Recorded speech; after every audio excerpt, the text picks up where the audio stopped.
updates from all divisions. And now we cross to our commentary team for the Radio Eastern 98.1 Match of the Day coverage. Welcome to the Eastland Match of the Round, live here from Central Reserve. It's a crucial Division 2 clash out here today between the Waverley Blues and Mulgrave. The Blues looking to move to 9-1, whilst Mulgrave aim to jump back into the top 5 with a win. All the action from this game, plus the next hour of Pregame live here, 98.1 Radio Eastern FM, streaming across the globe on Facebook and YouTube. I'm Josh Ward, joined this afternoon for Pregame by Jared Beanland and Scott Hardy. Jared, we'll be calling all the action today, and it's definitely exciting seeing Waverley Blues, first time since their qualifying final last year in Mulgrave. First time since 2022.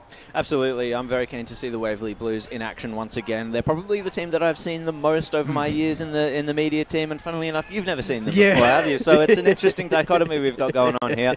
I always enjoy watching them play. I think they play a very attractive brand of footy, and here at Central Reserve, it's going to be interesting to see how they transplant what they do onto a newer and much bigger home ground this year. It certainly is, and they've made it a fortress. Haven't lost a game out here, but Scotty, Mulgrave will give themselves every chance, especially if they play the footy that you saw when they went up against Ringwood a couple of weeks ago. Yeah, thanks, Josh, and good to be calling alongside you boys today in specials. But yeah, it's great to be out here. Obviously, I was saying to you, I haven't been out to this ground, and obviously it's a little bit of a change for Waverley, but they've adjusted to that change and found that success. But yeah, Mulgrave have every chance coming into this game, playing some good footy at times, and really it was really good footy against Ringwood that day that I was out there. But then in the flip side, the following week they sort of go back to maybe that Mulgrave of old. So it's just I was saying to you before we sort of jumped on the broadcast, it's depending on what team sort of turns up on the day for Mulgrave most of the time. And look, they're a team that you can't take lightly, and I think Waverley will need to be on their best to take it up to them. So I'm looking forward to the contest on both sides. Yeah, hopefully high scoring as well. Both sides, they have potent attacks with the likes of Jay O'Connell, Josh Williamson for Waverley Blues, Fletcher Roberts obviously running around in that forward line for Mulgrave, or you can swing him down back, and there's plenty of other options. So he was good down back the other day. But anyway, we'll talk about that later. Yeah, and we will be joined, of course, by both coaches throughout the pre-game. Scott Savage in around about 5 minutes' time. Matt Richards will be joining us at 1:40. But before we do speak with Scott Savage, it's a big weekend for Division 2. Not just in this contest, there's also a couple of interesting games taking place, which we'll touch on shortly. But just a quick tip on this one. Boronia up against Lilydale at a Tormore Reserve. I think we'll all be tipping the Hawks in that contest. They'll just continue on rolling with the Hawks. Yeah, hard to see Lilydale getting over them here. It would be probably the upset of the season in Division 2 if they do.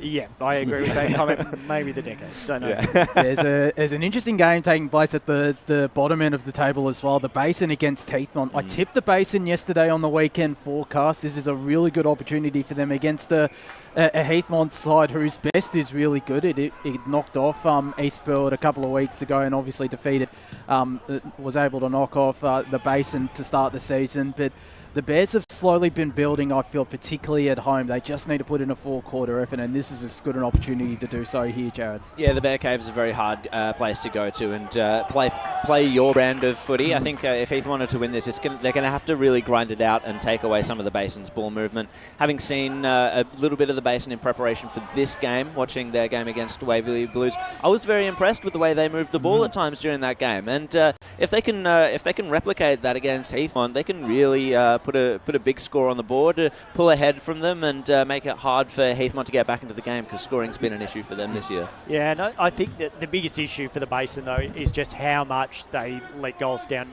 back. They're the worst in the league for their score against, 801 against. And Heathmont are quite good in defence. They're only allowing 598 thus far. So I think that's the Basin's biggest issue, is that once it goes, it really goes. And I think they just need to work out how to shut that down, because I think they can match up all right with Heathmont anyway. It's just how they stop it once they come in. Certainly, and we'll touch on the other two games shortly, which have major implications potentially on who finishes in the top 5 by the end of this round. But right now we're going to focus on all things Waverley Blues, because the new senior men's coach of the Waverley Blues, it's Scott Savage, joins us. Scott, thanks for joining us on Pregame ahead of this big contest. Yeah, no worries. Thanks for having us. And side must be feeling pretty refreshed after having a week off, or are they raring to go for this weekend? Oh, they're refreshed, ready to go. Look, it was a solid 9 weeks, with the season, and you can see how competitive is some of the results between sort of 3rd and 6th. But it was good just to get that week off, refresh, and get a couple of players back today. And did you have time during the break to assess what seemed like a really strong first half of the season for the side? Yeah, we did. Like the week that we had off, we set ourselves up now for what we want to get better at than what we've done in the first 9 weeks, even though it's a successful 9 weeks of the year that we had. We can't just rest on that now and say, well, you can drop this game here, but it's okay. We still want to have that winning mentality going forward. So throughout the season, we've seen you guys blood some kids, the Harding brothers, Paddy Saavedra. Saavedra, yeah. Has that been out of necessity? Has there been a few injuries coming out of the best 22, or is that part of the strategy of the season, just sort of like giving the kids a look and perhaps moving some of the fringe players down to the reserves, just to refresh the lineup a little bit? No, well, with the Harding boys, they were ready to play senior football. Yep. They've been there since Freddie started round 1, Oscar came in round 2, but they're ready to go. If anyone had seen them play, you could see they're just as good as a pickup to get into your club. And with Paddy Saavedra, he's just been rewarded from playing good football in the 19s, and he hasn't looked back since he's come into the side. No, excellent. And how have they fit into your style of play that you've brought to Waverley Blues? I know that we spoke in the off season. Yep. We spoke about Tom Langdon, how he had a specific style that he liked to impress upon his players. You've got more of a switching gears kind of game style. You've got that plan B. These kids, how have they taken to it? Yeah, they've taken it pretty well. They're 3 boys that have been in the program for the last 3 years of 2 years 19s, and now their first year coming into the seniors, and it's my 4th year back at the club. So knowing the style of play that we wanted to play and that twist or tinkering of what I've brought into it, it's been really easy for them to connect because of attitude, of relationship with the boys. So there's been that easy transition for them all to take it. And congratulations thus far. Like only one loss, obviously on a sort of temporary new ground. Are you going to put forward to say, can we keep playing here going ahead once the new club rooms are built? Because it's working well, obviously. Yeah, clearly, one of the messages I just had just before with the boys is we haven't lost a game yet at home. One of the things that I said when we came down here was the first night we come down here, we're painting this area red, white and blue. This is our new home for the next, call it 2 years while the ground and rooms get redone. So we love the big open spaces here. We love the size of the ground with the way we play. And, we just got to just keep doing what we're doing at the moment.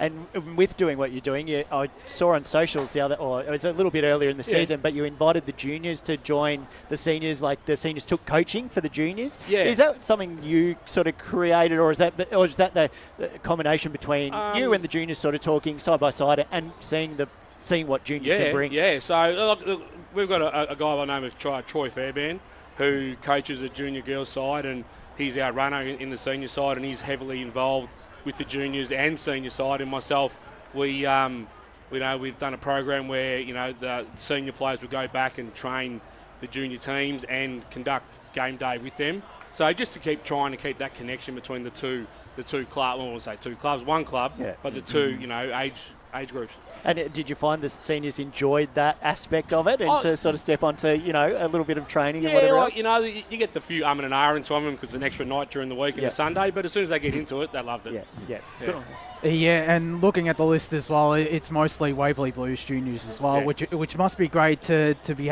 giving those players that have come through the Waverley Blues junior system the opportunity to play at the senior level. Yeah, from myself being Waverley junior from back in the very start, from our president, who's Waverley, everyone involved in Waverley now, in every capacity, is a Waverley person. So our list, a lot of it's all Waverley, like youngsters. Our success has been through Waverley youngsters.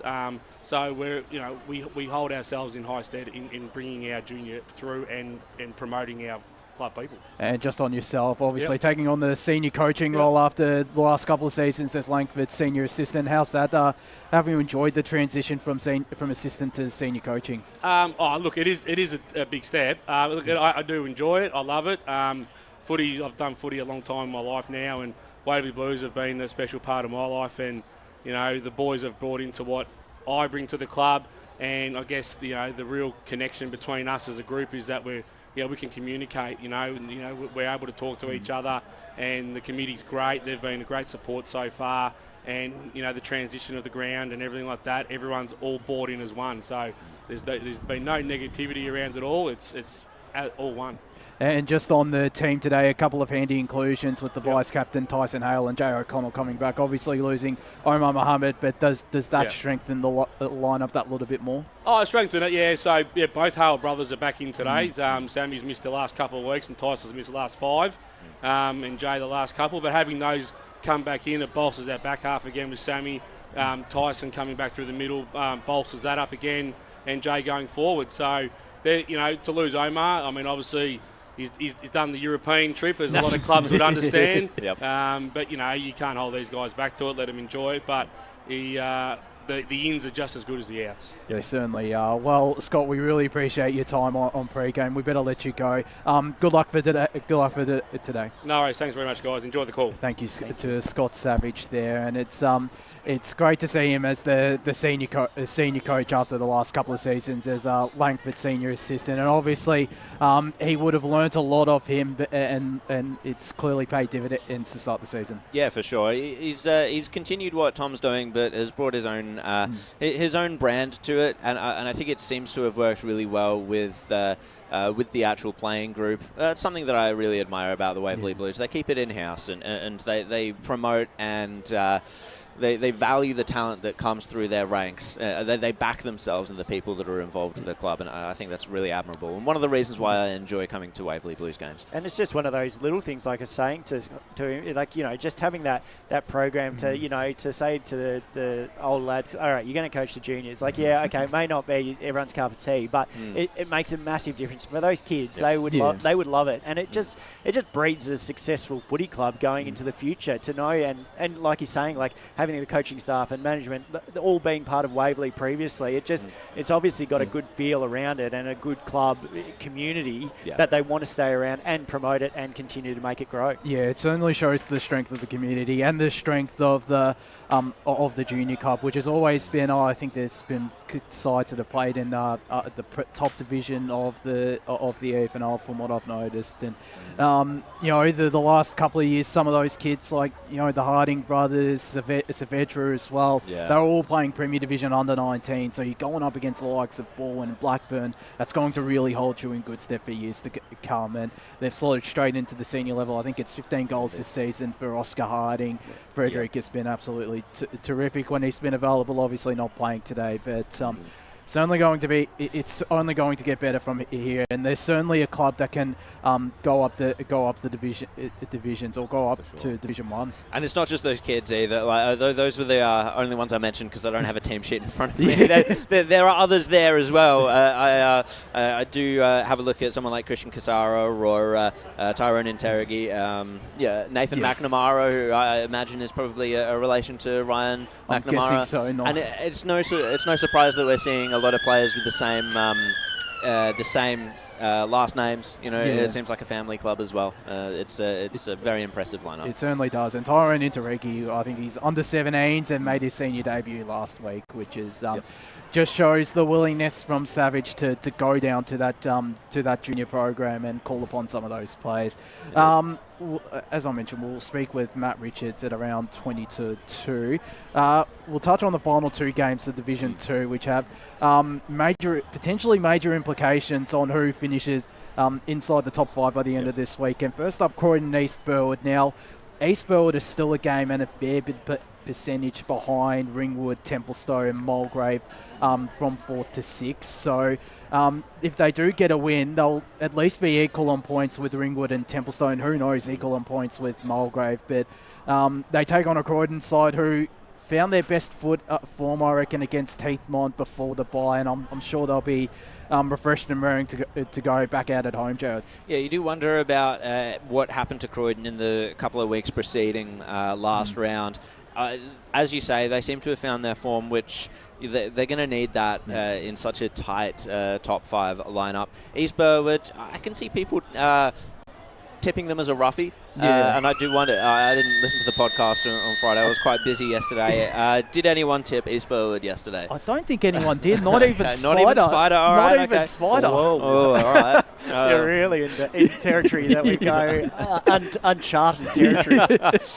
I'm keeping my tip to Croydon if Spider doesn't have faith in the Rams. No, I think we've seen, Croydon at home, especially that game we covered against Baronia. They were exceptional on that day. I know after that they sort of had a little bit of a slip, obviously against Mulgrave, but only just.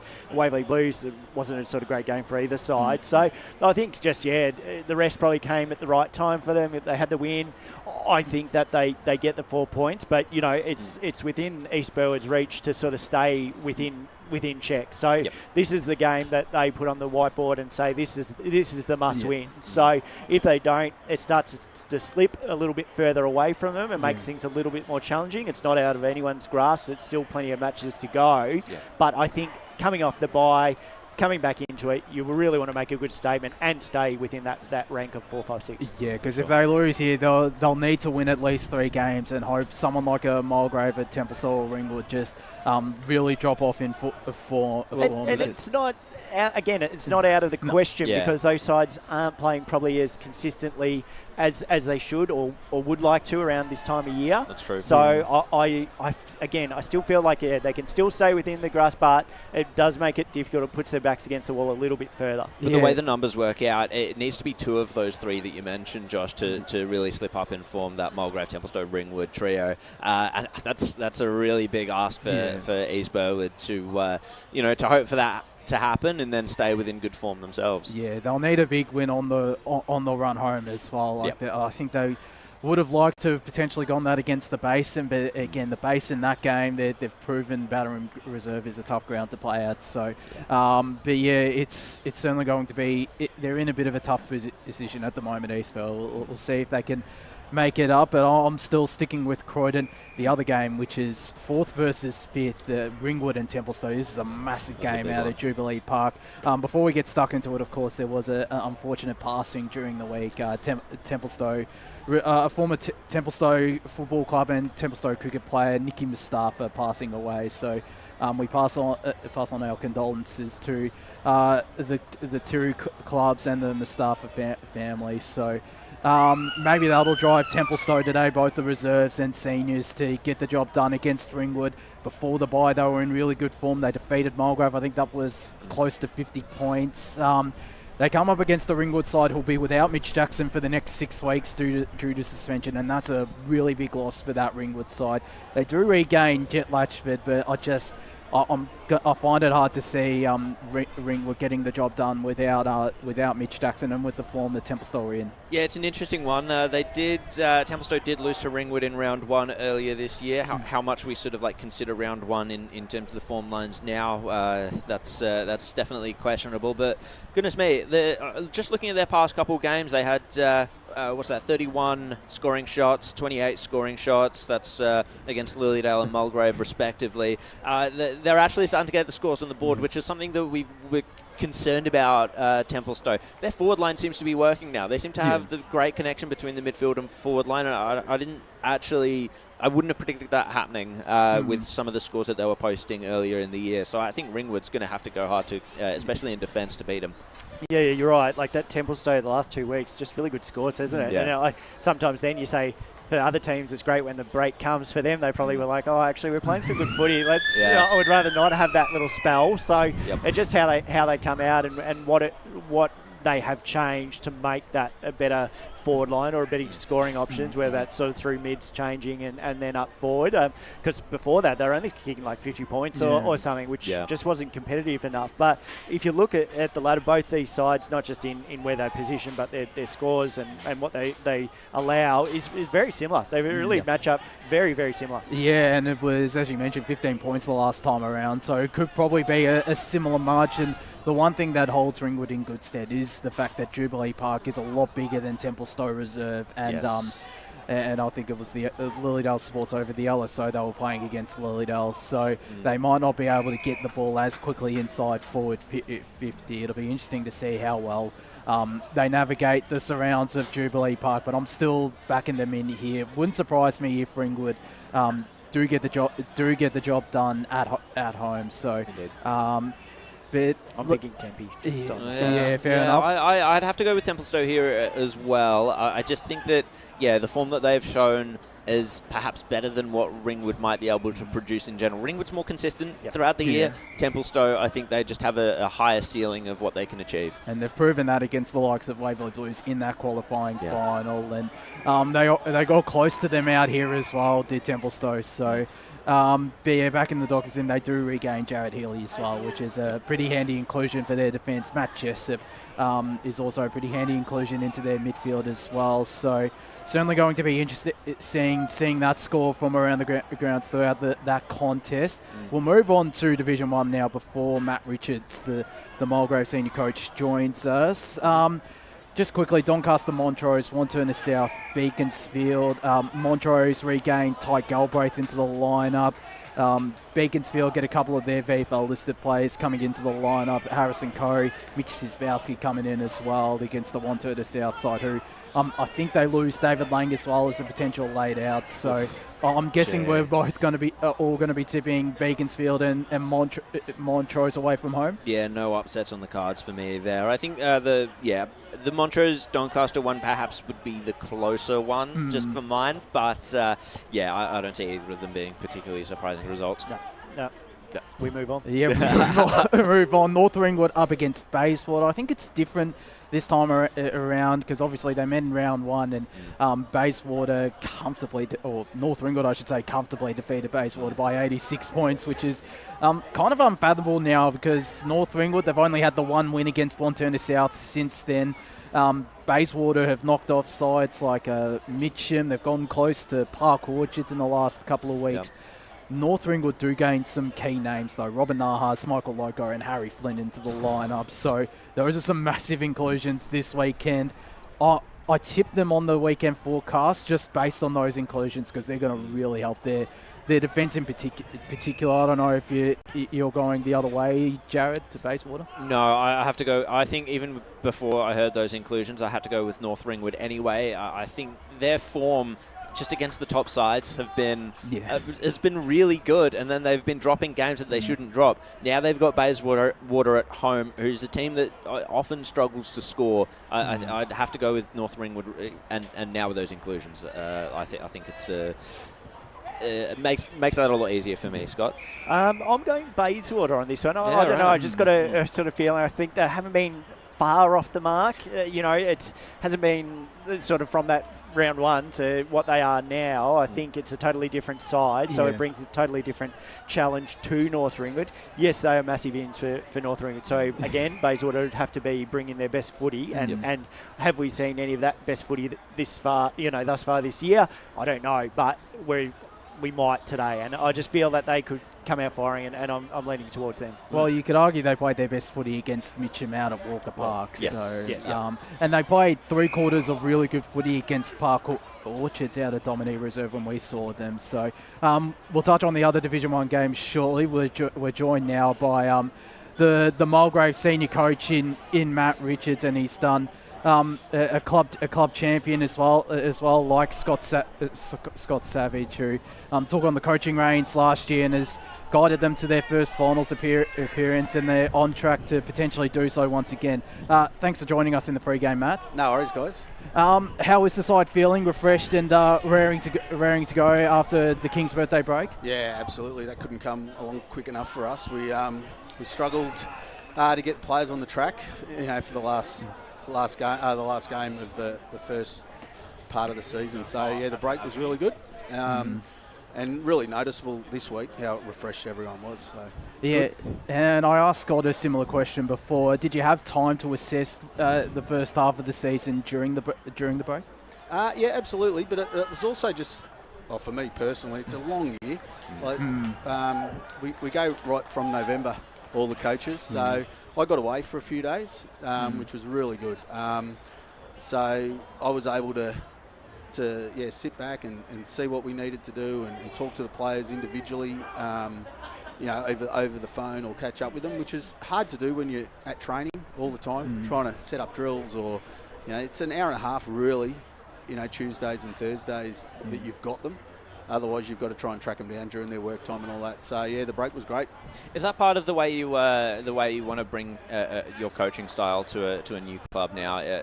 Just interacting on a more personal level with the players, is that how you see your footy and what will bring the best out of both your own coaching style and the players' form on the park? Yeah, definitely. I think at our level, there's got to be a real enjoyment and a buy-in to the club.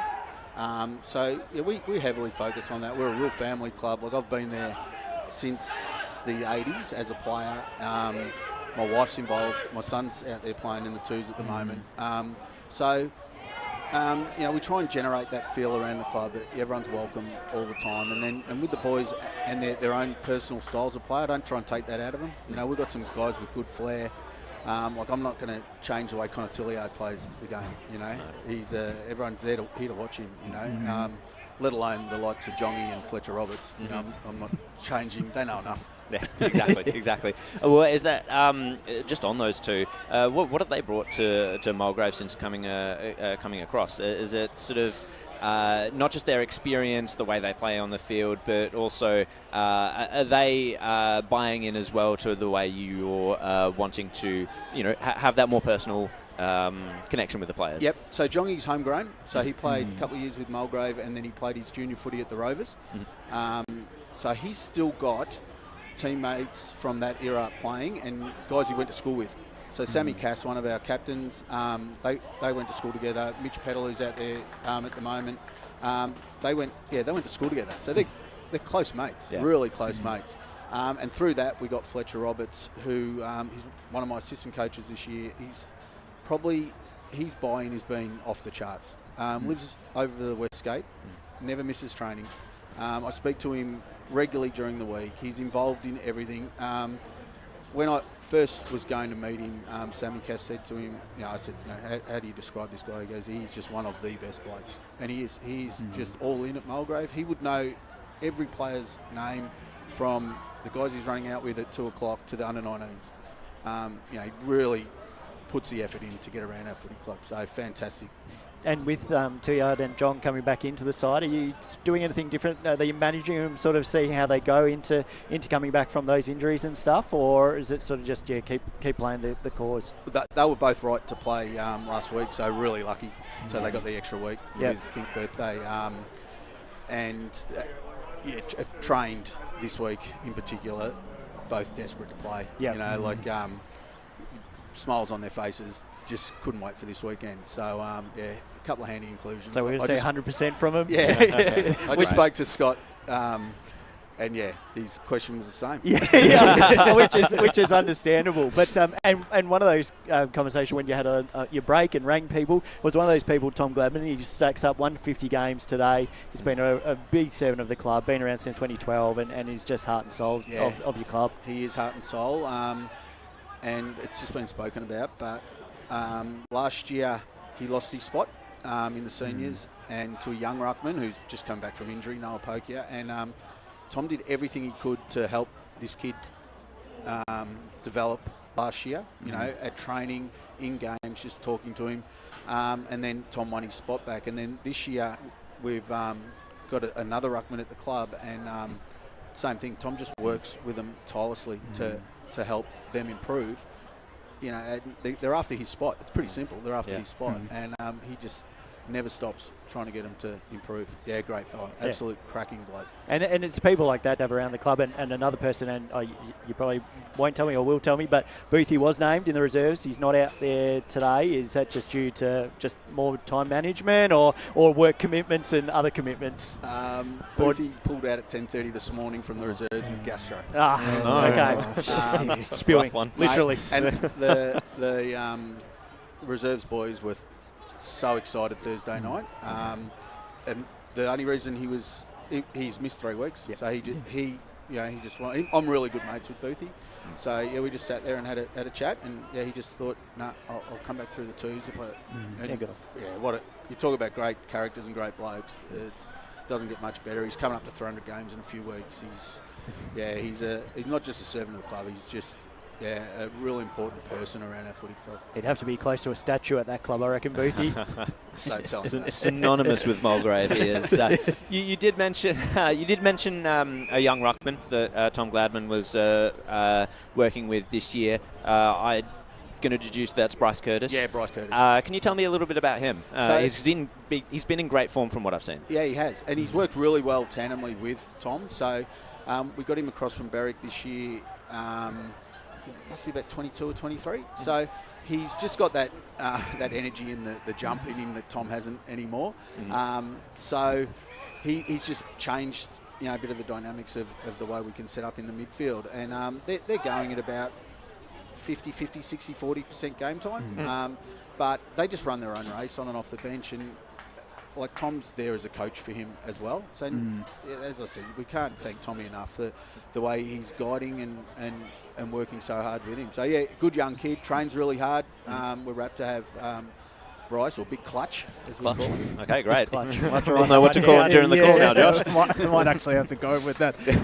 But there's also some other great young talent in the lineup, like Angus Gervasoni, Tyler Valanis, his brother Riley has come across to the club as well, and Manny Sarkisian. Just how much have those players, such as Roberts and Jong and those players, helped develop those players into senior players? Yeah. Look, they're all from our from the junior club as well, so they've been around a while on those names. So like you got Manny Sarkisian, but his older brother Evan's been around, for a little bit longer. Manny's 21, mind you. He's not a kid as such. So they've been around, and then Angus, he's got Jackson and Cooper as the older brothers. So we've had them as options. Tyler Valanis has been a really important one this year. So he played the whole year last year in the twos, and he's one who's really come along this year. So good kid with just genuine leg speed. And then his little brother, we're able to get him through that family connection. But again, he's from the Rovers, and just another highly talented young kid. Well, certainly excited to see some of those players, and the Lions are out on the park today. We better let you go, Matt. We really appreciate your time on Pregame, and good luck for today. No worries. Cheers. Thanks, guys. Thanks to Matt Richards there for joining us in Pregame, and he has done a terrific job with this Mulgrave lineup. He's built on the foundation that was set by Ryan Webster in 2022, where they got really close to playing finals that year. They made finals this last year. Who's to say they can't do it this year, Jared? Yeah, absolutely. And it's once again, you look down the team list and there's a couple of players with the same names as each other. Yeah. And as he mentioned, it's a family club, and I think it's, as I said with Waverley Blues, these are the clubs that I really admire, and it's that sort of homegrown style that can produce, especially in Division 2, where you're not necessarily drawing big names. I mean, they do have Jong and Roberts, so they do have a couple of big names, but, you're not your Premier Div teams. You can find a lot of success in Division 2 just on the basis of a strong and attractive junior program and culture around the club. And you're right, Jared. Like, that's the thing. Like, that Mulgrave hasn't been a club that's had those sort of big star names sort of throughout their time. It's just that they've built, those consistent players, and like we're saying, like Booth and Gladman, like just showing up and turning up week in, week out, and staying part of the club. But it's great to have those names then appear and sort of then. It just brings in more excitement, and people talk and say, have you seen this, kid run around and blah, blah, blah. So it just brings that excitement. But they didn't necessarily I don't think they necessarily needed it, but it is always the best, for your club to have, and for those other youngsters sort of to learn from and have that guidance from them. And like I said, they've just been part of the club.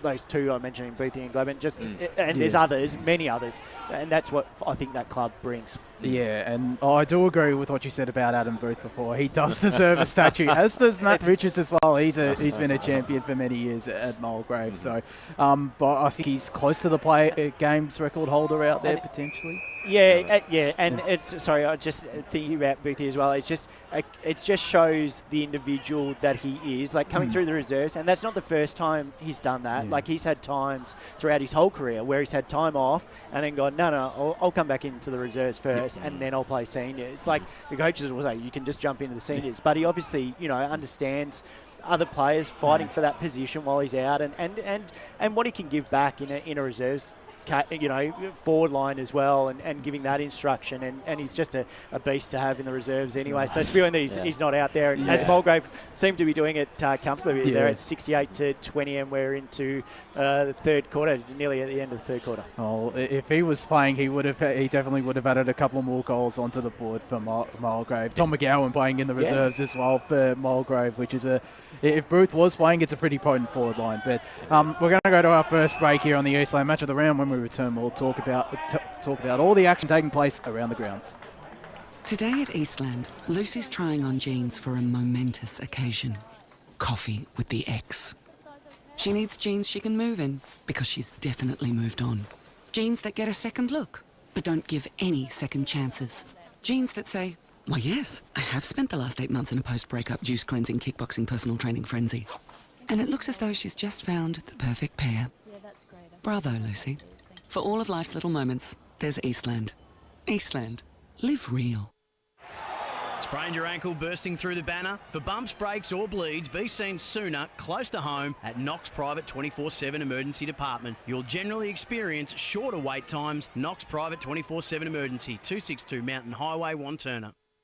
Do you feel good about your bank? Because there is a bank you can feel good about. They share their profits to fund big community projects, small community clubs, and vital emergency services. They've given $250 million to help Australian communities thrive. They have all the products and tech you expect from a big bank, with service you don't. It's Bendigo Bank. Feel good about who you bank with. Try Bendigo.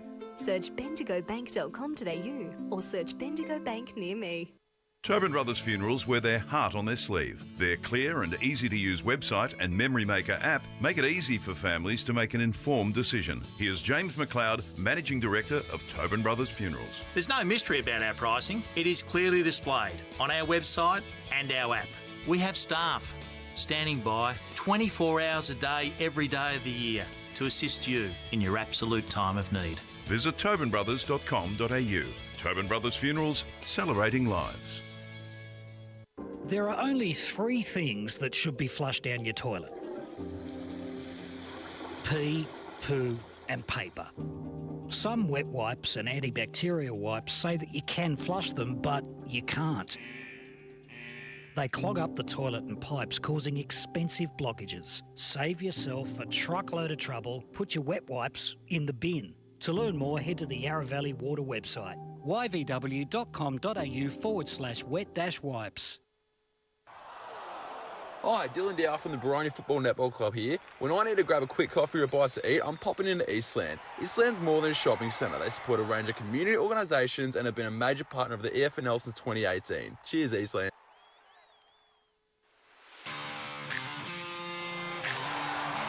You are listening to Radio Eastern FM 98.1. With live and exclusive coverage of the EFNL football season. Bringing you the match of the day with score updates from all divisions. And now we cross to our commentary team for the Radio Eastern 98.1 Match of the Day coverage.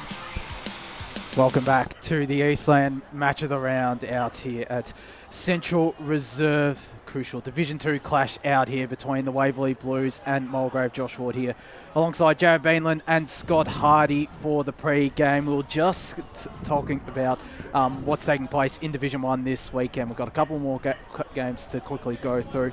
Moorbuck against Park Orchards. I think we'll all be tipping Park Orchards. Moorebuck potentially a sneaky chance. I would have given them a sneaky chance if they didn't have, I think it's 6 or 7 changes this week. But it's also Trent Giorgio's 200th game for them, so they might want to get up for who has become a champion of the Mulgrave, not Mulgrave, Moorebuck over the past for many years now. But I'm tipping Park Orchards here to respond after a disappointing performance against Mitcham. Yeah, absolutely. It's a little bit worrying given how Moorebuck they went down to Park Orchards in round 1. Hopefully they won't slip up as bad as that this time. But those changes that you mentioned, Josh, I think that's going to be pretty crucial. That they've been in some good form, but Park Orchards to bounce back for me, Scott. Yeah, they will. They have to. It's just without doubt. So, that side, it's just what a disappointing sort of result to sort of cover it and sort of have that game that they provided, considering that they've played exceptional football throughout the whole year so far. So I expect them to turn up quite strong and make a real statement in this win. Yeah, and a couple of the outs for Moorebuck. Riley Monkhurst out of the lineup, Reece Crosley, Lachlan Monteith, and Park Orchards do gain a VFL listed player in Owen Maladi. I think he's coming back from injury and is on Port Melbourne's VFL list. Jacob Vapon does go out of the lineup, so but the Sharks to get the job done, I think it'll be a bit closer than last time. It was you'd hope so. 80 points last time around, but like it's certainly it's a much tougher ask up at the Heights Reserve than it is going to much like going to Dominee Reserve. So, and then finally, probably the biggest game in Division 1, South Belgrave up against Mitcham, the second grand final rematch of season 2024. Mitcham last time, they were a bit undermanned out at Walker Park under lights. South Belgrave got the job done there. They're slightly undermanned this time because there's no Danny Baglava, no Jake Parenti. They do regain Alex Barnes-Smith, Josh Duvallin, and their captain Jackson Glossop. But South Belgrave's are pretty handy. Brodie Connolly, Liam Kidd, Damien Garner, Lachlan Benson, and William Evans. So some key names coming back for the Saints, and I think it'll be a bit of a mountain to climb for Mitcham. But given the form they're in, they're every chance, Jared. Yeah, definitely. I think with Mitcham specifically, a lot of the time it's not who, but how. And I think that's the way that Neil Winterton wants to coach. I think that's a mark of a very good side. Beaconsfield's very similar in that regard. I still think that with those in, South Belgrave could be able to overpower them. This is a really tough one. I'm going to be fascinated to see the scores as they come through throughout the day. I just think without Jake Parenti there, that might be a bit of a tricky one, but they do have other forward options. There's a lot to consider with this game, Scott. Oh, it's so hard to pick a side. I think obviously that form we saw Mitcham against Park Orchards, you sort of back them from that. But South Belgrave, I know sort of, are sitting sort of second anyway, so they're playing just as good a footy. Mitcham under 19s, they did have a win by 1 point. It was a kick, I don't know if it was on the siren or was it just the last kick. They won by 1 point today, so they beat South Belgrave. But yeah, look, I'm leaning probably towards more Mitcham, but probably then I look at it and I go, but South Belgrave at home, surely South Belgrave get the win. So I don't know, maybe I'll pick a draw for this. Yeah, that's a solid that's pick. That's a solid call, and it wouldn't surprise me if it does end up in a draw. They played a close grand final, of course. Who's to say it won't be similar out at Belgrave South Recreation Reserve? But one of those under 19s players, Anthony Marek, makes his senior debut for Mitcham as well, which is great to see. Neil Winterton calling upon the 19s who are sitting up the top of the Division 1 ladder. So why wouldn't he when they're flying at the moment, the Mitcham 19s? We'll move on now to Premier Division. A quick tip on the Doncaster East South Croydon game. South Croydon, they regain Max King. Matt Jones comes back into the lineup for them. Some key names coming in. Matthew Aldous, Chris Jones, I think missed their last game against Berwick. So I'm guessing we're all tipping the Bulldogs out at Zerby's Reserve. Yeah, I would say so. It's not necessarily a fait accompli, I don't think. Donny East still have some big names, but they've just not been able to put it together this year. And I think South Croydon have been playing more consistent footy. They've got a lot more cohesion. And I like Matty Aldous back into the team. He's from what I've seen, had a pretty good year as well. Scott. And Doncaster Street, they just can't kick that winning score. No. Like they haven't kicked over 90 points for the whole year, and I think they've only had maybe one or two where they've got into the 80s. So that's again their biggest concern is just that scoring. But then South Croydon Davomax can come in, and a number of others with big names. South Croydon for sure. Yeah, the other couple of games, Roval up against Noble Park. Noble Park do gain some reinforcement from VFL players.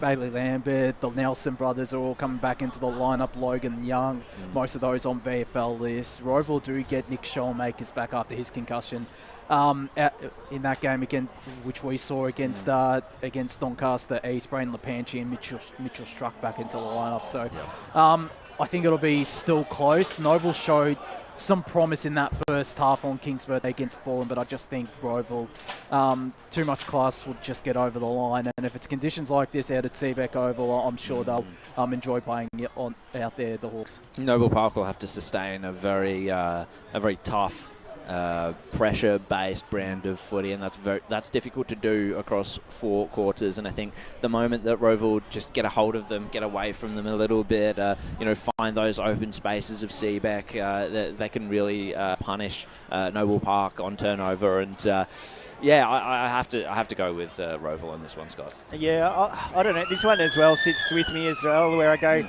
Noble shouldn't win this. They shouldn't. But I have a feeling that they might, and I'm leaning towards more Noble. So it's a little bit of a more hunch in sort of picks. I don't know if that's allowed, but I'm going. Absolutely. I'm going with it, and it's I just feel like that consistency that Noble just haven't shown this year. They've played horrendous at home, and I just feel like sometimes you need to pinch those wins on the road just to keep the flame alive, and this could be one of them. It certainly can, and they've proven in the past, even when they're going in against underdogs against Roval, they can knock them over. So certainly going to be an interesting game. And then there's a couple of other big games down the bottom end of the table. Berwick up against Norwood. Berwick, they have to win if they want to keep their season. Well, if they want to, get their first win on the board for the season and jump Norwood into 9th spot. I'm tipping the Wickers here out at Edwin Flack Reserve. It's a tough ask to go out there. Norwood do get some experience in Jordan Gisberts, Josh Wall, Josh Tovey and Dean Poynton into the lineup, but I'm still sticking with the Wickers, who gain a couple of good players in Jai Neal and Braden Bowden and Daniel Pinter on senior debut. I think he was on Dandenong Stingrays list last year as well, so a handy inclusion for them. But I don't know what your thoughts are on this game, Jared and Scott. What do you reckon? I would have to go with Berwick in this one. Home ground advantage is the thing that sort of like tips me over the edge with that one. They played all right against South Croydon last round as well. Berwick for me, but only just. It's going to be a tough one, and it wouldn't surprise me if the Norsemen got up in this one either, Scott. No, not at all. But I think, being Berwick's home game, having that rest break, reset, look forward to or look at this next sort of part of the season, and like I said before, just keeping that flame and that hope alive, just to, avoid those that are words. So they just need it. They need it really, really badly today, and I think that they should get it, but I think it'll be a very close game and a very low-scoring game.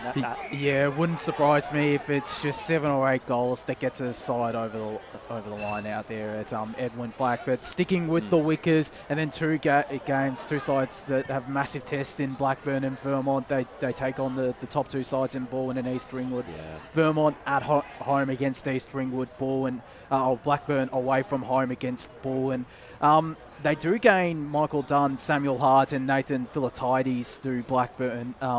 Baldwin lose Kane Turner to suspension, Jamie Reid and Nathan Oakes as well. So I'm still tipping Baldwin just because they've been irrepressible. They were really impressive in that second half against Noble Park, and they've got a couple of senior debutants as well. So I think it'll be high scoring, probably one of the more high scoring games of this weekend at Baldwin Park. Yeah, they really turned the tide against Noble Park last week. They got the game under their control and on their own terms. It's very impressive how they're able to just take a game away from another team with their ball winning ability. The midfield is irrepressible, as you say, Josh.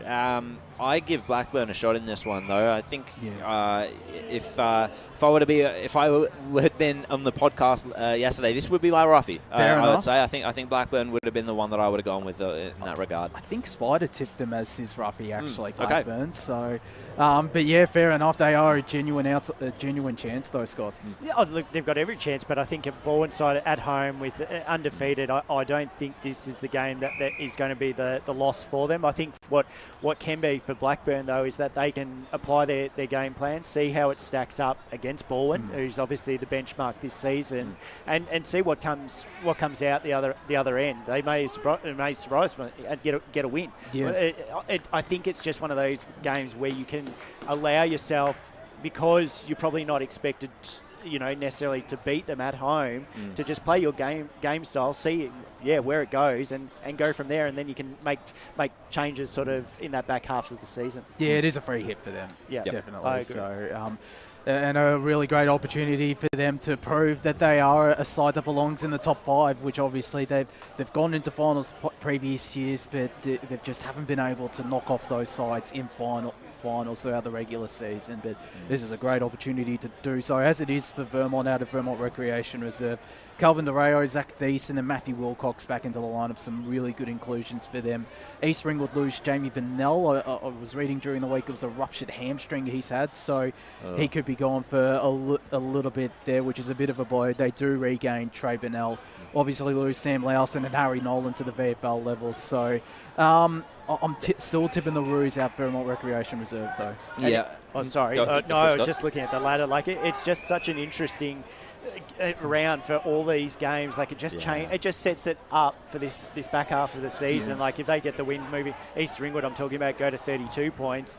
If Blackburn lose, they stay on 20. If Oval then lose, they stay on 20, and that gap starts to really sort of stretch out between that 1-2 side, and then it's that battle between 3, 4, 5 and 6. And again, just going back, I know we've spoken about South Croydon, but really, really big result if they get that win today, putting them on 20 points as well, and they'll stay within that group. So sorry to cut you off. I think it's just interesting once you start looking at those numbers and what can sort of happen in the space of a week, and how much it will change that Prem division. Yeah, the repercussions are huge in this one. And with Vermont, it means that if they lose here, they're starting to fall behind a little bit. They're becoming behind the 8 ball, especially if they're they're a club that prides themselves on their excellence, and they'd be shooting for that top 2 spot even now when they're a little bit adrift off the pack. The thing that's a bit of a red flag for me with Vermont is their best win has been against South Croydon, and it was a fairly close one at that, at 15 points. So I have to say that I've got to go with East Ringwood in this one. I'm fairly bullish about it. I still think that as much quality as Vermont has on the park, I think they're not quite putting it together this year just yet. They need to prove a little bit more to me. But then I think Vermont over the last 2 weeks, they've put some huge scores together, and maybe even before that, and that's 5 wins. The last 5 weeks, 5 wins. So I think their consistency at the moment is really good, and this is the right time to play East Ringwood, just to sort of see where they are. I know obviously those 2 scores I spoke about were against Berwick and Norwood, so obviously we understand where they're sort of situated. But still, I think the way they've been playing their football and getting those wins, and yes, against South Croydon, who we're sort of saying, expect them to win today. I feel that this is the game that they continue, and that makes it 6 from 6. It does, and it'll be interesting to see when that score comes through by 4 times. So certainly it's going to be an interesting weekend in Premier Division, as it is for Division 2. Quickly touching on Division 3, Sylvan take on Knox, Warrandyte take on Surrey Park. Sylvan, I think they're a bit of a sneaky chance. I know our illustrious leader Ryan Long had them as his roughie, and I can understand why, because it's a difficult ask going up to Sylvan and getting the 4 points. They proved that against Coldstream. It was only a 4-point win to the Cougars there. So I'm still tipping Knox in this game though. I knew you would. I'm Sylvan. I think at home. Not at home. Yeah. I just think against like not just because our media manager's sitting to my left and I'll just sort of go with him. But basically, no. I really like that home ground. We've seen what it does. It's a great park to play, and that's back-to-back games at at home, which is always good. I know they've obviously had that break, and again, it's probably one of those sides that would have said we would like to keep that momentum going, but that's just the way the fixture is. And yeah, I just think that they can take it to Knox. Knox, look, they're a good side this year. You know, we've had that discussion, you and I, and you know, obviously with the ladder predictions and stuff, and you were very bullish on where they would sort of finish, and they've proven pretty well how they can play good football. But yeah, I just think at the moment I just like Sylvan up there, but yeah, not to sort of put anything away from Knox. It's unfamiliar territory for Knox as well. I don't know if they would have ever played up at Sylvan at all. That's because they're a team that has been coming down the divisions while Sylvan's been sort of like working their way up. I have to go with Knox on this one though. I just think there's just too many questions around Sylvan and their consistency. Where the goals are going to come from, which leaders are going to be able to stand up and perhaps bring some of their bottom six players over the line here. They've had quite a few changes in the off-season. They've not really been able to put it together. The game against Coldstream, that's impressive that they got so close there, but I just have to go with Knox on this one. I think Sylvan, they're just too flighty for me. Yeah, Knox are a little bit inconsistent as well. That's true. So, but they'll want to, heading into the back half of the season, they're in a finals position. They're proving themselves as the fourth best side, and I certainly think they'll want to get on a roll in the next couple of weeks, because I don't think it'd be too far away when they face the likes of Surrey Park and Donvale. So speaking of Surrey Park, they head up to Warrandyte Recreation Reserve and take on Warrandyte, who have gone through the changes, as have Surrey Park as well. I'll still, as always, tip Surrey Park. No surprises there, but I don't think many people are blaming you for that one this round. Yeah, quick tips on this one though. Yeah, Surrey Park. Yeah, Surrey Park as well. Div 3 Grand Final rematch X2 as well at Donvale Reserve. We tip in the Vales here. Furniture Gully did show a bit against Oakley District, though, I have to admit. They did, but Donvale's a whole different beast to Oakley District, and while they haven't necessarily put the foot down, such as a Baronia, for example, this year as the reigning premier and top team there, I don't see them dropping too many games, and not against Furniture Gully, not with where they're at, unfortunately, after a bit of an overhaul after last grand final. Scott? Yeah, sorry, I totally tuned out. I was looking at other scores. I think we were talking about Donvale, did we say? Yes. Yeah, Donvale. Do you know who they're playing? Yeah, Furniture Gully. I was watching. Sorry, I was more concentrated on this kick here, and it's just absolutely shanked. McGowan was having a kick, so I wanted to see how he went. So sorry, I was focused elsewhere. Just touching on the reserve. Donvale's a sure thing, I think. It's definitely a shot thing. I was not paying attention, and then I was thinking of also, I think I said with Sylvan, I think I said that they'd beaten Coldstream, which wasn't right. I was saying that they took it up to them. So anyway, we move on. Let's go. Let's continue. Just touching on the Who's next? Game. Yeah, Upper Gully Fair Park. Upper Gully Fair Park, and that's a night game out of Kings Park. So I'm not expecting it to be the highest scoring contest out there at Kings Park. No. I tip Fair Park because Jay Rankin and Cole Hurd come back into the lineup. Jack O'Sullivan, who's come across to the club, comes in too. Upper Gully, I think they've had 7 or 8 changes for their lineup this weekend. So Fair Park for me. Yeah, I can see Fair Park getting this one. They're starting to work their way into a bit of form. It's starting to look a little bit like last year for Fair Park as well, because they started pretty poorly and just got better as the season went on, and Jay Rankin hopefully will be a big part of that in the latter half of the year, just like he was in the latter half of last year. Yeah, it's an interesting journey for Fair Park, because they've flattered to deceive so far, and now maybe we're starting to see what they can do, and I've got them against Upper Gully as well. Oh, no, I have to go against you boys. I think Upper Gully, you can't trust Fair Park at the moment. It's just the one win so far in the season at Upper Gully's home ground. Yes, probably will be a low-scoring game, being a night game, and that sort of seems to be the trend of it. I don't know why, but, you know, I just think, yeah, you have to back up a Gully. They've still, you know, they're sitting on 16 points. They can find some good wins and stuff. Although, that being said, that's a lot of outs for one side. So, no, but I still go with them. I'm just going through the outs. Jacob Richardson, one of those outs. Jared? Yeah, no, I was going to say I wouldn't be surprised if Upper got up just in response to Scott there. Yeah, but I will say this: Fair Park. I think it's 2 or 3 night games they've won in a row. Obviously, they've been mostly out of Fair Park reserves. So, and Upper Gully won that a night game earlier in the season against Ferntree Gullies. So, well, the nighttime specialists. Going head to head. Yeah, going head to head. You love to see it. And then finally, Coldstream up against Oakley District at Coldstream Reserve. Oakley District, they've also been a bit flaky, just unreliable sometimes, and Coldstream, they've been able to knock over the sides below them, and just it's the second half of the season I feel like it's trying to find a way to knock off Surrey Park and Domvale for them. I'm tipping them at home though against Oakley District. Feels like a banana peel game, one of those ones where Coldstream can slip up, and it could betray a little bit of inconsistency that they might have. We've seen a bit of inconsistency from Coldstream throughout the year. It might continue into the second half of the year. They can't afford for that to happen if they're going to take a shot at a premiership. I think I'm still going to go with Coldstream on this one, but it's one that they kind of have to make sure of. I think the only good thing is that they're not inconsistent at home. They're very consistent at home. True. They only had 1 loss against Surrey Park, which is probably understandable in ways Surrey Park's playing. But yeah, I think Coldstream at home be a fresh day over there because, like I said, up here, the wind chill up here, I don't know, Lee was saying down below it's not too bad, but up here we're getting a little bit more. So I think it'll be a little bit frosty up there, and the heated gloves might come in handy. Arctic Park. It's been known as Arctic Park, and it could be the case there today, as it could be for Sylvan as well. That will be chilly conditions out there. Just quickly touching on the Division 4 games taking place.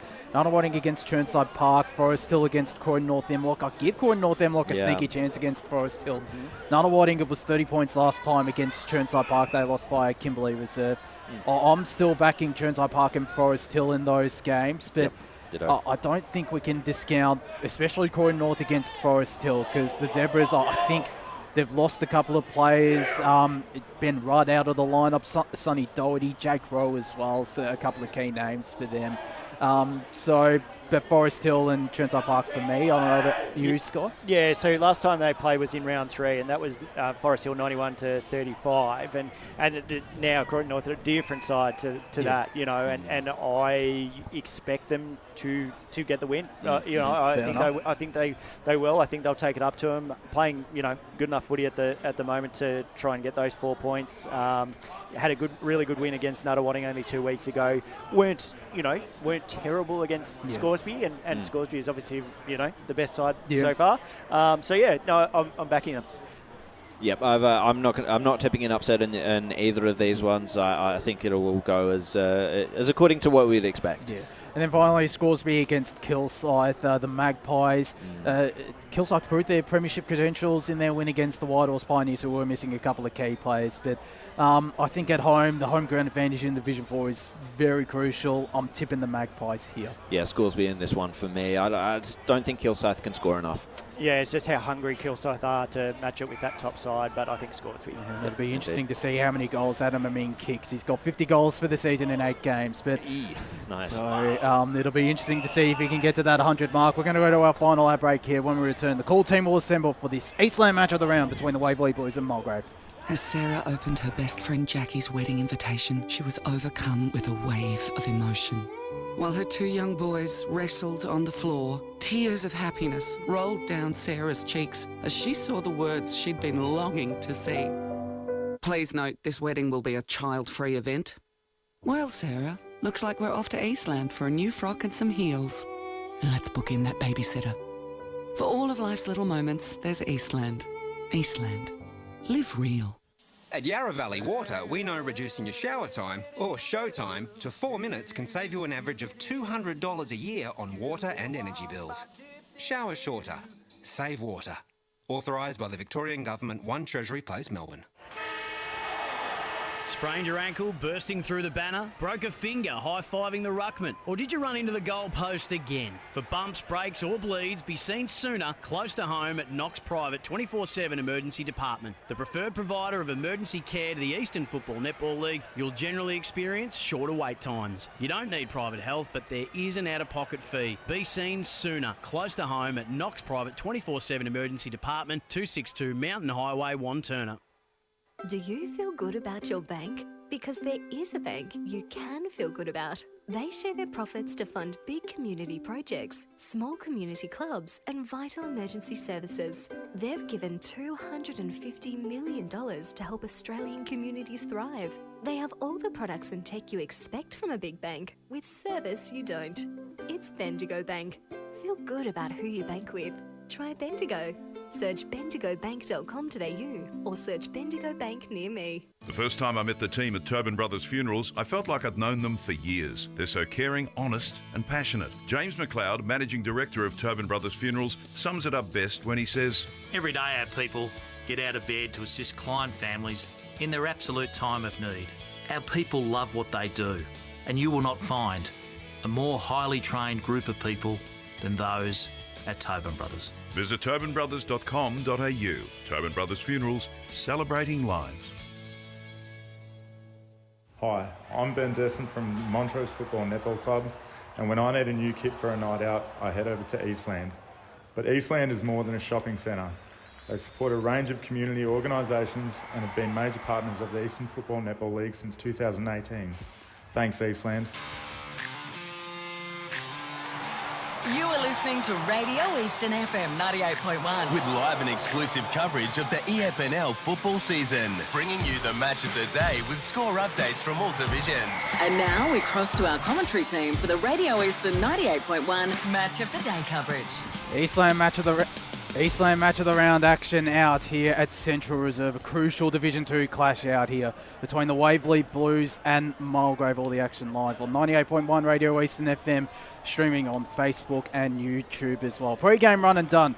About to get stuck into the thick of things, and the call team has, well, now we heard the call. They've come back from the MCG-sized toilet block, I believe, down here at Central Reserve.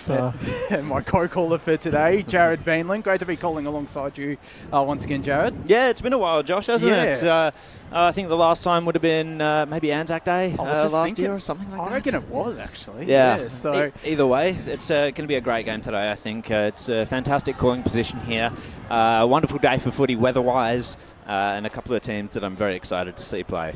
Special comments, CFNL Media Manager Ryan Long and Scott Hardy doing a great job as well on the pre-game alongside myself and Jared. But Ryan, it's been a busy day for you with the women's first up out at Mulgrave Reserve, and now you're out here for a big Division 2 clash. Yes, absolutely. I was actually quite disappointed. I just checked that the Celtics lost Game 4, so back to Game 5. That's all right. We wanted to win in Boston, but busy day. Mooroolbark Eastern Devils for the women's game was fantastic, and great to be out here at Central Reserve, Scotty, because it's been a long time since a call team's been out here, and obviously the ground hasn't been in use, but with Waverley Blues moving here today, this season, it's fantastic. The ground's in good shape and a great vantage point for us. I was going to say, did you need to say before scores were released for the NBA, for those watching on delay? Sorry, for those who are going to watch that later. I was actually don't bother. Before I was coming up here, it's a long walk down to the block down there. But one of the teams has got Danger Zone pumping in their club rooms for the pump up song, which I really liked. It's sort of different to the techno and bass that we're used to hearing. So to hear those coming out, I'm not a fan of that. Look, I'm not going to stand in anyone's way. Exactly. I knew it was coming from the right. But Danger Zone. It was a great pump up song. So well done. It might have been Mulgrave maybe, but not too sure. So no, we're out here. I'm looking forward to it. Great to be out here, and what a ground to look at it and to call from. Great to be undercover, but not that we need it. Well, only from the sun protection basically. Because at the moment it is blue skies, and I don't think there's a drop of rain predicted at all today. Yeah, well, hopefully that is the case for our two boundary riders, Ben Warren Smith and Christopher Curtis, who will cross down to shortly. They were just finding out they do need batteries in their receivers. It's a revelation For some. As Mulgrave come out onto the ground, Waverley Blues already onto the ground. But as I mentioned, this is a crucial game in the context that for, well, mainly the Mulgrave season, Ryan. The Lions sitting in a position, sixth position. They win here. They leapfrog either Ringwood or Templestowe into the top 5, and I'm sure that'll get them up and about for today. It should, and as Scotty said in the pre-game pretty well, it's their consistency that's been the issue. If the right attitude and the right side come out today, which they've got a very strong list, having a look with a couple of those inclusions back in the side, they'll be very competitive and they'll have every chance to win this game. But whether or not we actually see that, it's up to them to perform each week. And it's great to see their class jumper as well, Mulgrave running out onto the field at the moment. And Tom Gladman, we said on pre-game, he just celebrated 150 games. He brought the little bub out through the guard, and president and coach is saying g'day. So congratulations, Tom. We spoke about him on pre-game too.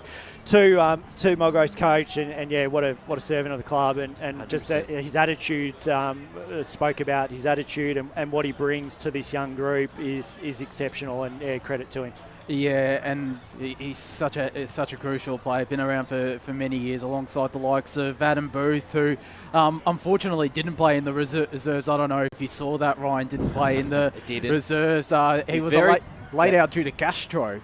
Well, he's so close to that 300 game for the club. So hopefully he's able to get back soon, and we can actually celebrate what is a massive achievement for a very important figure for the club, who's kicked over 700 goals for the Lions, I think, off the top of my head. Potentially 800. It's quite a lot. We were talking to Matt about it, and sort of said, "When's the statue going to be? Going to be built?" It's got to be soon. Don't mention it. He'll put the petition in to get it going. But as another servant, and again, we've spoken on pre-game for those that's the thing about Mulgrave. We were saying it's just those players that show consistency sort of through their time. They haven't had the huge names, coming onto the park, but now obviously you've got John Tilliard, Roberts, and great to see all three names today to be in. A couple coming off some injury concerns. Matt Richards sort of said both Jong and Tilliard could have played last week, but obviously had the bye, so they just took that extra rest, and he's expecting them to play 100% today, and no rest, just full steam ahead. Well, that's great to hear. You need them out there for the full game if they are going to pinch this one, because Waverley Blues, their form has probably almost snuck under the radar a little bit. A little bit, indeed. They're very consistent this year, and they've been beating teams that we'd be questioning. Your Croydons, your Ringwoods, your Templestowes, whether or not they can do that, and they've just been doing it. I've been very impressed. As you say, under the radar a little bit, workmanlike. Yeah, precisely. And it looks like we've got our two boundary riders mic'd up and ready to go, Chris Cordis and Ben Warren Smith. Good afternoon, guys. It's great to be back out here at Central Reserve, and it's nice of Lee to have got the batteries out of the remote control at his house for the TV, just to give us back our ones in the for the mics down here. But it's look, I don't know about you, Chris, but this grass is pretty long down here at the moment. Would you agree? Yeah, it is. It's a bit patchy in areas, but definitely down this stand side wing, it is a bit long. So it'll be interesting to see whether it affects the game and whether that's a trend that we see throughout the pitch. I think this will be it could work into the fact that the players might get a little bit more tired as the day goes on. Look, it sucks up the wetness that we probably suffered throughout the week, although there's been gale force winds blowing, so there hasn't been too much that stays around. But all in all, the wind today, it's blowing basically across the ground, more or less almost towards the grandstand. But it's favouring the Monash Freeway end of Central Reserve, or towards what's the Brandon Park Shopping Centre? So going up Springville Railroad. Maybe it's the south. Okay, it's going south. It's going south. Thanks, John Blackman. Very good. But yeah, no. Looking forward to a good day. The sun's out, and the players are about to make their position. My tip, Chris, today. I'm going to go with the Waverley Blues by 2 goals. How do you see it? I'll go on the other side, mate. I put Mulgrave as finishing 4th in my mid-season review article. So I'm here for the Lin Jong, so I want to see Mulgrave get up today. Got to protect those things. And another interesting note, down here at Central Reserve, the dugouts or the benches are so close together, so it could be quite interesting watching unfolds down here at ground level. Wonderful. Very interesting. Just your tips on this game, gentlemen? I was just going to say, Waverley Blues kicking to the Waverley end, which would be the north. And I'm going Mulgrave. Just in a close one, 12 points. I'm going to go with... oh, sorry, Ryan. Go. No, it's okay. I'm tipping Waverley by the 5 to 6 goal margin. Yeah, I've got a little bit closer. I've got Waverley Blues by 3 goals. I'm going to tip Mulgrave here by around the 2 or 3 goal margin. Some handy inclusions today as we get set for this contest. Mulgrave kicking to the right of your radio dial and the Waverley Blues kicking to the left. And just before, it was great to see Tom Gladman take the toss for Mulgrave, but Jared Beanland to get us underway in the Eastland match of the round between Waverley Blues and Mulgrave. And it's Bryce Curtis and Danny Playstead up and about into the ruck contest right from the get-go. Tackle immediately laid there on Alex Hardy from the clearance. No clear ball just yet until Duck got his hands on it. And it's a kick forward for Waverley Blues and immediately a mark inside 50 for Waverley. And it looks like it's going to be Oscar Harding, if I were to take a guess. It could be Williamson. It's Josh Williamson. So 24 goals for the year, 27 goals for the year, in fact, for Williamson. 54 last year. Prolific goal scorer. Has been for a long time now for the Waverley Blues after coming up from Narre Warren. He goes, he's going to kick it from the arc to open the scoring for Waverley Blues, the home side. He has opened the scoring, but it's drifted left and just the one behind to get us started. One behind, Mulgrave yet to score in the first minute of this contest in the Eastland match of the round as Jackson Collins goes to the far side. Kick was too short for his teammate. Still goes over the top and finds Tyler Villanis. Played all in the senior lineup this season as he weaves his way past his opponent. Got the handball away to Ling Chong. Got past one, got the handball away to Gladman. He's wrapped up and not going anywhere. Ball up. And Fletcher Roberts, so moving up forward for Mulgrave. So can play in both positions, either forward or back, depending on where he's required. But he's solely out there in the forward 50 or just outside forward 50. So we'll get this ball tossed back into play. Playstead and Curtis. Curtis with the back tap down. It falls into the hands of Waverley Blues. Jimmy Rufus managed to get a handball away, but it was an illegal one according to the umpire, holding the ball, and Mulgrave had the chance to reload. They looked to take the advantage there, but they didn't. Indeed, so it looks like the man with the ball will be Connor Tilliard back into the side today. Short chip over to Jong, shares it back with Tilliard, had to evade one tackler. Jong was the option over the top, goes wider still now through the handball, and Mulgrave will go forward inside their forward 50. Roberts to go up, punched away from him. Good defence by the Waverley Blues early. And they're going to share it round here. Taking the space in front of him was Tyson Hale. Got the kick down the ground. Scooped up now by Ton Steele. Lateral ball just partially smothered there off the boot by Mulgrave. Hale went again and he was tackled by Tilliard. Will get a ball up in the centre of the ground. 2.5 minutes gone in this first quarter. Just the one behind on the score on the Bendigo Bank scoreboard so far here at Central Reserve. Great to have footy back here. 0-0 draw in the rock contest. And we'll have another one as Jong was wrapped up. Just some scores around the grounds. Berwick off to a quick start. 2-1-13 to Norwood 6. Doncaster East 6 to South Croydon zip. Thank you very much, Ryan. Keep those scores coming for us throughout the day as the Waverley Blues get a clearance forward. 2-on-2 contest in their forward line. Scooped up by Harding. Oscar Harding turns onto the right. Shots at goal. And he's got it. First blood to the Blues.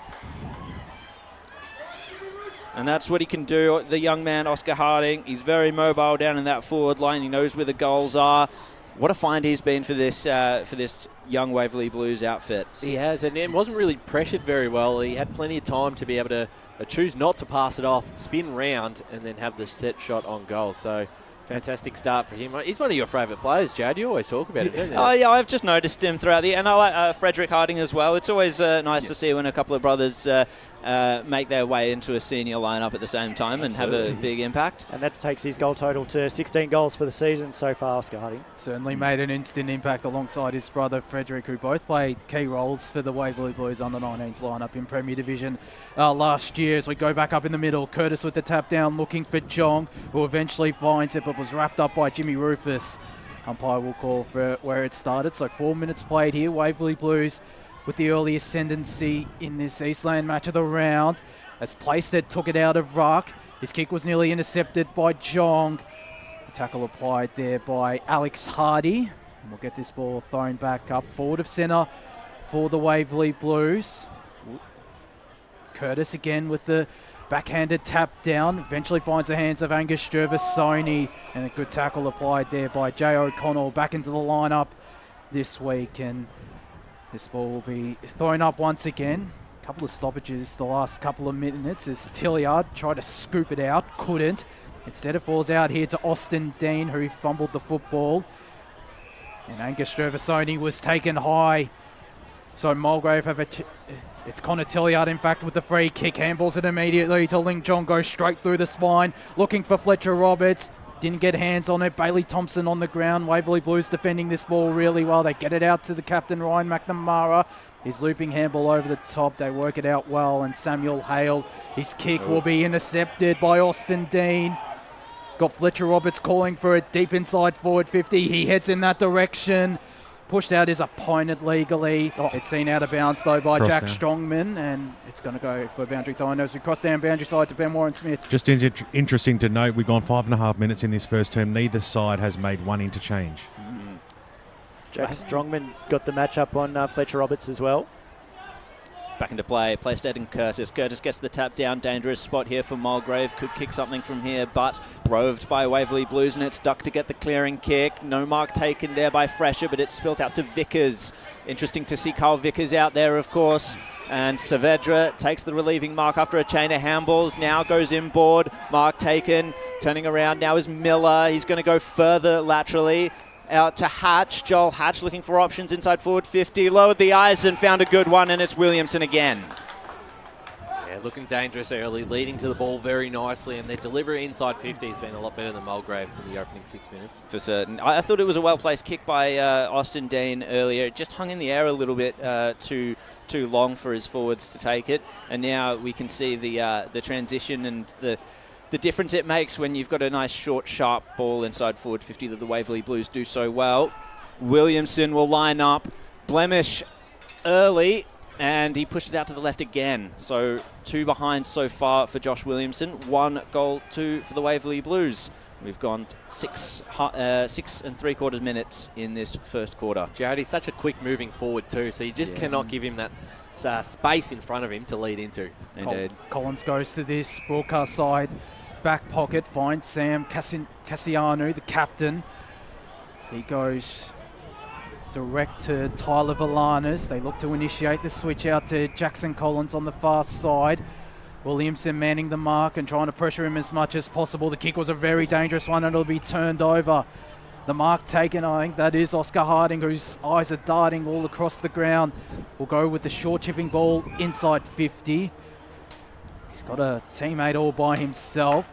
A couple of players calling for it in the middle of Central Reserve. He goes in that direction to the hot spot. Mulgrave have the numbers. Did really well. Did Carl Vickers to affect the contest. They managed to pick up the ground ball, though, do the Lions. Jordan Falloon in defence, and they clear, but the mark taken by Josh Williamson. Mulgrave just going to have to work that match-up on Williamson. He's just running every which way, and no one's sort of sticking with him. They had Collins onto him for a stage, Braden James as well, but no one matching up fairly on him, and he's just getting free looks at any opportunity. He probably got burned on that last one as well. He was leading up to the ball, and they ignored it, sort of went out to the far side. So danger signs. He just needs to work on the kick. As he was winding up to go back for the set shot, but instead goes the short kick and finds the hands of Samuel Hale, who can go back and kick his first goal in the Waverley Blues second. Come back into the lineup this week alongside his brother Tyson, as well as Jay O'Connell. A couple of handy inclusions for the Waverley Blues as he's kicking this from a 45-degree angle, 40 metres out. Looks good off the boot. It's really good off the boot. Waverley Blues have the first 2 on the board, 2-2-14. Mulgrave yet to score, 8.5 minutes gone first quarter on the Bendigo Bank scoreboard. Yeah, looking dangerous early, and it was poor marking to see Hale standing there by himself for quite some time, and had plenty of time to put a man on him, but chose not to, and they pay the consequences for it. And that's the thing with Mulgrave, like I was saying with the Williamson, it's just both those players allowed so much room, and they cannot allow that against Waverley Blues side that we've seen have kicked some great scores this year. Usually a defender, Sam Hale. So interesting to see him work his way up the ground. I can see he's going straight back to full back, so I think he floated forward and was just completely unmarked. Who's he playing on there? Looks like it's Gladman. So back into the centre we go. Up goes Curtis. Bit of an oil draw there. Vickers was there. Owl just stealing it was Duck and gets it out to Gisara. Inside forward 50 once again, the Waverley Blues. They got a hand to it, did Mulgrave. Scramble for the ball. Oh, it's spilt out to Steele. He can kick a third for the Blues, and he's done just that. It is looking very dangerous now for Mulgrave in that forward 50, or in that defensive 50. Steele now with his 13th of the year. Very lucky. That was a throw coming out to Ooh. Steele. So they get away with one, but potentially the umpire might have been out of position to be able to see that, but definite throw. Unfortunate there for Mulgrave. That's 3-2-20 to 0. 10 minutes gone on the Bendigo Bank scoreboard. And on top are the Waverley Blues in these first 10 minutes of this contest. They need to win it at the source through the lines. They failed to do so at that last centre clearance. It's back up in the middle we go. Gladman got it down to Jong. Manages to get a handball away to Telliard, who spilled it. Has to become the tackler, but shrugging off his opponent there was Stark. Gets it off to Vickers on the runway. Straight through the middle. Have you ever seen a duck do that? Definitely not. That is brilliant from Chris Stark and Carl Vickers. Waverley Blues have the first 4 goals on the board inside the first 10.5 minutes, 4-2-26. Mulgrave yet to score.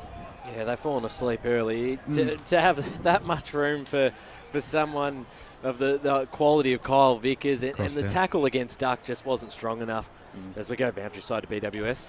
Great call there, Wardy. Tell you what, law of averages says that the Waverley Blues on a media team game will be up by 8 goals at quarter time.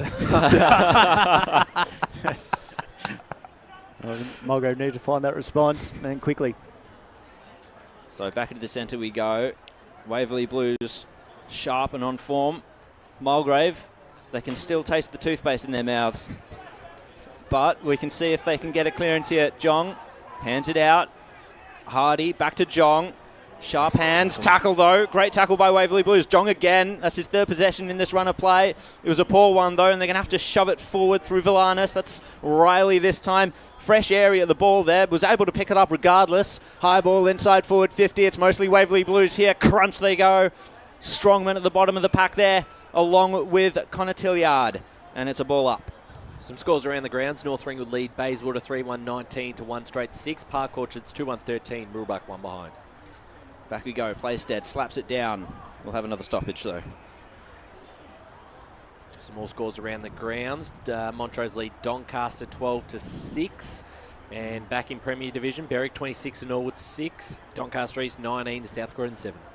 Thank you very much, Ryan. Clearance goes the way of the Waverley Blues. Oh, little fumble there, though, and that's a little fortunate there as Bailey Thompson, was able to draw the high free kick, and this is the first true shot at goal for Mulgrave. Just having a look at the replay now. He went low. Sort of arm slipped up, but yeah, fortunate. They got away with one down the other end, so take it back, but just needs to make this count. It all comes out in the wash in the end. Bailey Thompson. He's been good this year for Mulgrave. This will be goal number 15 for the year. Played a lot of reserves for Noble Park last year. Keeps it low enough. Oh, and he just got decked after. So he missed the goal, and then across comes Sam Hale and flattens him. So what's it? Okay, so I've missed that. I don't know if the replay caught that, but he's still on the ground. He's still down. That's obviously got to be a boundary. Let's go to Chris Curtis on the boundary line. Yeah, guys, well, the umpire that was on the mark was looking at the goals, but there was one at just the edge of forward 50 that looked like they had a good view of it. But like you said, nothing's been called just yet. Gee, he's slow to get up. It's coming off the ground, which you can understand, but yeah. Well, there's no retaliation on the field really, so I don't know if many players actually saw it or what actually happened. All eyes were on the ball. Jack, did you actually see? No, I just noticed him go down, and it was Hale who was going away from him. Anyway, take it away, Josh Ward. As Waverley Blues go to the far side, and the really strong mark taken by Tyson Hale, the vice-captain, back into the lineup after missing the last 5 weeks. His kick was a very dangerous one. Will Little still did really well. Under pressure from Evan Sarkisian. Had to go back to Tyson Hale, who's pinged for holding the ball. Lin Jong having a hot start for Mulgrave, back into the lineup this week as well, as he looks to go to Fletcher Roberts inside 50. The mark, it is paid. It has to be paid. I was about to say he was juggling that mark, Fletcher Roberts, but while the two former doggies combining, and Fletcher Roberts can go back and kick a crucial first goal for Mulgrave, just starting to get the ascendancy in these last couple of minutes. And Fletcher Roberts can cut the margin back down to 19 points. Of course, before joining Mulgrave, spent a bit of time with Port Melbourne in the VFL. Goes around and goes straight through the middle.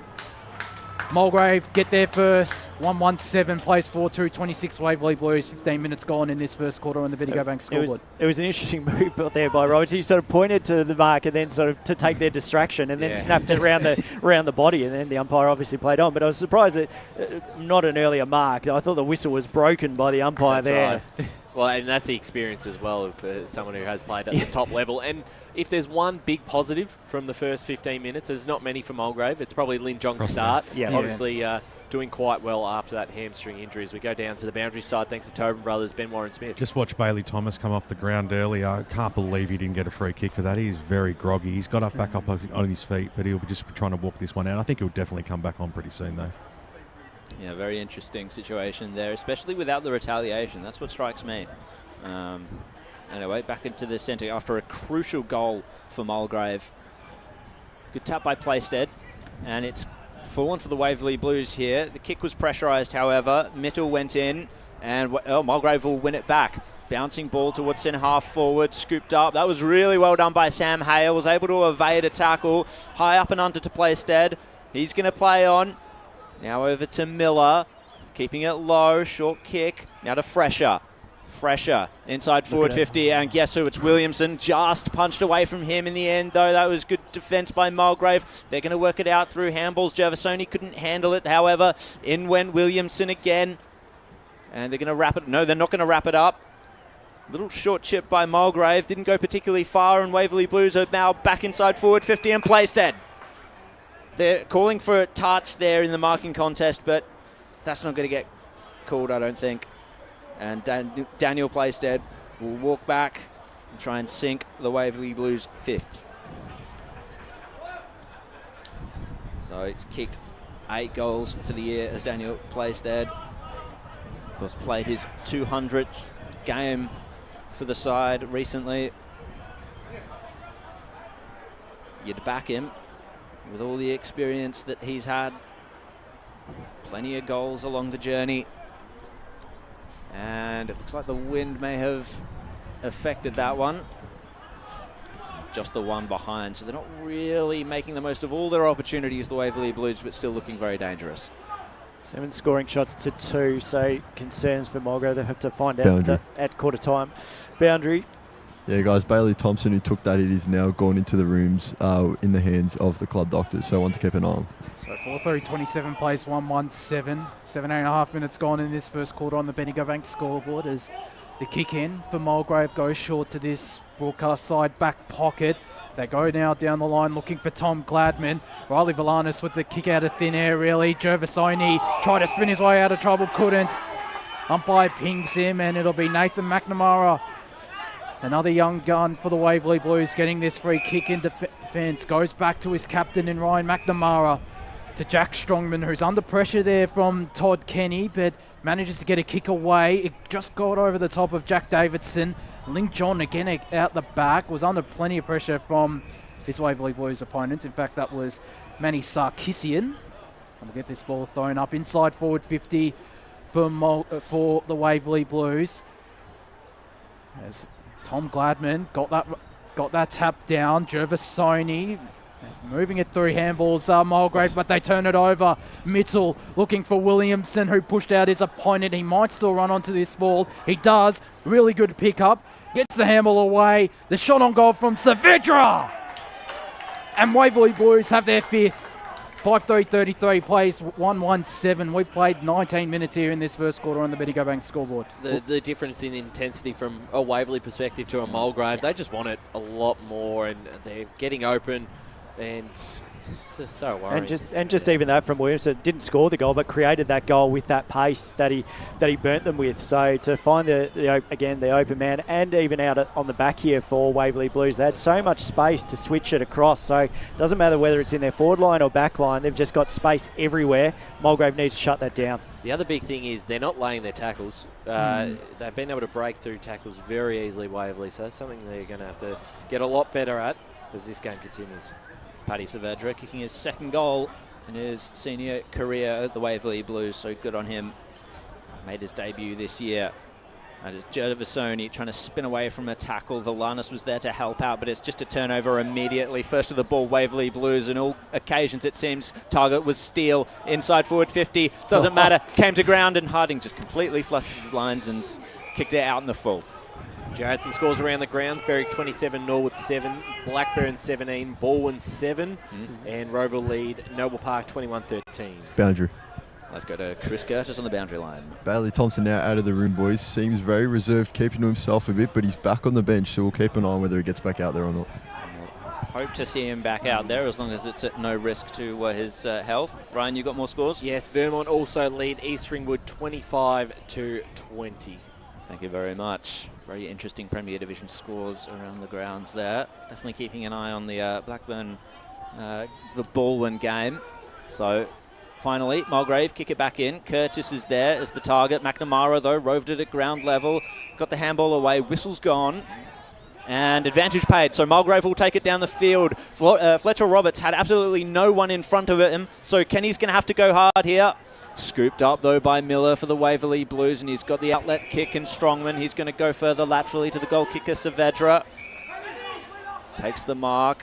And he's going to go back into the corridor, just overcooked the kick a little bit. And Mulgrave could pounce on this one. Kick towards the top of the goal square by Gervasoni. Roberts lopes after it into the pocket. He's going to have to be quicker than that. Got the kick away, and it just dribbled over to the wrong side of the post, and one behind for Mulgrave. I was going to say that BWS talked about the grass being long. In that pocket, it looks exceptionally long, and that ball just slowed up. I like Fletcher. I was trying to dribble it, but went on the MCG, far from it. As they nearly got the turnover inside forward 50 there, Mulgrave, but they give away free kick to Connor Tilliard, and it's Will Little. It goes out wide to Christopher Duck. Had a good start to this contest as Duck. Down the line he goes. Ryan McNamara is inboard on the right half-back flank for the Waverley Blues, so just slowly moving this ball are the Blues. They look to launch now to Oscar Harding. It falls out the back to Jordan Falloon. Alex Hardy wrapped up. An umpire will call for it. So 22 and a half minutes gone in this first quarter. Waverley Blues lead 5-3-33. Mulgrave 1-1-7. A hot start from the second place Blues will look to move to 9-1 for the season. There's no clear winner in that ruck contest. Jimmy Rufus, his kick was smothered. Lin Jong pounces, got the handball inboard to Evan Sarkisian, goes inside 50 with a really good kick. And Mulgrave have a chance to get a late one here. Just waiting for the player to turn his number around, but that was a really good passage of play. Batista, I think. It is. Yeah, it is. John Michael actually Batista. got that ball off the rebound of a Waverley Blues player's head. But actually, a bit of luck worked their way that time. Much better pressure, though. He'll kick this from directly in front. Will Michael Batista made his senior debut a couple of weeks ago. From about 40 metres out, drifting to the right, stays there. Mulgrave move to 1-3-9. Waverley Blues 5-3-33. 23 minutes gone first quarter on the Bendigo Bank scoreboard. That was better by the Lions, though. That kick inside forward 50, that's what they were looking for. It was a lot sharper than some of the entries that they've had previously. So it's Ryan McNamara now to bring it in. Kicks it into the pocket. Strongman was there. Kicks it over now to Rufus. Just at the crook of the arc and the boundary line in his defence. And his kick was marked there by Gissera.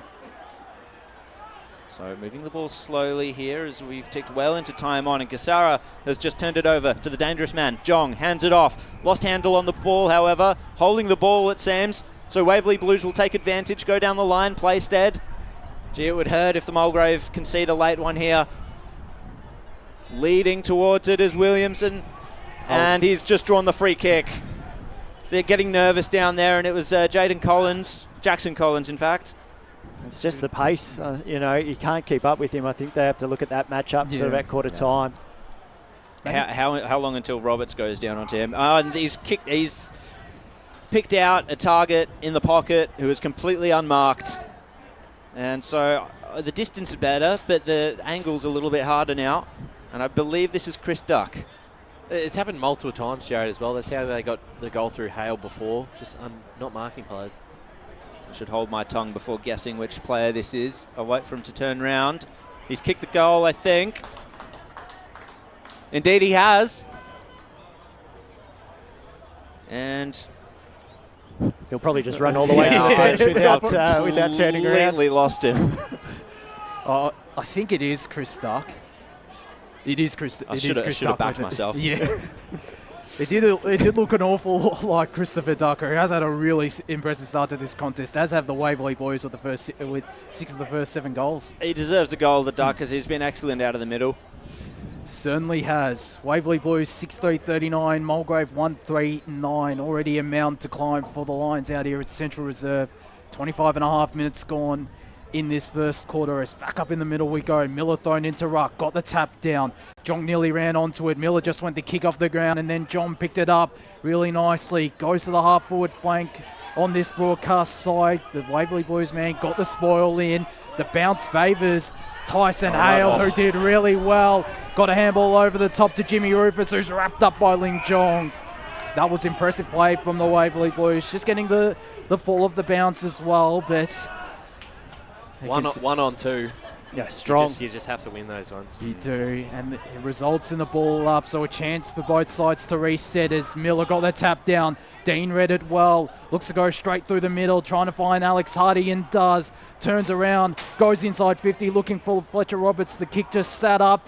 Roberts goes to the snap. It goes to the left, and it'll stay in play. Batista might run onto this. He does. He's got a 2-on-1 in the right side forward back pocket for the Waverley Blues, and the Blues win out. Little got the handball over the top to Samuel Hale, who fumbled it. He managed to get a kick away, but it won't be 15. It won't even reach a teammate as Rufus does really well. Was wrapped up though and pinged. So Mulgrave a late chance, and it looks like it's going to be Michael Batista, who has provided a bit of presence the last couple of minutes in that inside the forward 50. Handballs it immediately. The shot on goal from Valanis will fall short. Affecting the contest there was Alex Hardy, but it's seen through. And Mulgrave moved to 1-4-10. Waverley Blues 6-3-39, 27 minutes gone first quarter. And the grass might be thicker on that other side. I didn't think it was possible, but the just stop. Just blunk. It's sand traps over there. Sam Hale over to Steele, who's worked his way up the ground. Now, the inboard kick could have been dangerous, but the safe hands of Will Little made sure of it. He's going to go back out to Steele now, right in front of the Mulgrave dugout. Again, too easy, just finding these options everywhere. Yeah. Exhibit A. And then that's over to Nathan McNamara.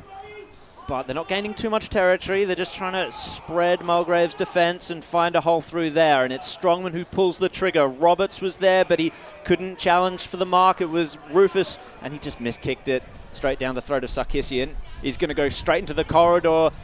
Lack of communication there between Valanis and Tilliard, but Valanis was good enough to make up for it. Kicks it out towards Roberts. He's got the much smaller Rufus to challenge him. Paddles it and kicks it along the boundary line. Rufus gets there first and manages to find the boundary line and just to make sure. And deliberate. He's paid the umpire. She's paid deliberate. Should be. Yeah, and I agree. So Roberts to take the free kick to the top of the goal square. Punched away by Miller. Scooped up for Mulgrave. Out to Tilliard. He's going to have to evade a tackle. Couldn't quite get the handball away properly. Lin Jong was there. Buries his way under. And it's going to be a ball up. We're going to be hearing the quarter time siren very, very soon. So Mulgrave are under pressure now to kick this one to take something into the quarter time break.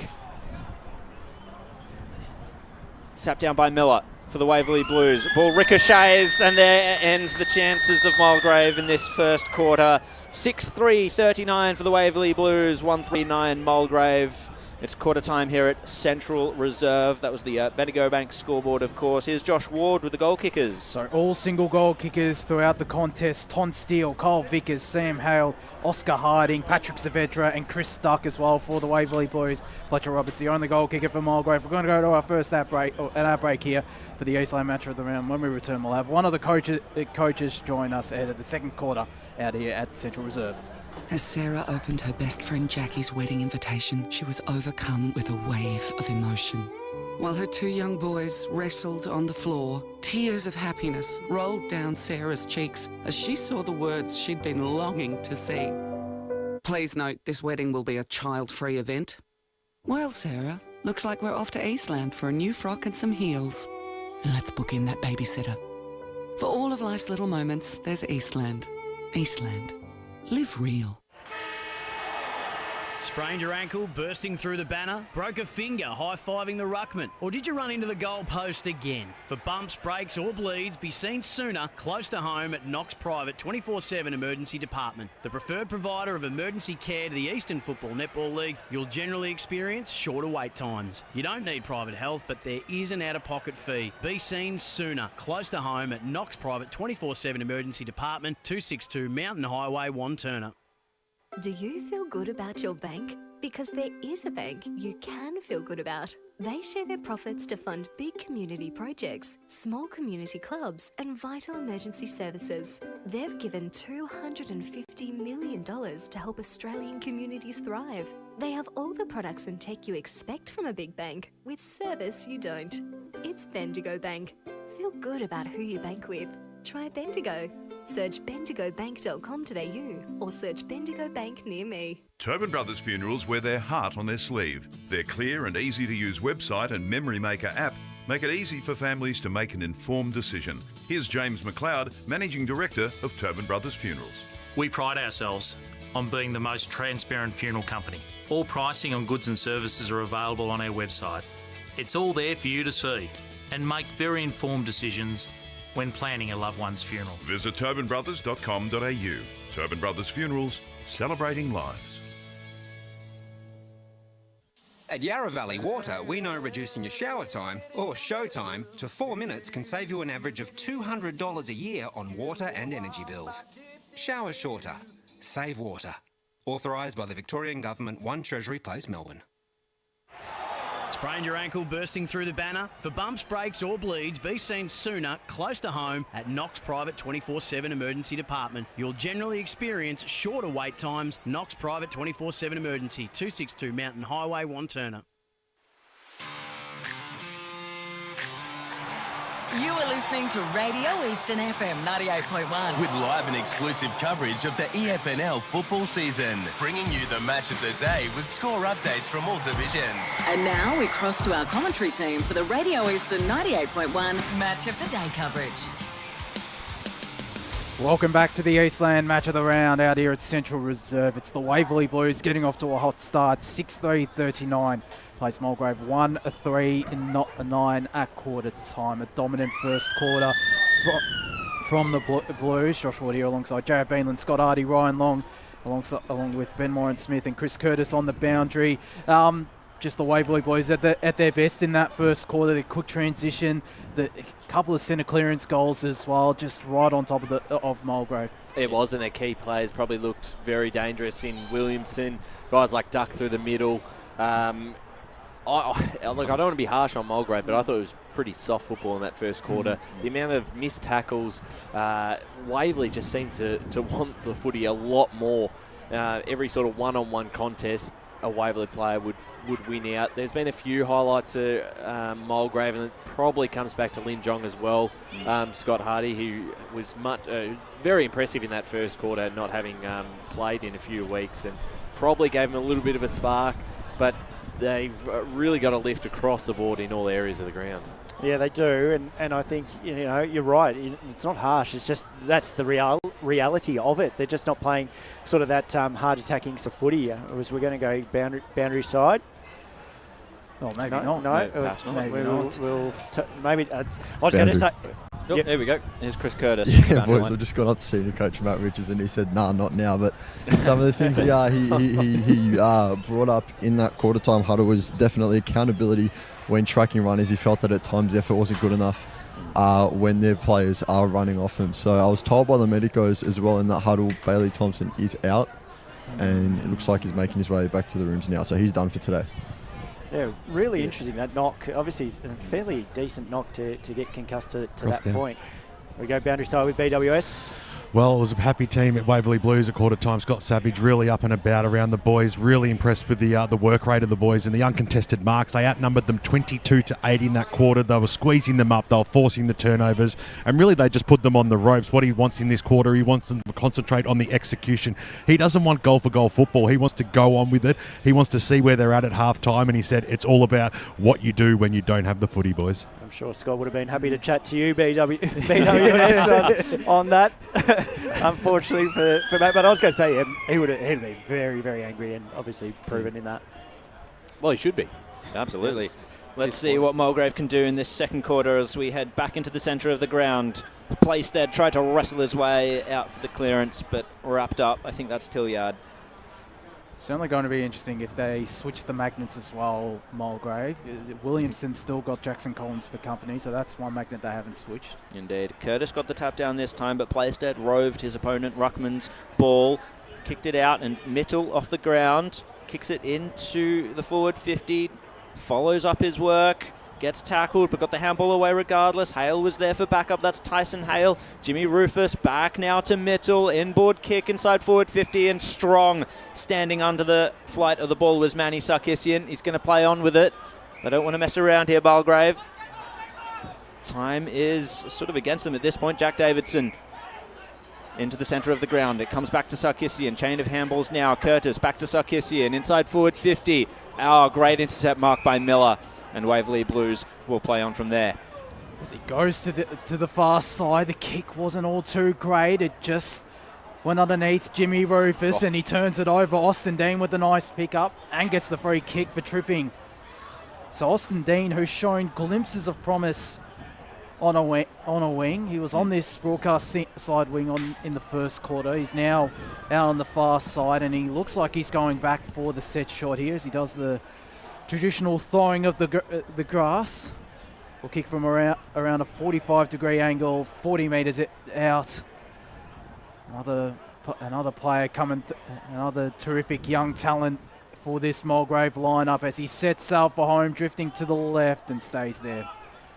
Mulgrave missing their chances, 1-5-11. Plays Waverley Blues 6-3-39. We've played 2 minutes in this second quarter on the Betty Bank scoreboard. There has been those chances, Josh. They've had some nice looks at goals from set shots and just missed them. So they need to make them count this quarter. So a bit of a missed kick there by Waverley Blues, kicking it in, but Sam Hale's going to make it good. Just shrugs the tackle, regains the ball, easy enough. Over to Tyson Hale now, but Mulgrave, they turn it over through Sarkisian. Now in the hands of Curtis, fed it inboard to James. Jong is there, ridden into the ground. Play on, says the umpire. Saavedra gets the handball out, and it's taken over the line by Kyle Vickers. Here's the pressure by Tyson Hale again. They're Ryan. Like, bloody hell, amazing. Yeah, both Hales indeed. Back into play on this near side now. Plays dead, taps it down. There's a Waverley Blues man at the bottom of that. He just wants it so much, Tyson Hale, around this contest. You watch him from these stoppages, just the tackling pressure and those bright blue boots. Now it's come to Duck, out to Saavedra. He's got a little bit of space to work in. That space completely runs out as Gervasoni lays the tackle, holding the ball. Where to here for Mulgrave? They're going to be finding some goals soon if they keep some of this pressure up.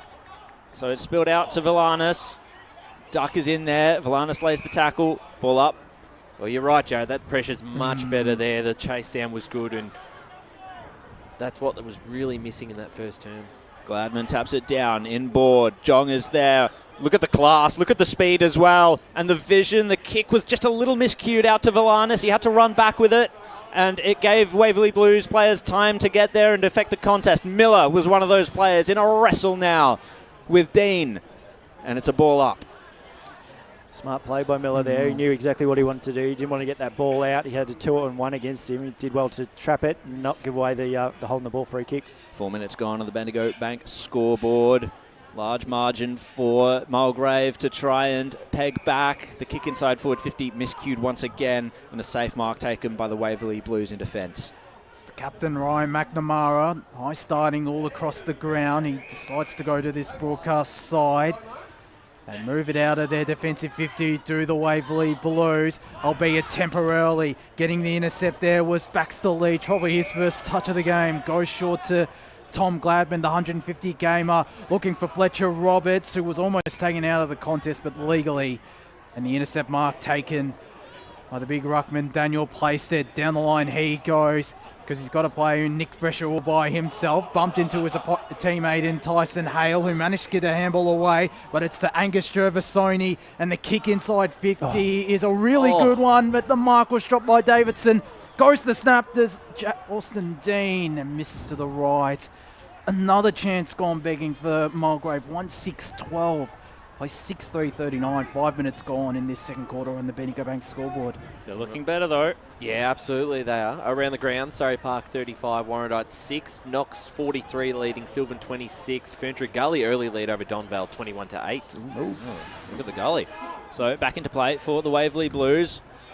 Punch over the line though. That Donvale game's really going to bite me when I wasn't paying attention, was it? You know what? Donvale, why not? Yeah, who are they playing? Don't know. Yeah. Don't listen to it, Ron. It wasn't great. Going back to it. Yeah, right. Back into play. Curtis v Playstate again, but it's come down to Sarkisian. Great smother by Rufus. He can follow up the work. Body lines the ball. Gets the handball away. And Waverley Blues, quick as a flash, are down in their forward 50 just about. Steele couldn't quite take the mark. He's going to have to work his way around his opponent there. Harding was over the top as a provided option. Punched away from him, however. Steele goes at it again. And it's going to be wrapped up there as Mulgrave are playing the clamps just a little bit around the contest. Just tell them you cannot kick it on the ground in that pocket. You will not go anywhere. It's not going to work. Curtis taps it down. Jong there as always. And a relieving kick for Mulgrave. It's going to come back though here through Little. Kicks it inboard. Mark taken by Mittle. So Little to Mittle to back to Little. We're tied in knots here on our tongues. And, well, it's a great kick forward for the Waverley Blues. Mark taken inside forward 50. He swung round and just kicked it across the face of goal, unfortunately. And just the 1 point for the Waverley Blues. That was Williamson again, just causing havoc down there. He's having one of those almost days. If he finishes off his good work, he'll be. It's been like 3 behinds, 4 behinds so far, I think. I think it's I got him down for the 3 behinds. Yep. But so if you kick those 3 behinds, it's a lot of a bigger margin. As the kick from defence was a very dangerous one from Mulgrave. It did, and it's Angus Gervasoni started to step it up in this second quarter. Josh Basin in front, 19-4. Might be right as they turn it over. Cassiano, the backwards kick, looking for Jackson Collins, and Cole Vickers pounces. He can go back and kick his second goal of this contest. Come back to the Waverley Blues this season on Port Melbourne's VFL list since probably around this time last year, and has made an impact since coming back into the lineup. Will kick from a little bit of an angle, but from around 5 metres out. Shouldn't make any mistakes, and he doesn't. Only I was not far from it. Very, very close to what is known as the commentator's curse, but it's still a goal. 7-4-46 Waverley Blues. Mulgrave 1-6-12, and just a case of Mulgrave have all the territory, failed to really impact the scoreboard. Waverley Blues go down the other end, probably their first or second entry inside 50, and they get a goal. Yeah, Scotty, that really hurts. They had all the play for the first 5 minutes of the game, just couldn't quite convert those forward 50 entries, and ends up biting them when it goes the other way. As we go down to the boundary Chris Curtis. Yeah, guys, Mulgrave's number 5, Alex Hardy, has come off the field, just pointing above his left knee. He's trying to walk it off at the moment and just consulting with physios as we go, so we'll keep an eye on that. So down by 34 points, down perhaps a couple of rotations here. Mulgrave are up against it, and they're going to concede another inside 50 here to Mitchell. Bodylining the ball, that was really well done by the big backman there, but Waverley Blues just trying to get it forward. A scramble in defence there by Falloon, and it looks like it's going to be a ball. No, it's a free kick, and it's going to go the way of the Waverley Blues. Cross down. Let's go down to BWS. It was paid a throw. It was a throw. Thank you very much. So, tricky stuff here. I believe this is Daniel Plays Dead. It is. And the 200 gamer from a few weeks ago has just pushed it across the face of goal. So just the 1 point, bit of a let off once again from Mulgrave. 7-5, 47 to 1-6-12 on the Bendigo Bank scoreboard. 9.5 minutes gone in the second quarter. Collins with the kick in. Called back though. Just have to wait for the goal umpire's signal as he was looking to this broadcast side, or near side. Now decides to go straight through the middle. Kick was again a dangerous one, but still the mark taken there by Tyler Valanis. Goes back to Jackson Collins. Short chipping ball over the top, flirting with danger, but still finding Angus Gervasoni. Goes immediately to Ling Jong, who has to take on 2 opponents. Instead decides to go back to Gervasoni. The kick down the ground from Riley Valanis right in front of us. And a really good effort there by Will Little, who's also stepped it up in this second quarter. The former... Sorry, no, keep going, Josh. Sorry, I was just going to say Jack Davidson had a very quiet game this far. Normally one of their standouts. So we'll get this ball thrown back into play. Gladman just took his opponent out of ruck in Zach Miller and goes inside 50, 2-on-1 in favour of Waverley Blues, but it falls out the back to Fletcher Roberts, who can almost dribble its way to goal. It's at the top of the goal square. Middle's going to run onto it up against Austin Dean. And Middle sees it out of bounds for a boundary throw, and so another chance for Mulgrave to get on the scoreboard here at the 11-minute mark of this second quarter. Bounce didn't really favour Dean there. It's just kept going away from goal, so missed opportunity. But having a look around the grounds, North Ringwood 52 over Bayswater 13, Park Orchard 34, Mirrabah 3. So who's going to rove it? Waverley Blues do. Kick out of defence, and a free kick for over the shoulder is going to be paid against Mulgrave, and it's going to go to Jamison. Haven't called his name much. He gets it over to Duck on the wing. Had to delay the handball a little bit for his man to come forward, and the kick was low and it was strong, and it was to Rufus. His kick just hit the ground before it made it to Steele. 2-on-1 situation now from him. Turning this way, and that is Williamson, and he just places the kick right out in front of his teammate. Easy as you like. How much space? Yeah, it was very, very short, but it's Nick Fresher. He was paid the mark, and he's going to go back and look for his first goal of the day, and that's one thing. They've had 6 individual goal scorers. This would be 7 if he kicks it, which is very, very dangerous. They've got options everywhere, just like they did in the Division 3 days. Nick Fresher comes in. He's just pushed it left. Oh, I hit the post. It was coming back slightly. But the woodwork got in the way. With all the missed opportunities, they've probably just slightly kept the door open for Mulgrave. This game could be even further blown out. It's 48 plays, 12 on the Bendigo Bank scoreboard. It's a better run.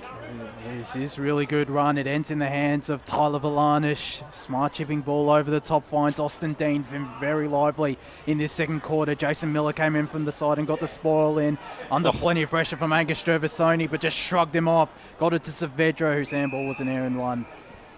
And it results in a boundary throw in again as we cross down boundary side to Chris Curtis. Mulgrave's Alex Hardy back out on the field, boys. Good to hear. It's terrific to hear, because if Hardy went down, it would have been 2 rotations for the remainder of the contest for Mulgrave and would have made it an even bigger mountain to climb. They trail by 36 points, 6 straight kicks as Gladman.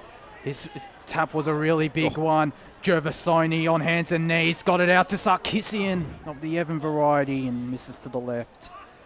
Waverley just filled that hole really nicely with the spare player back there to shut it down, and then just the missed shot by Mulgrave. But pleasing from Mulgrave, that run on that far side was a lot better, and probably need to use more of that, just take the game on a little bit more and roll the dice, because at this stage they've really got nothing to lose and they need to find a way to win.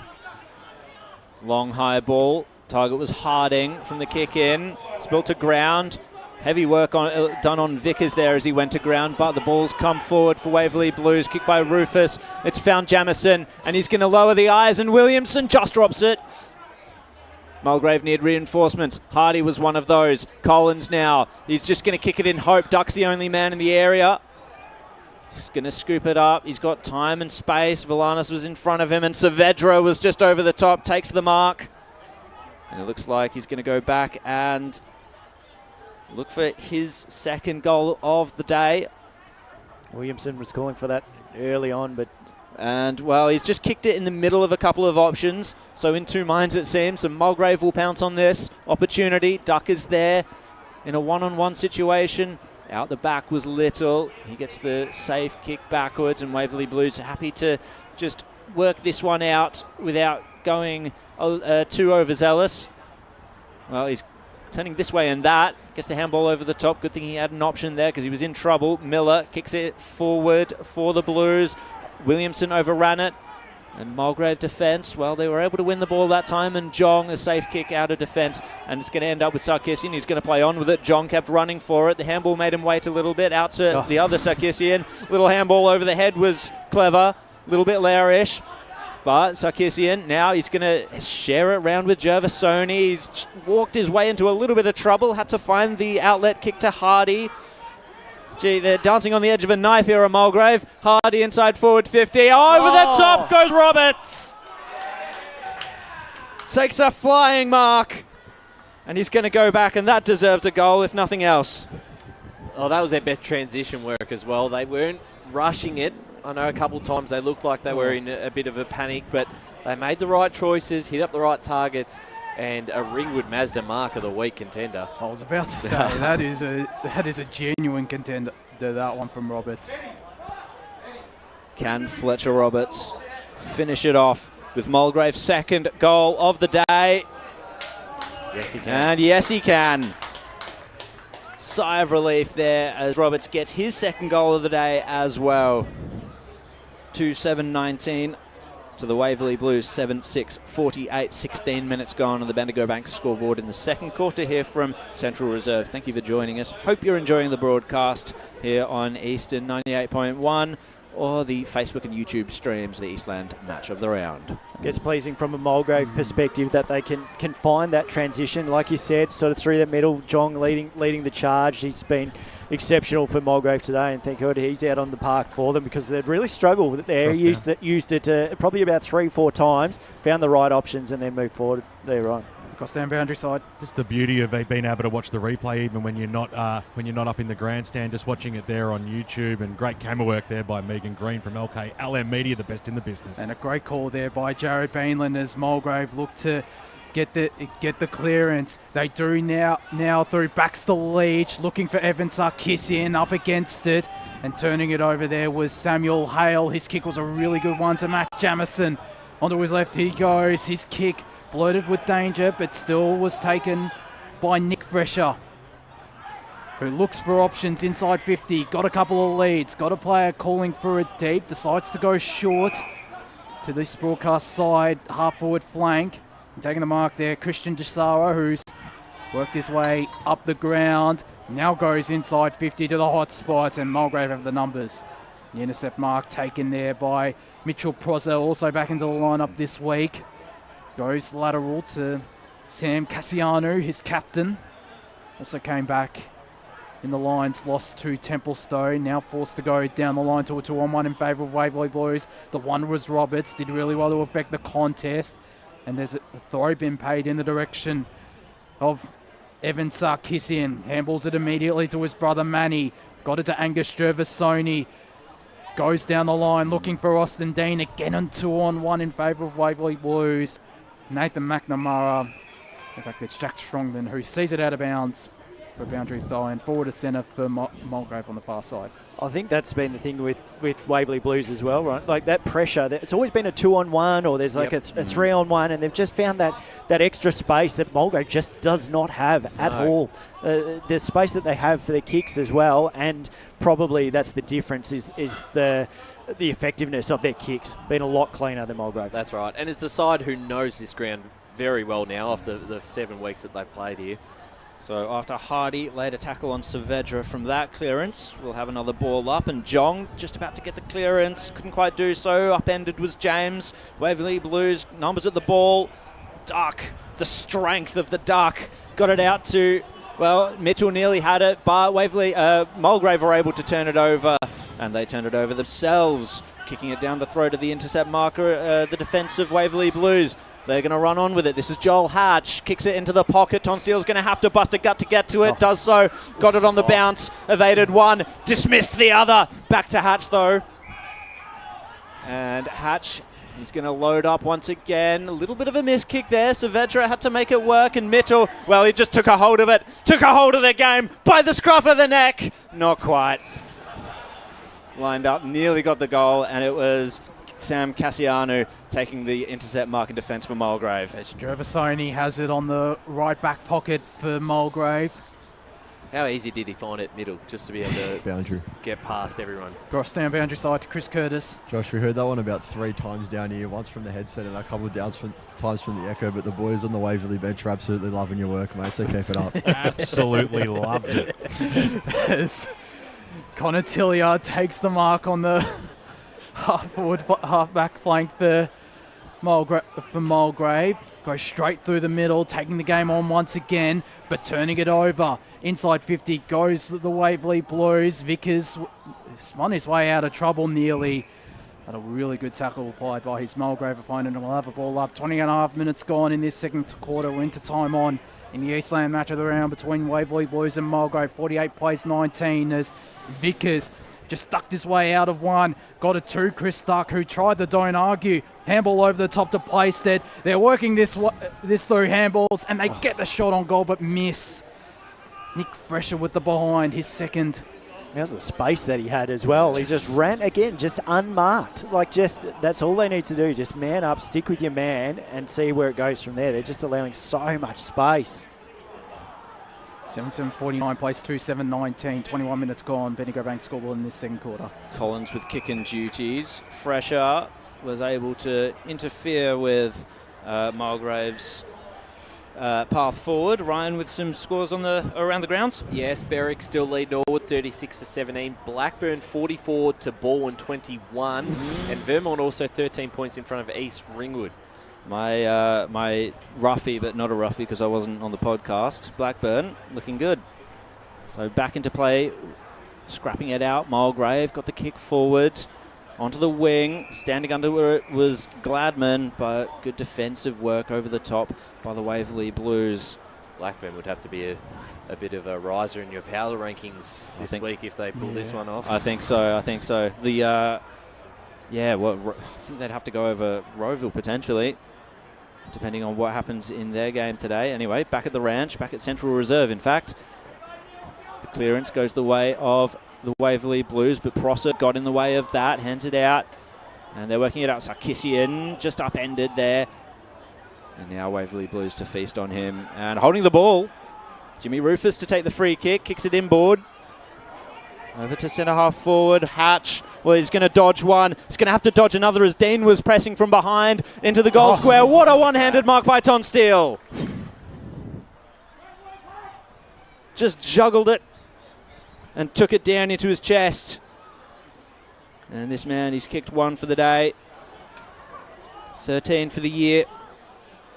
Used to play for Ormond. Was one of Tom Langford's better finds, and he slotted it. That's the 8th goal for the Waverley Blues. They move to 8-7-55. Mulgrave 2-7-19. We're in time on in this second quarter. Yeah, that's a fantastic grab. Used the body so well, and it's very hard to defend that when you've got the talents of someone like him. I am going to say it is a Ringwood Master Mark of the Week contender. Still not as good as Fletcher Roberts' mark, but still Terrific goal, nevertheless, from Ton Steele and the Waverley Blues, back out to a 6-goal margin. Josh, a bit of a shootout out at Sylvan Recreation Reserve, 54-67 approaching half-time. Surrey Park 63, Warrandyte 12. Back up in the middle we go. Bryce Curtis with the tap down into Chris Stark. Curtis became the tackler. Gervasoni wrapped up. Division 4 scores. Chermside Park lead Nuttawading by 8 points, and Croydon North Emlock a 3-point lead over Forest Hill. We spoke about Croydon North Emlock being the smoky in that one. They certainly are proving. I think it was Spider who tipped them yesterday as well. I tipped them too, Josh. I think a few of us did. I'm a brave man tipping Forest Hill. I think it was myself and Jared who tipped Forest Hill, but indeed. Hasn't gone too far, the ball. Now it has, because Curtis got the handball, but it was a backwards one, and it's turned over. Waverley Blues turned it over to Alex Hardy. It's turnover city in this passage of play. James Middle had a really good second quarter. Goes for Ton Steele. Did really well to get hands to it, but couldn't take the mark. And just pushing his opponent backwards there. That was Mitchell Prosser, and Nick Fresher just gained a bit of meterage for the Waverley Blues. Gets the stoppage inside forward 50. Ton Steele looks a bit ginger after that marking contest. In the meanwhile, the Waverley Blues get a holding the ball free kick, and it looks like his right ankle is looking hurt there, Ton Steele, which would be a bit of a loss there for the Waverley Blues, as Jay O'Connell will go back for this set shot. He's making it go the long way around. Nearly broke the other ankle. We got him out just like Chris Curtis. Yeah, guys, still just on the back of that contest, looked like he landed awkwardly, might have turned his ankle a bit, tried to put weight on it. It's better as it's gone on, but not great now. It's Jay O'Connell from outside 50, goes for home. Curtis balls it through.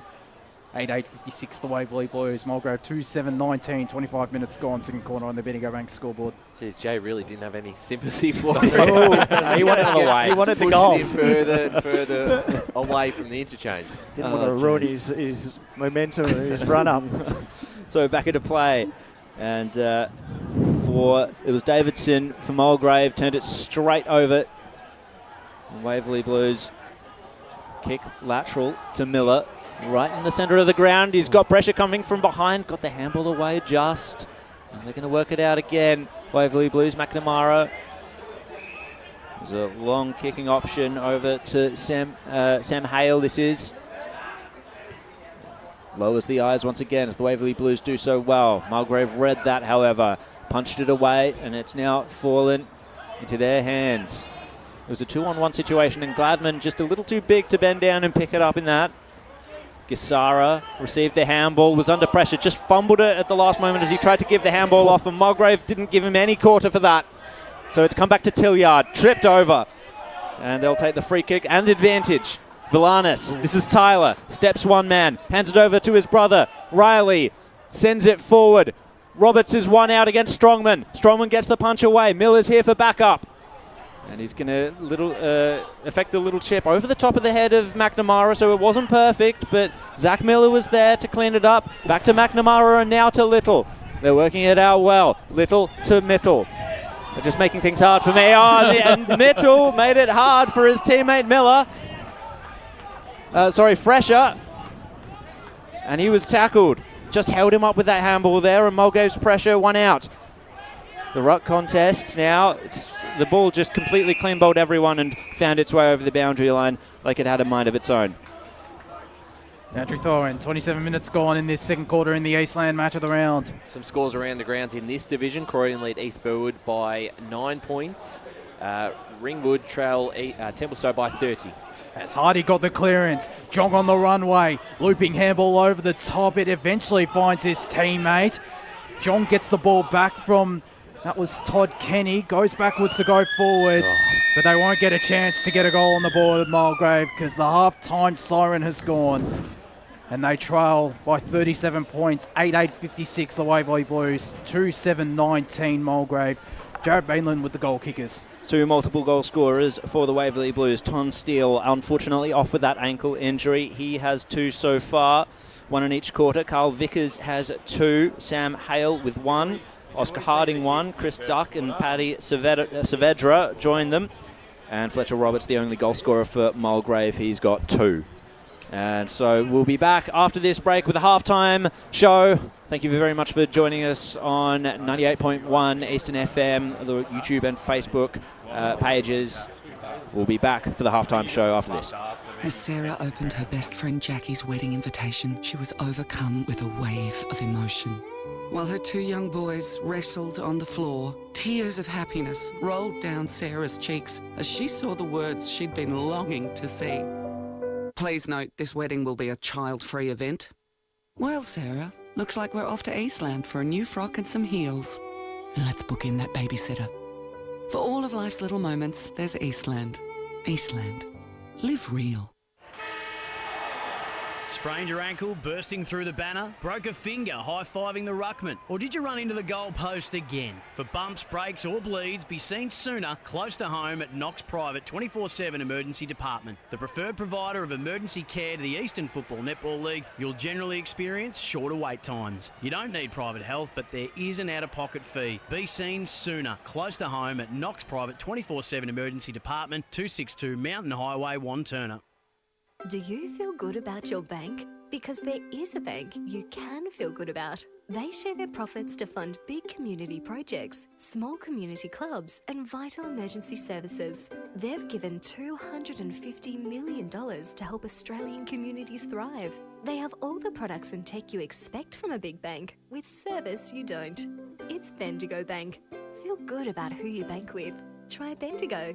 Search bendigobank.com.au or search Bendigo Bank near me. Tobin Brothers Funerals wear their heart on their sleeve. Their clear and easy to use website and Memory Maker app make it easy for families to make an informed decision. Here's James McLeod, Managing Director of Tobin Brothers Funerals.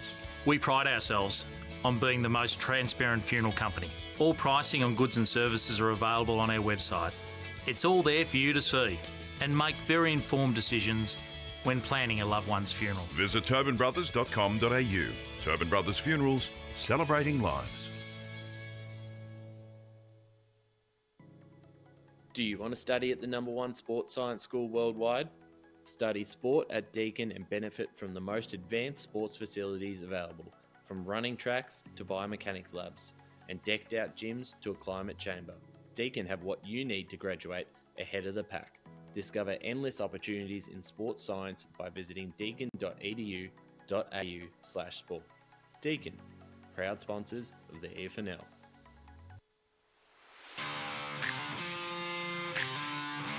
You are listening to Radio Eastern FM 98.1. With live and exclusive coverage of the EFNL football season, bringing you the match of the day with score updates from all divisions. And now we cross to our commentary team for the Radio Eastern 98.1 Match of the Day coverage.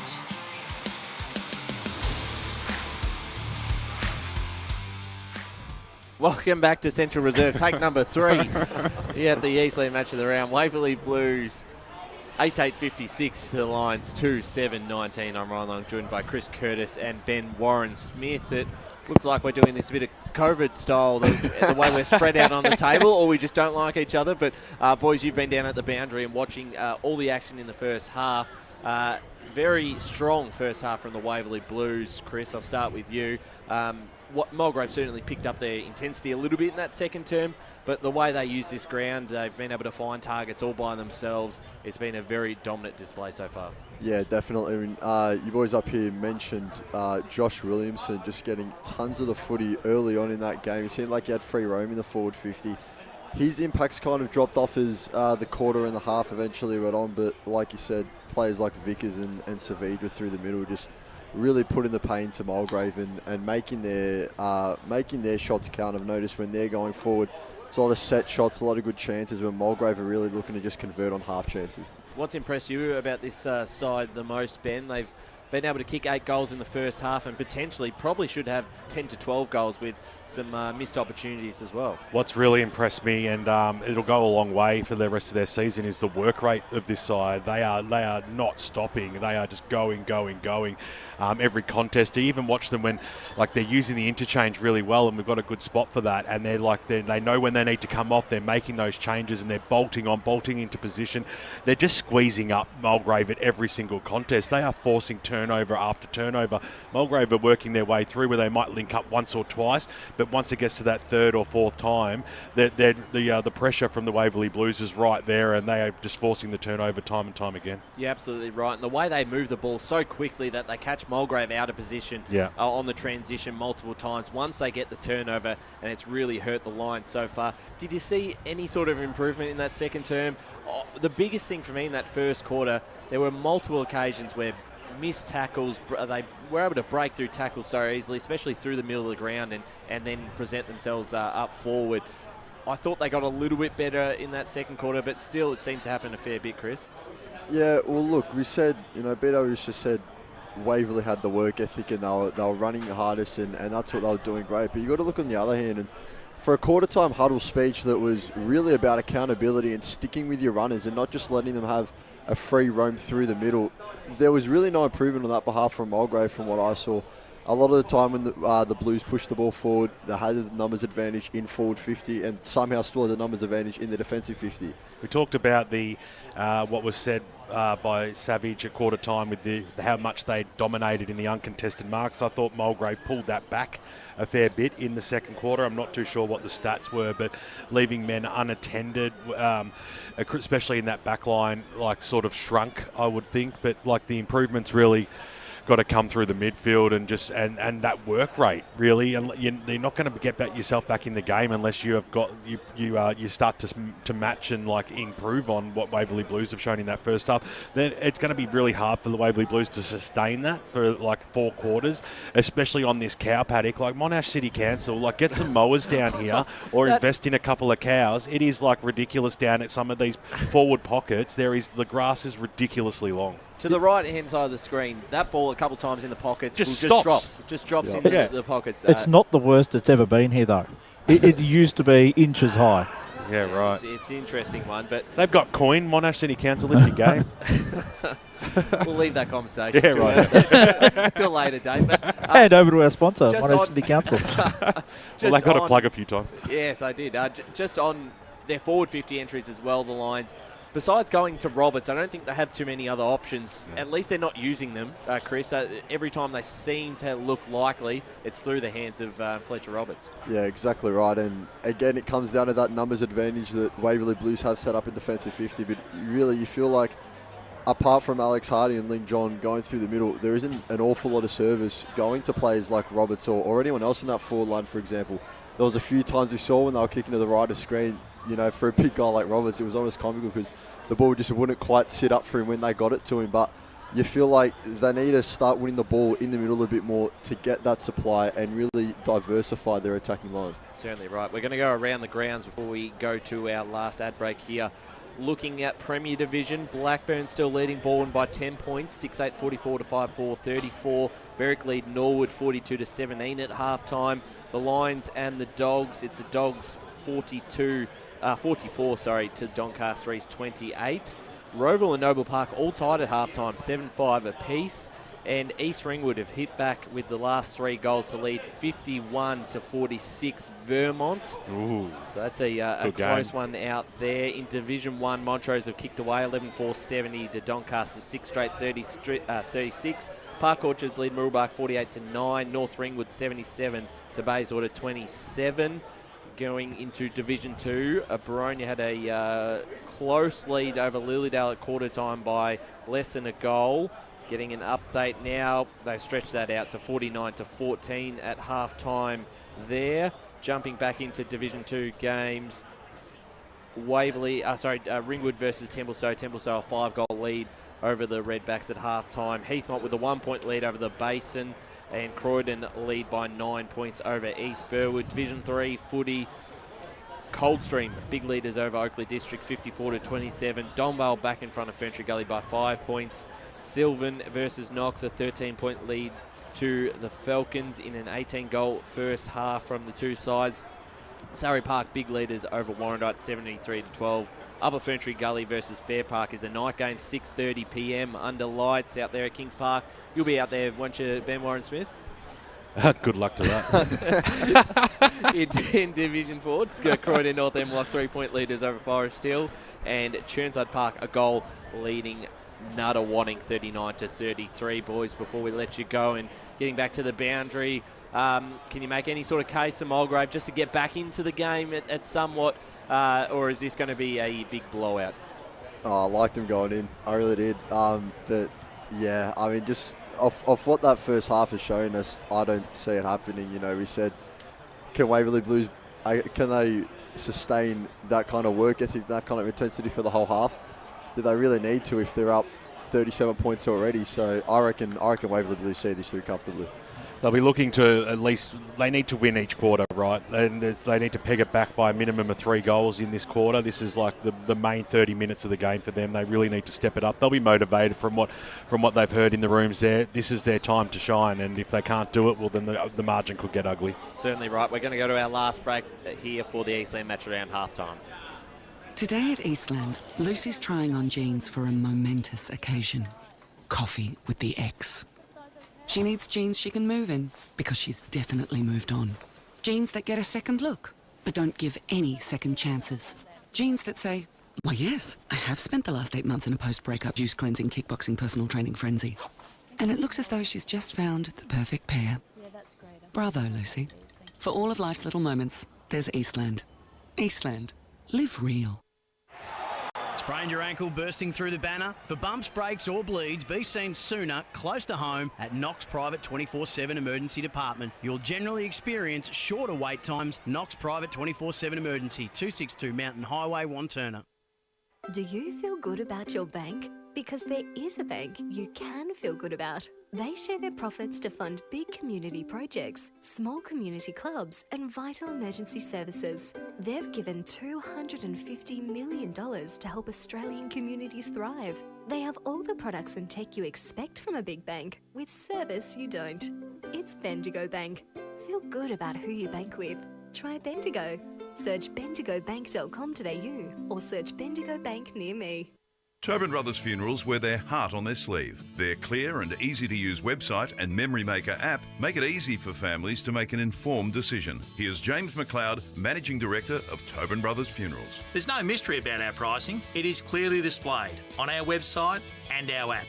We have staff standing by 24 hours a day, every day of the year to assist you in your absolute time of need. Visit tobinbrothers.com.au.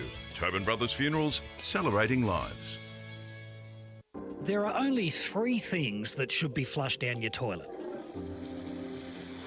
Pee, poo and paper. Some wet wipes and antibacterial wipes say that you can flush them, but you can't. They clog up the toilet and pipes, causing expensive blockages. Save yourself a truckload of trouble. Put your wet wipes in the bin. To learn more, head to the Yarra Valley Water website, yvw.com.au/wet-wipes. Hi, Dylan Dow from the Waverley Football Netball Club here. When I need to grab a quick coffee or a bite to eat, I'm popping into Eastland. Eastland's more than a shopping centre. They support a range of community organisations and have been a major partner of the EFNL since 2018. Cheers, Eastland.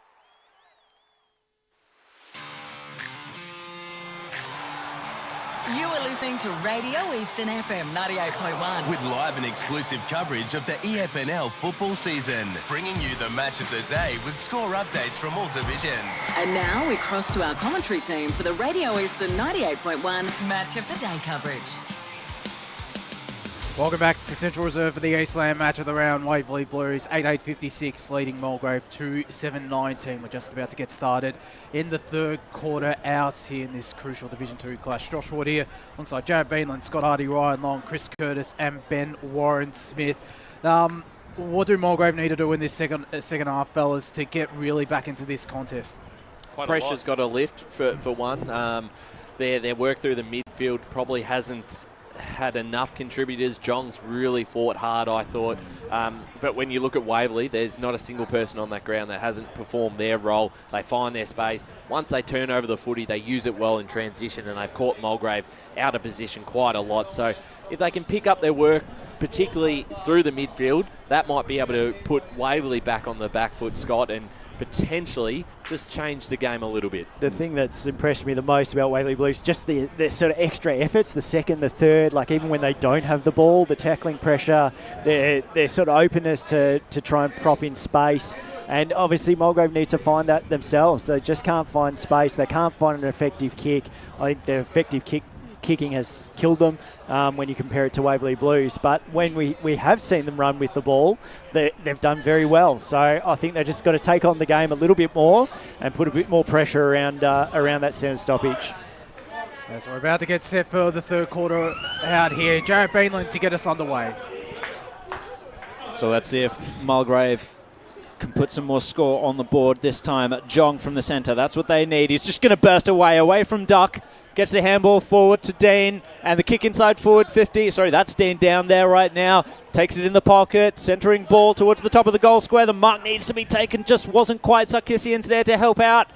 And it's Miller for the Waverley Blues. Safe handball, but fumbly hands for Waverley Blues. Mitchell was decked. Little was decked. It was over to Mitchell. Now Sarkissian from the boundary line snaps it back to the top of the goal square, and the mark's been taken by Roberts. Strong mark there. Unfortunately for Gladman, just missed that earlier one. That would have brought the house down if he'd marked it. Looks like he started as the deepest forward, whereas that first 2 quarters Fletcher Roberts did. So maybe trying to get him into the game a bit more, Matt Richards. Yeah, I think Gladman just sort of around that centre, just trying to struggle with that match-up or keeping up in the pace.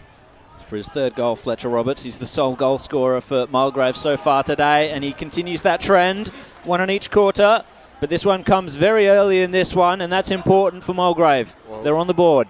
That's exactly the start they needed. They were strong out of the midfield, started with Jong again, used the ball well, and they found their targets over the top, and that's a strong finish from Roberts, who has been very handy up forward for them. But they do need some other players to obviously contribute to the scoreline if they are going to win. And the thing is, they haven't had Jong sort of for quite a period over the last few weeks with injury. Yep. So to have him back in, he has made a world of difference. But it's those other players in those weeks gone by that need to sort of stand up and contribute just as much as he is. That's and right. We're saying that, you got Fletcher Roberts up forward. He does play a good down back, but you've got to keep him up forward at the moment because he's their only scoring option. Well, yeah, they just won't score without him. Yeah, certainly. Maybe it comes down to the likes of Gladman, Tilliard in midfield to help out Jong and Roberts. Is back up in the middle we go. Tilliard nearly sharked that clearance. It's Mulgrave who will eventually get hands on this footy. Tilliard wrapped up though. Joel Hatch as we cross down boundary side to Chris Curtis. Yeah, guys, Tonstill's got that ankle wrapped up and he's back out there, so good to go. So that is great for Waverley Blues perspective as I have another ball up right on the edge of the turf wicket out here at Central Reserve. Forward of centre for Mulgrave, 2.5 minutes gone. They've got the first goal of this second half as Curtis was taken out of it by Daniel Playstead. Jong looming large around this ball, applies the tackle there on Nick Fresher, and we'll get a ball up. Still inside the centre square out here at Central Reserve. Forward of centre though for Mulgrave will look to get the first couple of goals on the board in this third quarter as Playstead got the tap down. Mulgrave man and Jack Davidson was taken high and he'll look to play on immediately because he's got Fletcher Roberts on the lead. Flies and takes the mark. Fletcher Roberts can go back and kick his 4th goal and Mulgrave's 4th goal scored. And yeah, we talked about Jack Davidson needing to stand up. I think he is one that can make a difference to Mulgrave if he has an impact sort of through that middle. And that was a really nice kick leading in towards the forward 50. And we talked about it during that first quarter. The delivery inside forward 50 wasn't good. That was pinpoint, and they need that in this third quarter if they are to get into the contest. As Roberts comes in, drifts to the right and stays to the right. Another missed chance for Mulgrave, 3-8-26. They are the Waverley Blues, 8-8-56. 3.5 minutes gone in this third quarter on the Bendigo Bank scoreboard. McNamara to take the kick in for the Waverley Blues. Searching for options. Sorry, this is Joel Hatch, in fact. So he's going to go straight up the corridor. Nearly intercepted. Miller got it, an important hand to the ball, but it's come straight back out to Sarkissian, and he's found a target inside forward 50. So going back to have a look at this one is Todd Kenny. Haven't called his name all that much today, but he could make his mark here. And get a score on the board. A goal on the board, more importantly. No, he's going to hand it off to Lin Jong. Let's loose from 40. And he's got it. 2 in a row for Mulgrave. And an important start here to the third quarter for the Lions. And just down to BWS. What's that win like down there, BWS? Boys, he's out of action for a bit 'cause he's currently tucking into a burger, but it's... I could see. I timed it well. That's comedy. Well done. He's not even on the right side of the fence. It's pretty still down here. We're just off that last goal. The Mulgrave dugout weren't too impressed that handoff didn't go to Manny Sarkisian to start with, but Lin John got the business done, so all good from there. Lee Green gave it an 8 out of 5, which I had to try it. It was magnificent. Fully dooly. 2 8s out of 5 I gave it. I was one on top of Blake's previous high score. Thanks, BWS. Waverley Blues work it through handballs. Get it out to Ryan McNamara, who's streaming through the middle of Central Reserve. Goes inside 50. It falls out now to Jackson Collins. Just went through a couple of Waverley Blues opponent. Goes down the line. Couldn't find Evan Sarkisian. Austin Dean with the quick handball was too hot for Sarkisian. Got the tackle in alongside Todd Kenny, and we'll get a ball up. Scott, they look a lot more confident to take the game on as they did there at half-back. A few better passages of play. Just, you can see the spark. I like the change around that ruck. I like leaving Gladman up forward and just sort of having that extra height. It takes a little bit of pressure away in those contests up and under for Roberts. As Playstick got the tap down this time. Rufus was wrapped up by Lin Jong, and Sarkisian stole it from him. Gets it out to his brother Manny. Goes inside 50 with a really good ball. Does Manny Sarkisian to Austin Dean. Got Fletcher Roberts calling for a deep, and he heads in that direction. Got a 2-on-1. Affected the contest. On the ground there was Riley Valanis, but Waverley Blues have the numbers. Jason Miller decides to take a bounce. Goes straight through the middle. Kick wasn't 15, so Joel Hatch will have to play on immediately. Far side he goes, looking for James Middle. And he can slow the Templary down here. Been solid on a wing, as has Carl Vickers with the 2 goals today. The Port Melbourne VFL listed star. As will be forced to go down the line now to a 2-on-2. Make that a 2-on-1 now in favour of Mulgrave. Curtis couldn't take the mark. Scooping up really well was Jack Davidson. Good start to this third quarter. They get it out now. Back to Davidson as he is forced to go down the line after he was corralled by his Waverley Blues opponent. Hatch was wrapped up by Ling Jong, and we'll have a ball up around 65 metres out from the Mulgrave goal on the far side.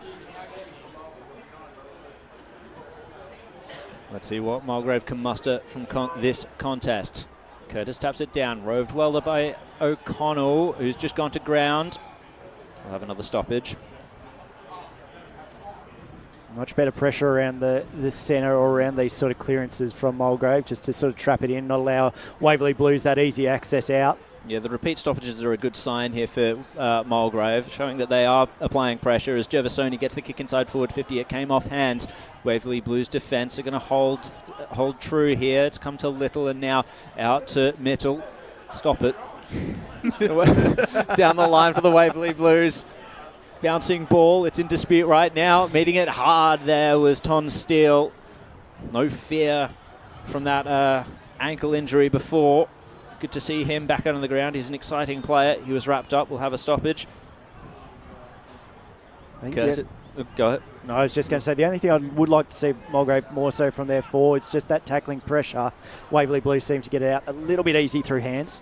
Mulgrave this time managed to escape the stoppage. Playstead was well placed in defence. Got an important hand to it. Curtis wrapped up by Little. Swung round was Tilliard. Got the handball away to Dean. He's going to centre the ball here. This could be a great kick. I just went over the top. Kenny run back onto it. Now over the top to Sarkisian. This is Manny. Top of the goal square. And Roberts just out-muscled Strongman. Proof the lie to the name of his opponent. And he's going to go back. Well, no, he's probably quite strong, let's be honest. But Fletcher Roberts, he's got 3. This is a cinch for a 4th. Bang. Mulgrave back into it. Well, he's proven a handful now up forward, and that's a bit more pressure on those back 6 of the Waverley Blues now. They're getting those one-on-one contests where Roberts in a very deep position up forward, and he's been able to convert to. And I mean, after everything we said in the first half, it's back to 3 goals. It's an 18-point game, which is a little remarkable to think from those early stages of the first and second quarter. But that's, I guess, the thing we sort of said about Mulgrave, sort of that consistency, and it hasn't been a great first half, but they can play good football when it's applied, and I think Waverley have to be mindful of that. They certainly are putting their best foot forward. Mulgrave, they're right back into this contest. 8-8-56, the Waverley Blues. Mulgrave 5-8-38, 4 goals for the Lions, going to Fletcher Roberts, and he might get another chance here as Tilliard goes inside 50 in the Roberts direction. No mark taken. In fact, here is Tilliard, who applied the tackle, and a really strong tackle at that. Looks like he's been thrown up forward, the star midfielder. Yeah, Valanis who got the kick inside 50. Maybe that's a magnet switch. Riley Valanis into midfield as Zachary Miller got the tap down. Sarkissian's going to run onto it, but spilt it. Waverley Blues have the numbers. The kick from defence is a dangerous one, and a really good mark by Manny Sarkissian. Been good this quarter. He has been really good on a wing. Has Manny Sarkissian, the younger brother of Evan, as he looks in the Roberts direction. Got a one-on-one. Strongman did well this time. Got the spoil to Jay O'Connell, whose handball was almost a hospital hand pass. Rufus manages to get the kick away. Vickers again ducks his way out of trouble. That tackle by Braden James doesn't stick if this was the first half, and he was able to hold up Rufus well. And that's better from Mulgrave. That's what I was saying, just that pressure in the forward. Gladman just taps it right down the throat of Gervasoni. His kick was smothered, however, by Vickers. Now handball, trickling one into the centre of the ground. Duck, can he fight his way through 3 opponents? Didn't have to, as he had Mitchell out there as an option. Throwing himself into it was Valanis. Now Gervasoni gets the handball over, and this is going forward was Jack Davidson. Downfield. And it's a downfield free kick, because Davidson might have been hit late. He was just not too hard, but enough to put him over. So Lin Jong tried to claim it. It was a bit cheeky there, but he's going to give it over to Austin Dean, who's the man closest. So what can Aussie Dean do here?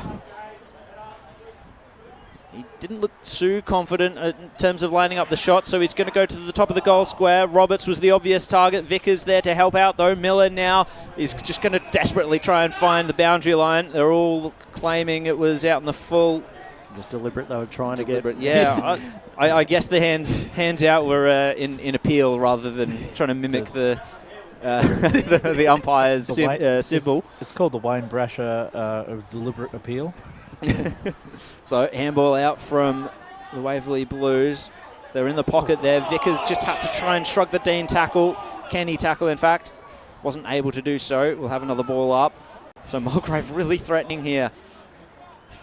I'd ask Paul what the inside 50s have been this quarter, but he's not here. So tap down. This is Valanis. Hands it off to Gervasoni now. Manny Sarkissian centering ball, top of the goal square. Who's there? It's Roberts, of course. Just out of his hands. Had to turn tackler. Waverley Blues struggling in defence. Strongman got a really risky kick back to Joel Hatch. He's on the retreat. Gets the chip over the top. Had to be a delicate, clever one there to Vickers, and he's going to tell them to slow it down. So he's on this left back pocket, decides to go to the right with a lateral kick to to Strongman. Hatch now takes a bounce, gets it out of defensive 50 and goes straight through the middle of Central Reserve because he's got 2 Waverley of his teammates there. Gladman just trying to come through like a steam train. He couldn't though. Well, if you're talking about playing with confidence, that was very confident to just throw himself into 2 men.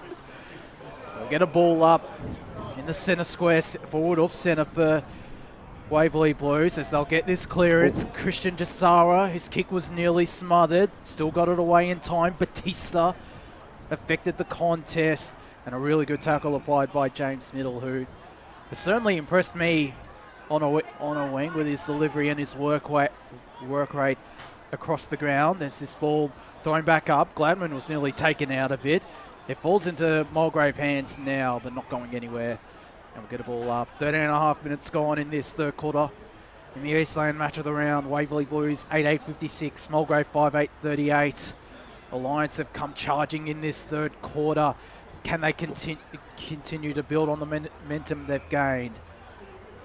They can't at the moment. It's in their defensive half. It's another forward half stoppage for the Waverley Blues. Getting the tap down from behind was Zachary Miller. It was a really good passage of play from the Waverley Blues. Ends in the hands of Jimmy Rufus, who goes for home. And spoiled through by Jackson Collins. 8-9-57 the Waverley Blues. Mulgrave 5-8-38. That's their first score on the board in this third quarter for Waverley Blues on the Bendigo Bank score. 14.5 minutes played. Collins has been, I was going to say Collins has been good down back. He's had that match up on Williamson, which has tested him, but his decision when he's got the moment, has made the right decisions most of the time. That was a very good kick to Jordan Falloon. It was an aggressive one, and he was able to make sure of it. Oh, gee, Kenny just fumbled it there. Over the top to Sarkisian. This is Evan. Gets the handball. Well, he was aiming for Villanis, but Waverley Blues were able to intercept. Hard fighting in there. Sam Hale cops the brunt of it. But it's going to be a ball up. Jared, it's a good call because they weren't taking that sort of kick in the first half. No, exactly. So Lin Jong was able to rove the clearance there. Now Riley Villanis standing under it was Tyler Villanis' brother. It was a high kick from one Villanis to the other, but it's ended up over the boundary line once again. It's spoiled by Samuel Hale there. Crucial. Just trying to stop this play forward, trying to stem the bleeding of the Waverley Blues. From the clearance, Vickers tried to rove it, bounced out of his hands. Tilliard now turning tackler on McNamara. Ball up. Scores around the grounds. Corydon lead Eastfield 43-32. Templestowe lead Ringwood 64-34, and Heathmont in front by 7 points over the Bears. Maybe my hunch was wrong about the Bears. Kick off the ground there, and as in he was on the ground and kicked it. That was Vickers, but Waverley Blue, Mulgrave in fact claim it again. Evan Sarkisian out to Gladman. He's just going to go for Roberts. Of course he is. Out in front. Mark taken by Roberts. And he's got him out of the top of the goal square. Had to be a perfect kick, and it was. And this is Aussie Dean. He's just taking over at the moment, is Fletcher Roberts. Well, yeah, if he's not kicking them, he's passing them off. So Aussie Dean hasn't kicked one today. He's going to come in for Mulgrave 6. This is an easy one. And he's made sure of it. It's back to 13 points. Mulgrave are on the warpath. Scotty, I had my Uber booked for the G for Dusty's 300, but I've just cancelled it, and I'm going to hang around here for a little bit longer now. Outrageous. It always can be there for this side, but yeah, Waverley need to find a response. It's just a different side this third quarter from what we've seen, just that run. But like I said, the tackling pressure has lifted from Mulgrave, which needed to happen. It's just now Waverley probably just need to find that open space. They can find it. They've still got plenty of pace around the park. Just need one to steady the ship. Yep. It's back up in the middle we go. Will it come from this centre clearance? That one goal for the Waverley Blues. It may not. Again, another Mulgrave clearance. It's out wide here from Braden James, looking for Tyler Villanis. Takes off immediately. Showed some dash there on Jason Miller. Goes to kick inside 50 to Roberts. Nearly took the mark, but couldn't. Strongman was wrapped up by Tilliard. Jeez. What a pace of play. First from Tyler Villanis and then nearly by Fletcher Roberts. The extra speed he just... He's got pace to burn. His ball is tossed up inside Mulgrave's forward 50. Kenny Shark the hit out. Dragged it in, but will be called a ball up. So 7.5 minutes gone in this third quarter. Mulgrave 6-8-44 to Waverley Blues 8-9-57. They're charging here, as we keep saying, the Mulgrave in this third quarter, as Evan Sarkisian gets a holding the ball free kick. And Sarkisian, who's shown a bit in this third quarter, as has this entire Mulgrave lineup, can go back here and get the lines. What would be potentially their fifth goal of this quarter. They've kicked to date 4 goals, 1. Compare it to the first half, they kicked 2 goals, 17. They're starting to take advantage of their opportunities. He's going to kick this from a very tight angle, 25 metres out, just falls short. Roberts was there, rushed through for a minor score. Back to 2 straight kicks, 6-9-45. Mulgrave, Waverley Blues, 8-9-57. 8.5 minutes gone, third quarter on the Bendigo Bank scoreboard. Around the grounds, 3-quarter time, Berwick lead Norwood 50-30. Nervy moments in Waverley Blues' defence. McNamara to take the kick in, finds his target. But they're not moving the ball with much purpose or confidence at the moment. The Waverley Blues, I think they're a little bit shell-shocked. Strongman takes the mark. Now to Miller. Need a little bit more movement down the ground. Mulgrave have locked them up pretty well. So coming forward for the ball was Vickers. Had to take it on the bounce, and he's just going to hack the kick outside of defence. The Flyers go up. And Collins got the handball off to Falloon. He's on ground level, fighting hard for it. It's going to be a ball up, I would say. Fresher at the bottom of it. No. Oh, Falloon tried to muscle his way out of it. Cross down. Not quite there. But BWS. We talked about at half-time about how much the work rate of Mulgrave needed to lift in this term, and they've certainly shown that. It's almost like a mirror image, both sides of half to half at the moment. Mulgrave are coming. Well, Waverley Blues are going forward with this one. Batista's going to have to be good. Bounced off the head of Williamson and into the hands of his direct opponent, Collins. Do you get a stab? I want to see a replay. I think that was deliberate. I reckon that was deliberate. He didn't even put his hands up. He just went straight for the head. It's a highlight for sure. Batista got the around the neck free kick. Kicked it laterally, and now Mulgrave, well, they went lateral, up the middle, then lateral again. Sarkisian's got the ball at right half back. He had a target on the wing, but over the top came Sam Hale. Mulgrave were able to rove it, but an important smother laid by Gisara. Let's go boundary side with Chris Cordes. He's dropping the ball if ever I've seen it, boys, but I've got away with one there. Indeed. They are filthy in the stands about that one. Oh. So back into play it will be. Curtis. And I think that's Miller in the ruck. Tap down. Sarkisian will rove it. Gets the handball out now to Hardy. And his target was a teammate down there, but Little was able to. Tilliard, great run down tackle on McNamara. Mulgrave to try and run on with it, but the umpire held them up. That's advantage. Yeah, 100%. That was advantage every day of the week. So Connor Tilliard to take the free kick. Great aggression shown by him. He's got a man in complete open space here, and it's Todd Kenny. He's going to use a delicate little chip inside forward 50, but it came off the hands. Extracting it is Villanis. He made the angle harder for himself for the miracle shot, and he's just kicked a point. That would have been definitely a contender for Tobin Brothers' goal of the day there from Tyler Villanis, but it's behind nevertheless. 6-10-46 to Mulgrave, 8-9-57 run. Around the grounds, ball and back in front by a goal, 9-4-58 to 7-10-52 Blackburn. As Waverley Blues go straight through the spine. Jong picking up the ground ball and managing to get a handball out. Just proving that just showing that AFL experience, I should say there. Ball not going anywhere though, and we're going to have a ball up. Couple more scores. Sorry, Josh. East Ringwood 73, Vermont 53. Roval back out to a 13-point lead over Noble. There goes Jong again. Just got past a couple of Waverley Blues opponent. Got it out to Todd Kenny. The kick inside 50 finds Riley Villanis, who can go back and cut the margin to single digits, probably for the first time since the first 10 minutes of the first quarter. It was a really good kick in the end to Riley Villanis, who, alongside his brother, showing plenty of promise. Coming across from Vermont this past season and spent a bit of time on Collingwood's VFL list the past couple of seasons as well, and is a former Oakley Charger. Riley Villanis comes in now. It's just going to drift to the right. Fletcher Roberts in the meat and the sandwich. It falls now to Tyler Villanis. Umpire, they were calling for the high free kick. Waverley Blues calling for the ball free kick, and the Waverley Blues win out. Cross down boundary side to Ben Moore and Smith. I was telling Chris at quarter time, it's the first time in 15 years I've seen a coach knock back up one of us at one of the changes, and I'm scared to death to ask what's going on. Will Little was nearly run down. He went too far. Well, I bet you Chris would be able to get an interview now at 3/4 time. Yeah. No, it's too bad, so sad. He had his chance. It's going to be Tyler Villanis with this shot on goal. I fully endorse that message, boys. As this will come from pretty much the tip of the goal square, and to cut the margin to single digits. His brother Riley had a shot before that missed. Can Tyler go straight through the middle?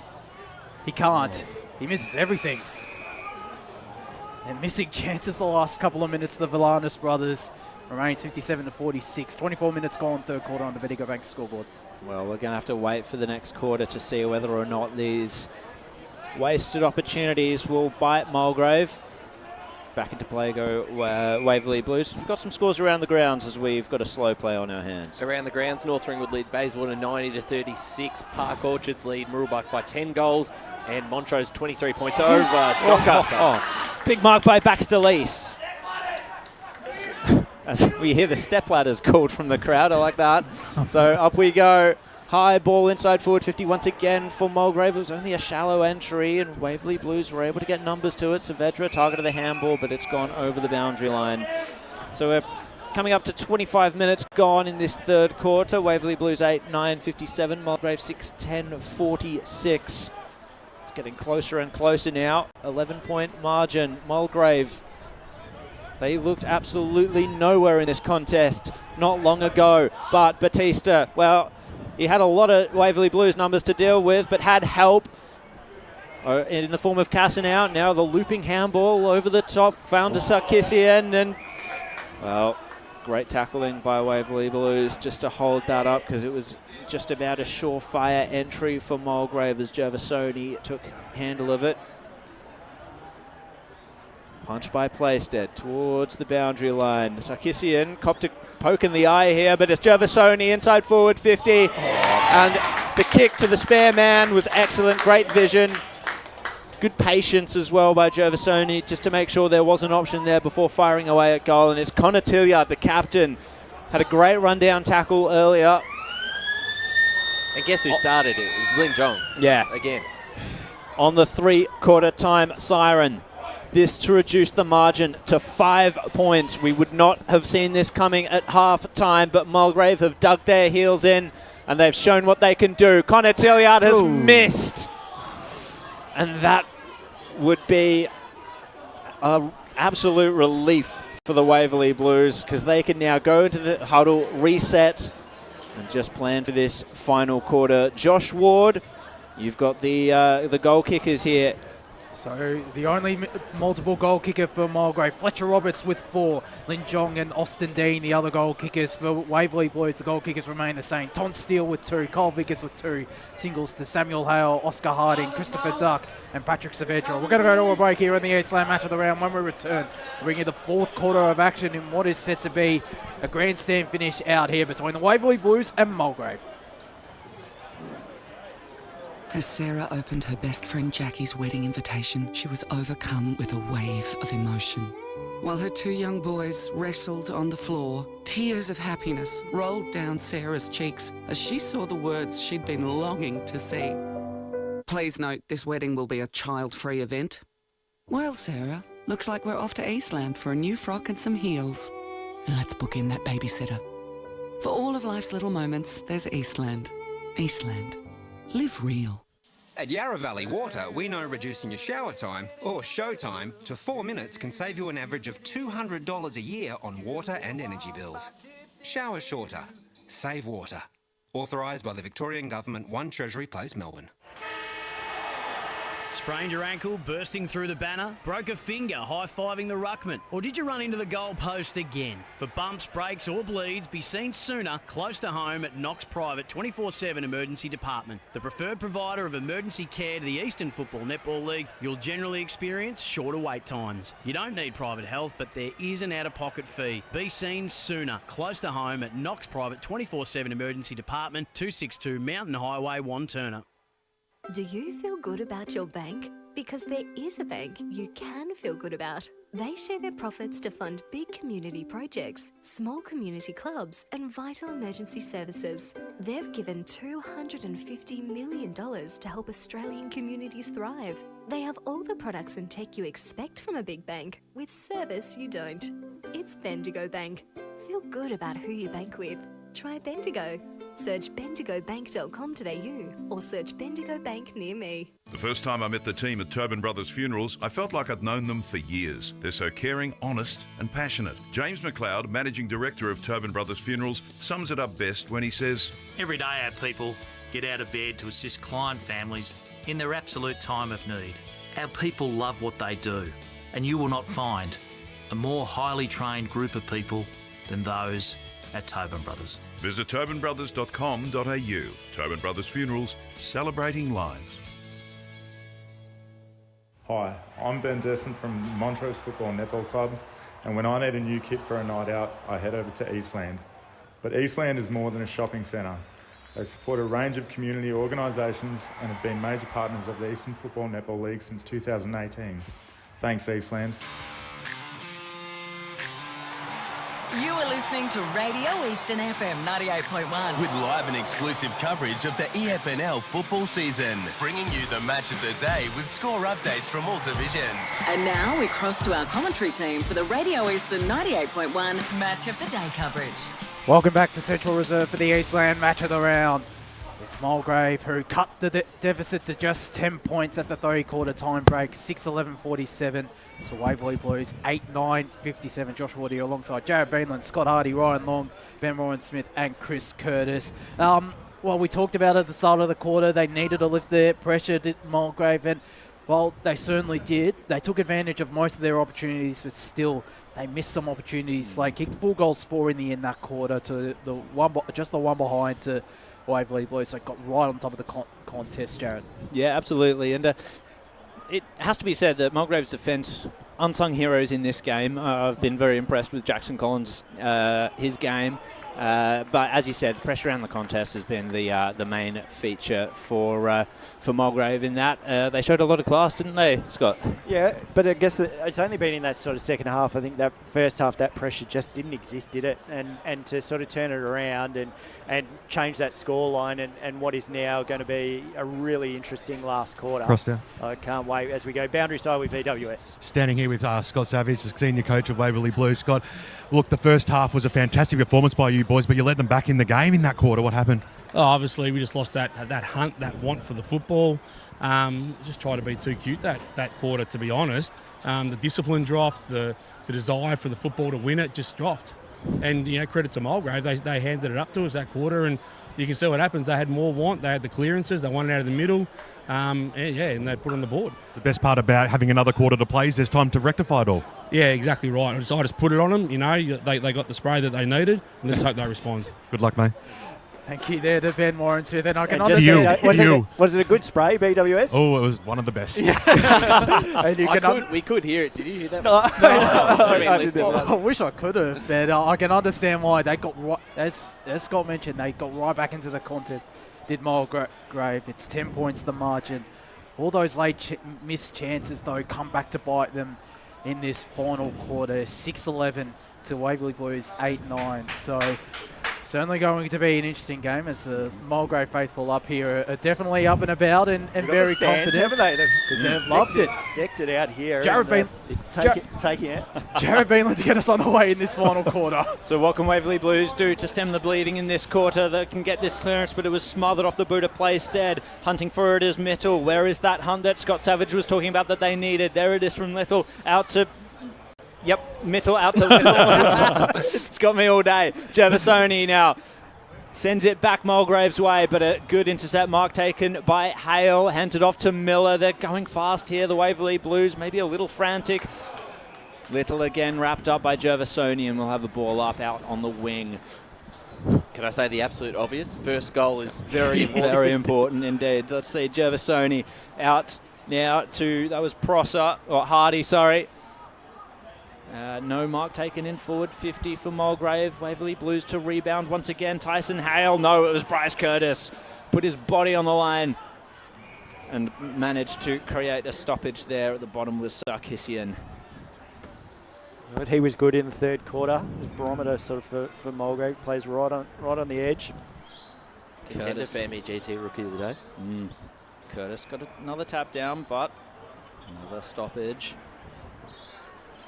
You can see the times the Waverley Blues have got the ball in hand. They want to go fast. Jong just tried to bust through the tackle, tried to take him on, but the tackle was laid by Playstead and the holding the ball free kick awarded.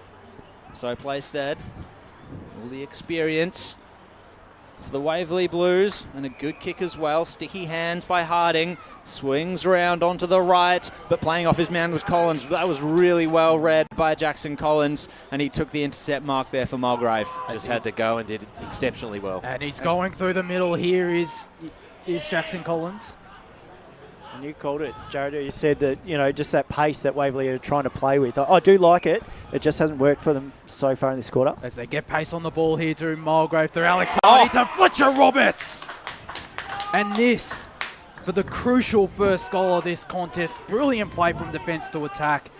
Much like Waverley Blues in that first quarter, though, they were just given too much space, Mulgrave. And the delivery inside 50 from Alex Hardy to Fletcher Roberts, who can go back, potentially kick his 5th goal. It's still one of the toughest shots he's had today from almost directly in front, around 40 metres out. He comes in now, the former Bulldog, and makes no mistakes. The big first goal of this final quarter goes in the direction of Mulgrave. 4 points the margin, 53 plays, 57, 2.5 minutes gone on the Bendigo Bank scoreboard. Boundary side to Chris Curtis. Yeah, guys, one of the things stressing that 3/4 time huddle from Mulgrave's perspective was taking pride in how you give the ball to your teammates and not just bombing it inside the forward 50. Really looking to hit up a target, and we saw it just then. And they were doing that really well throughout the third quarter also. I noticed a lot of the time they lowered the eyes. Good vision by the Mulgrave midfielders to find those entries. They also came over and asked Chris for an interview at 3/4 time and knocked it back. They didn't do that. I'm telling you right now, they did. They came over, didn't they, Chris? I got somewhat of an apology from the assistant coach. We'll leave that alone for now. Gervasoni got the clearance and the kick inside forward 50. It was spoiled by Miller, but it's come now down to Dean. Shot at goal by Aussie Dean, but it's went wide and out in the full. And just quickly have started like they did in that third quarter. Roberts in the third quarter kicked it within 1 minute 15. That one he kicked it in 2:30. So leading the way. 5 goals for their game, 2 for Fletcher Roberts. What did the margin get out to in favour of Waverley? What would that be? 37 points, I think, is the max it was. So, Waverley Blues, they've managed to switch the ball and find some options on this near side now. Saavedra takes the mark. He just got collected high, so he's got the free kick as well, but held up. So, Mulgrave defence can drop back. There's a player down for Mulgrave too. Oh, dear. Alex Hardy limping off again. No, that's no good. So, Saavedra, well, I don't know. I thought he miskicked it initially, but he nearly hit up a target there inside forward 50, bounced off the chest of Playstead, and we'll get another ball up there on the arc. 4.5 minutes gone on the Bendigo Bank scoreboard. A 4-point lead for Waverley Blues, who saw this coming. Bryce Curtis got the tap down, but Waverley Blues sharked it. Saavedra with speed, pace, skill, top of the goal square, bounces. Williamson's there, and Collins, desperation on the line. Last line of defence it was. Slammed it over the goal line for one behind. 58 plays 53. Been absolutely superb today as Jackson Collins in defence after Josh Williams. Well, since quarter time, really. Since Josh shut out Josh Williamson as he takes the kick in. Mark was nearly taken by pressure and was taken out of bounds by Kenny. But this ball tossed back into play around 55 metres out from the Waverley Blues goal line on this near side.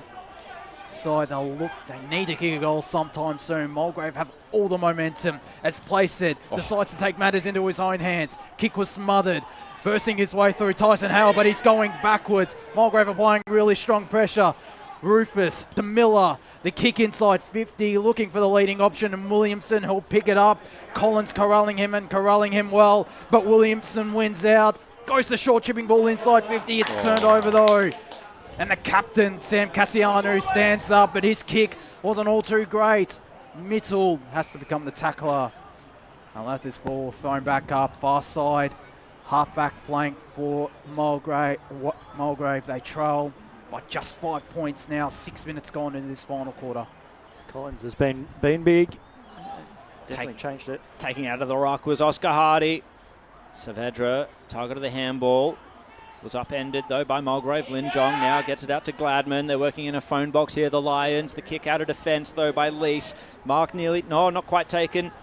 by Mulgrave. Placed Edwards the target of a handball. Ball now in dispute. Who can win it? It's Falloon. Jordan Falloon for the Mulgrave Lions. Kicks it down the ground. A bit of a contentious marking contest. Doesn't matter. Fell out the back, and now it's Villanis. Riley Villanis kicked it twice to his own advantage. Went through the legs of another man. The Waverley Blues defence. Now Kenny. The free kick's been paid. And the faithful in front of us are going berserk. Absolutely filthy down here in the dugout too, boys. They had two plays over the top. That was a certain goal. Yeah. They could have taken the lead there, but snatched away from them. And the Waverley Blues, they can just catch their breath, as we all can now. And Josh Ward to take it away with the Waverley Blues in defence. Thank you, Jared. Ryan McNamara goes backwards. The kick was a great one, and it's out on the full. I reckon he touched that just before it got over from this angle. The umpire was too far down on the wing here. It was a tight call either way. Boys on the boundary, I don't know if you saw that, but it's Austin Dean who's going to set it up to the hot spot because Fletcher Roberts is there. This ball came in, and it's for a minor score. 7-12-54 Mulgrave. Waverley Blues 8-10-58. 7.5 minutes gone. Well, the boundary umpire was practically where we were. Yeah, that's what I thought, Chris. I thought he was. I would have just paid it for the plot. It's been an interesting game so far. I want to see it happen. Bit of theatrics from Chris Curtis on the boundary line. That's what he wants to see. It's what we want to see. Oscar Harding slaps it away from that marking contest over the line. For both these sides of this quarter, it's all about composure. It's obviously Mulgrave want to get that lead, but can't make those silly decisions. And Waverley just need to find that extra to keep that lead. So back into play. Gladman was just shut out of that ruck contest, and it's come down to Tyson Hale. Kicks it into a dangerous spot in the middle of the ground. Savadra taken and slung to the ground. And that's a dangerous tackle. Jordan Falloon cops the infringement there, and Paddy Savadra is going to run on with it. Yellow card, I think, is coming out now for Falloon. Off he goes. And that's they're down a rotation in the last quarter. They were already down one rotation, were Mulgrave. They've been strict on this all season. Yep. So Paddy Savadra just getting his wits about him as he surveys the scene. Looked like a statue there as he's trying to make his decision. So it's a spearing ball. It was a line ball decision there for Nathan McNamara to just take it. And he's found the free man in Vickers in the forward line, the dangerous Kyle Vickers. So he'll go back, line up for this one. He's kicked 2 in the first quarter today. They were finding that early on, Waverley, just filling that little hole and finding that spare player. And it's been a while since they've had this opportunity. So this will be goal number 18 for the season for Kyle Vickers, I think. I'm struggling to read my own handwriting, to be honest, so that could be wrong. Former Doncaster man, often pops up just when you need him. The Port Melbourne VFL listed player has missed a crucial shot at goal here at Central Reserve. Boundary. Let's go to Chris Curtis on the boundary line. Obviously, boys, Mulgrave dugout aren't happy with that yellow card decision, but Batista's been thrown out, and we've actually just been told that Bailey Thompson, after copying that shot in the first half, has been sent to hospital just to get checked up. A lot happening here. It's all happening out here. Indeed, at Central Reserve as Mulgrave moving from defence. Look for Evan Sarkisian. McNamara dropped the mark. Jasara wrapped up by Connor Tilliard. And the Mulgrave faithful calling for holding the ball, but they won't get it. Instead, they'll get a boundary throw in. A great piece of play there from Connor Tilliard, who started to step it up in this second half as one of the captains of this Mulgrave lineup. Back up we go.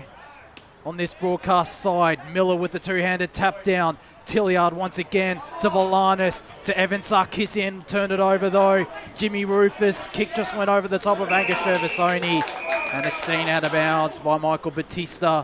We get a boundary throw in as Chris Curtis gets a touch of the Sharon. Put me down for a disposal, lads. Ball will be tossed back into play. True centre wing right in front of us out here at Central Reserve. As Gladman got the tap down looking for Kenny, was wrapped up by Vickers. Not going anywhere, and we'll get a ball up. Looks like Alex Hardy is going to come back onto the ground as well, which is... They're still down 2 rotations though, Mulgrave.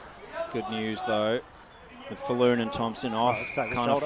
Kind of forward another rotation down. So Gladman drew the free kick. It was over the shoulder. Lines up. Roberts the obvious target. Strongman playing in front. Roberts nearly closed the distance. Got the punch away. Now fallen into the hands now of Davidson. Gets it to a teammate there, spearing ball into the pocket, scooped up. Dean, Aussie Dean, working in a phone box, gets it to Sarkisian. He's just going to try and work it out.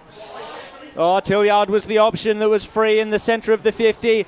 It didn't quite make it to him. Scooped up now by the Waverley Blues defence. He's holding Tackled, and they are holding on for grim death, the Blues. Miller slaps it forward. Hatch to run onto it. It was Villanis, I believe, that got there first. Handball over the top. Ball in dispute. Hand-to-hand combat. Fierce fighting in the pocket. Vickers was there. Saw it over the boundary line. It's I like funny. the appeal for deliberate. That continue. first half, Waverley had all the space in the world, and now it seems it's just the complete opposite. Yep. There's just Mulgrave players everywhere. It's flipped on its head. Tapping it down was Sarkisian. Into the hands now of Tilliard. Gets it off to Hardy. Ball smothered. He had to go again with the tackle. Tilliard drew a high free kick. And this could put Mulgrave in the lead for the first time today. Boundary. Let's go to Chris Cordes on the boundary line. Well, boys, I see one of them is Kyle Vickers, but there's two players just on the edge of the 50. He's passed it off. Oh, he's passed it off. Shot at goal. Mulgrave hit the lead.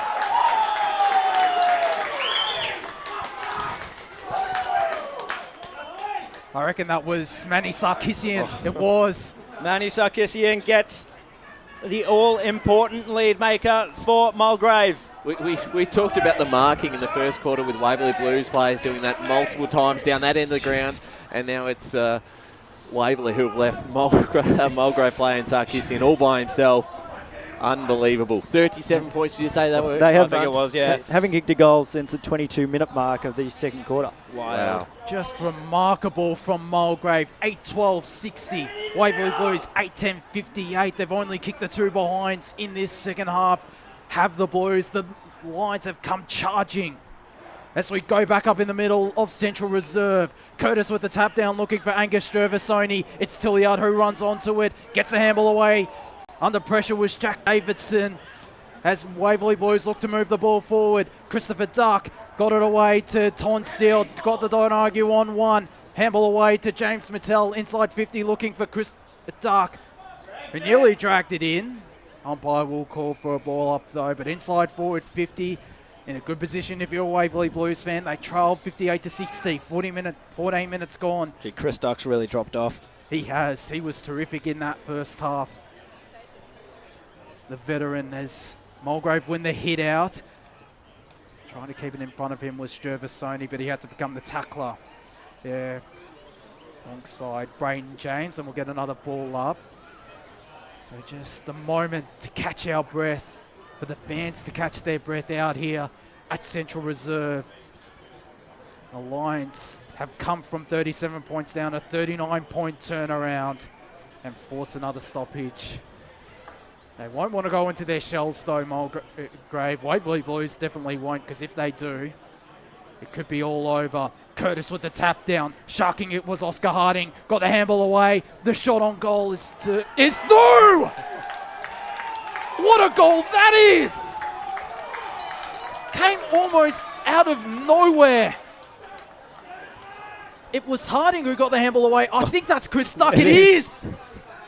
The Duck gives the Blues back the lead, 64-60. 15 minutes gone, final quarter. Well, you asked for it. Yeah, he obviously heard you. He was on notice. Tobin Brothers' goal of the day, I think, has to be the front runner for that. A fantastic finish, and boy, did they need that one. First goal of the second half of the Waverley Blues. They'd gone into their shells. They were shell-shocked. And now they've managed to just eke out a goal from a desperate situation. Over to you, Mulgrave. What can you do? 9-10-64. That's the Waverley Blues. 8-12-60. Mulgrave on the Bendigo Bank scoreboard. Not quite into time on yet in this final quarter. Still plenty of footy left to play at Central Reserve in this crucial Division 2 clash. Over the shoulder? No. The umpire was wise to that. It was a good decision. So Waverley Blues to go again in the ruck, but Tilliard sharked it. Bouncing ball. Dean just trapped it. It was Kenny, in fact. And over the top it was to Davidson into the pocket. Jack Strongman was the first to the ball. He's playing in front of Roberts this quarter, and it seems to be working out well for Strongman. He's got good pace on him. Yep. Over the line it went. Forward to the centre for Mulgrave. Curtis and Miller. Zach Miller, that is, to duel. It fell in front of them. Who's going to get the clearance here? Sam Hale nearly did, was tackled to ground, holding the ball. And there's more aggression from Mulgrave. And it was Connor Tilliard, the captain, standing up. He's got an option. Central. It was Gervasoni coming across with the really important touch. Waverley Blues. They're going to wrap it up here. Another ball up inside Mulgrave's forward line. Tilliard's tackling pressure this quarter. Stand out. He's he's and credit really to Hale there stepped up. just to get in time. It was Sam Hale, Get there yeah. in time. So Miller tried to punch it, but roving it was Tilliard. Handball to the top of the goal square.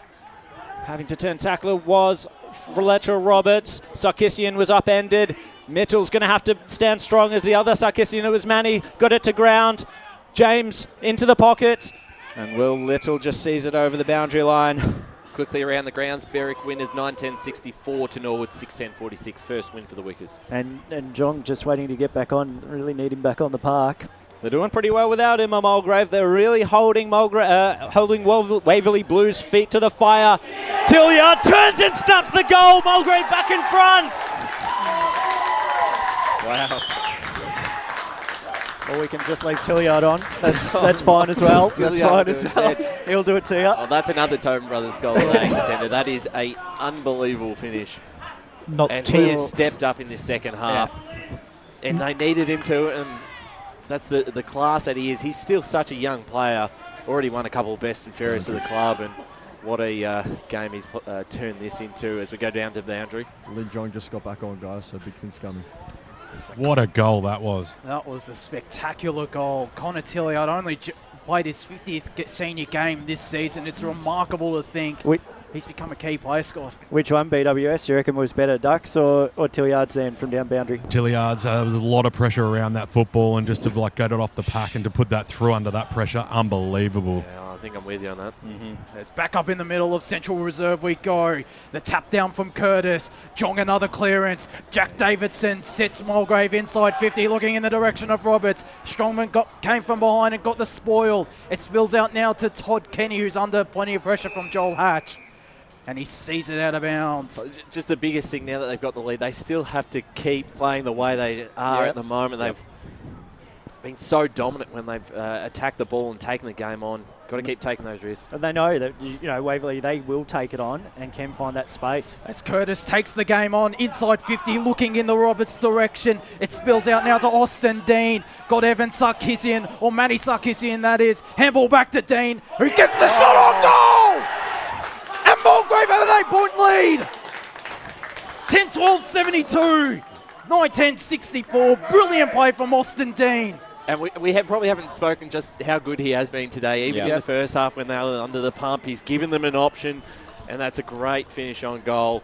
And he's looked dangerous. And 8 points, it almost feels a little bit more than that with the way they're playing. And just the composure there by Manny Sarkisian, who can be eligible for the MEGT awards today.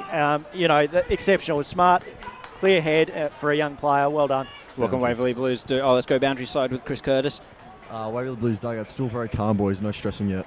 Interesting. Lin Jong will get the clearance this time. Ball punched away from... That was back to Lease, but it's going to come straight back the Waverley Blues way.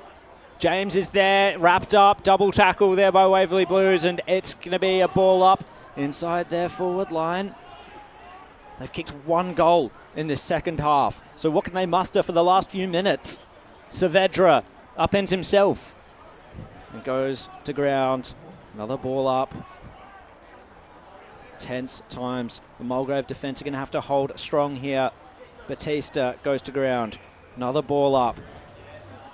There could be another 2 or 3 stoppages here. Neither team want the other one to break away, especially not Mulgrave since it's in such a dangerous spot. Lin Jong tried to track it, got beaten to it by his teammate. Kick straight up the centre of the ground, but Little took the mark. Good intercept. And he finds a lateral kick, but over the top came, that was Sarkisian. And a strong, heavy tackle laid on Williamson. Advantage Mulgrave. I think, no, the ball's come back to Baxter Lease. He's going to hand it off. And the kick forward. It's a one-on-one situation. That was nearly well done by McNamara. He was barreled into, though. And now Villanis needs to track it. Bouncing ball into the pocket. He's going to come again, Israeli Villanis. But cool heads prevail in defence for the Waverley Blues. Oh, well done, and the Waverley. mark was taken. Now There you go. Vickers into the centre of the ground. They need this. This is a huge roll of the dice here for the Waverley Blues. Bouncing ball towards Steele. Got the handball away, but it was all Mulgrave. They'd already worked back defensively. They had the numbers there, and now they can work it out. They just need to control the ball. Collins, dangerous kick across the face of goal, but the only man there was Batista. He just fumbled it. Fresher didn't put any pressure on. And now, just the relieving kick, punched away. It's still a contest, however. And that's scooped up by Miller. He was tackled. Was he tackled high? He was. So Waverley Blues to go again. They can only have a few minutes here. They need this goal. What options does he have forward?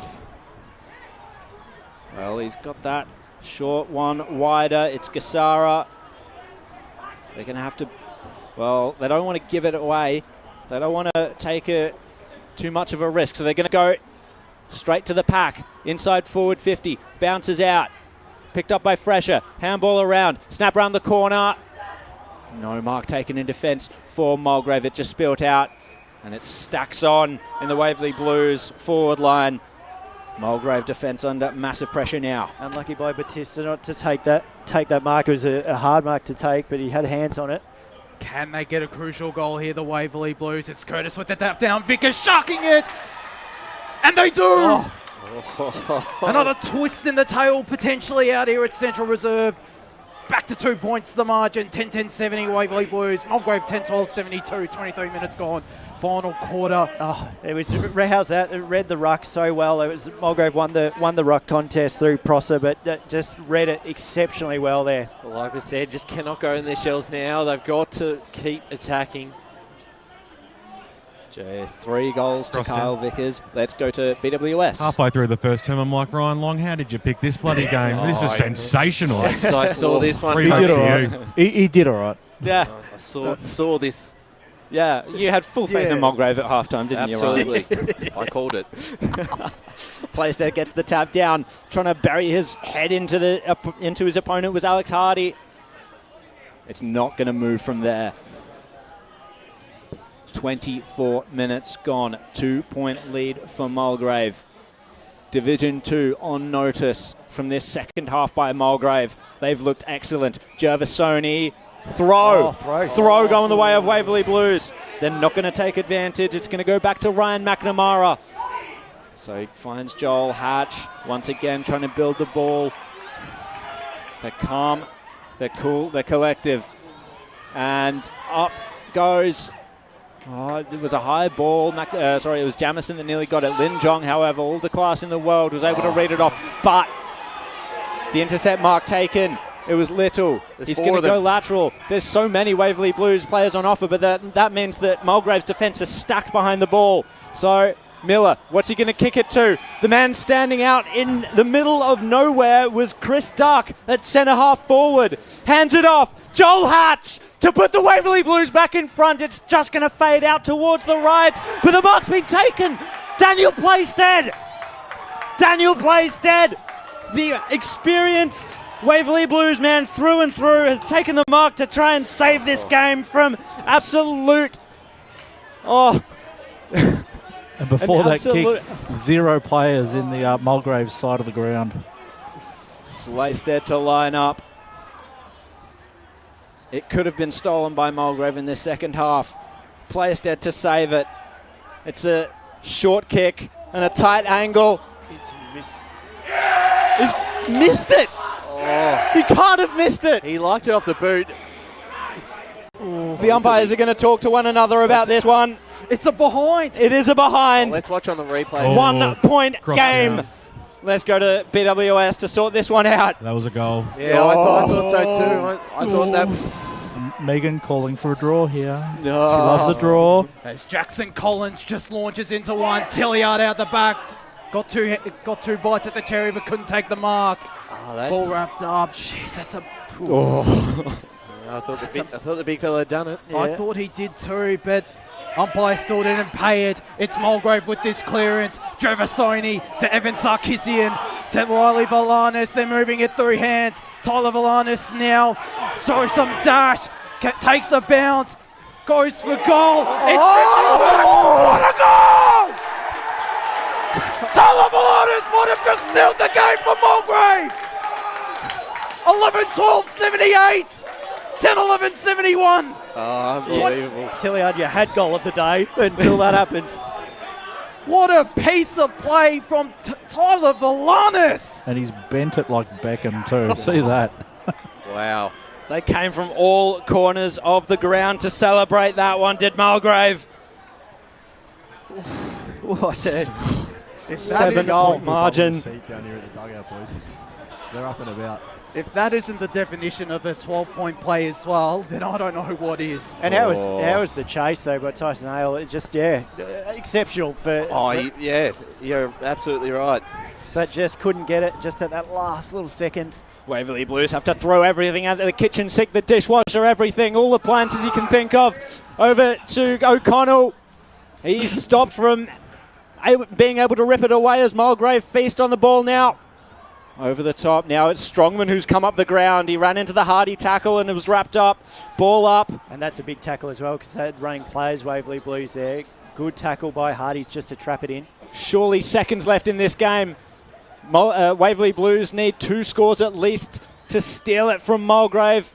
Tell you, we need Wayne Brasher here with the timekeepers. It's going to be close. I'll try my best in impersonation, or not impersonation. I'll try my best, but I'll say 1 or 2 minutes left. Oh, okay. So Lin Jong. Not even.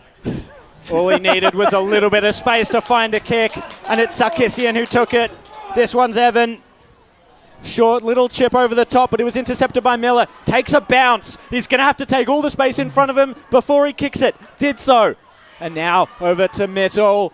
Spearing ball forward, but the man in defence on his own there was Fletcher Roberts. He's been swung down there. And now the mark's been taken on the outer side by Alex Hardy. And he's going to just slow it down, kick it backwards. Mulgrave saving the game. That's a great move to put Roberts down back. Back into the pocket now. The Lions happy to sit on this lead. And why not? Surely there's only seconds left. Punch over the boundary line by Gervasoni and Mulgrave. Yeah, we've gone 29 minutes in this last quarter. They have the 7-point lead. It would be a massive upset, especially if you were tipping this game from halftime. When you said 1 to 2 minutes, did you look at the clock just to prove Lee's point wrong? I think it was around 28-minute mark, so might be on here. And there it is! Mulgrave have won the most unlikely win at Central Reserve, upsetting the Waverley Blues and dealing them just their 2nd loss of the year. Division 2 is on notice because the Lions have arrived. Oh, what a performance. That's a season-defining win. Cross down. From 37 points down. We've got BWS on the boundary. Oh, you can go and do what you need to do, mate. We'll just cross back down shortly. But I tell you what, the scenes down here when that last goal was kicked is nothing like you have ever seen. It went absolutely berserk down here. But Matt Richards, wow, what a comeback by you boys. A slow first half, and all of a sudden it just completely turned in that third term. Yeah, absolutely. They had the belief today, the fellas. They are so proud. Waverley are a really strong team once they get going. So to be able to get the composure and resettle and, really proud of them. And, it was exciting, wasn't it? Like that last goal there, really exciting. The scenes like down here were unbelievable, but it shows such growth in the club to be able to have your backs against the wall at halftime and to come out and to lift that work rate, which you really needed to do, and then to go on with it. Sensational effort, and this is really something that can really set you up to go forward now. Oh, for sure. Absolutely. I don't know how the other results will go, but we just had to win a game like this. We've got Baronia next week, so obviously a huge task to come up against them, but to come back from where we were and just keep working and just sticking to our plan, the boys will grow from this. Fantastic. Go and get around it, mate. Congratulations. Fantastic scenes down here. We'll get some interviews shortly, guys. Thank you. Oh, unbelievable. Thank you, Ben Warren. And you can understand the unbelievable scenes down there. Well, to be 6, 7 goals down, they looked out of place. Yeah. I said they were soft in the first quarter. I won't go back on that. I think they were in the first quarter, and it was a completely different side in the second half. They looked almost like they'd switched jumpers at half-time.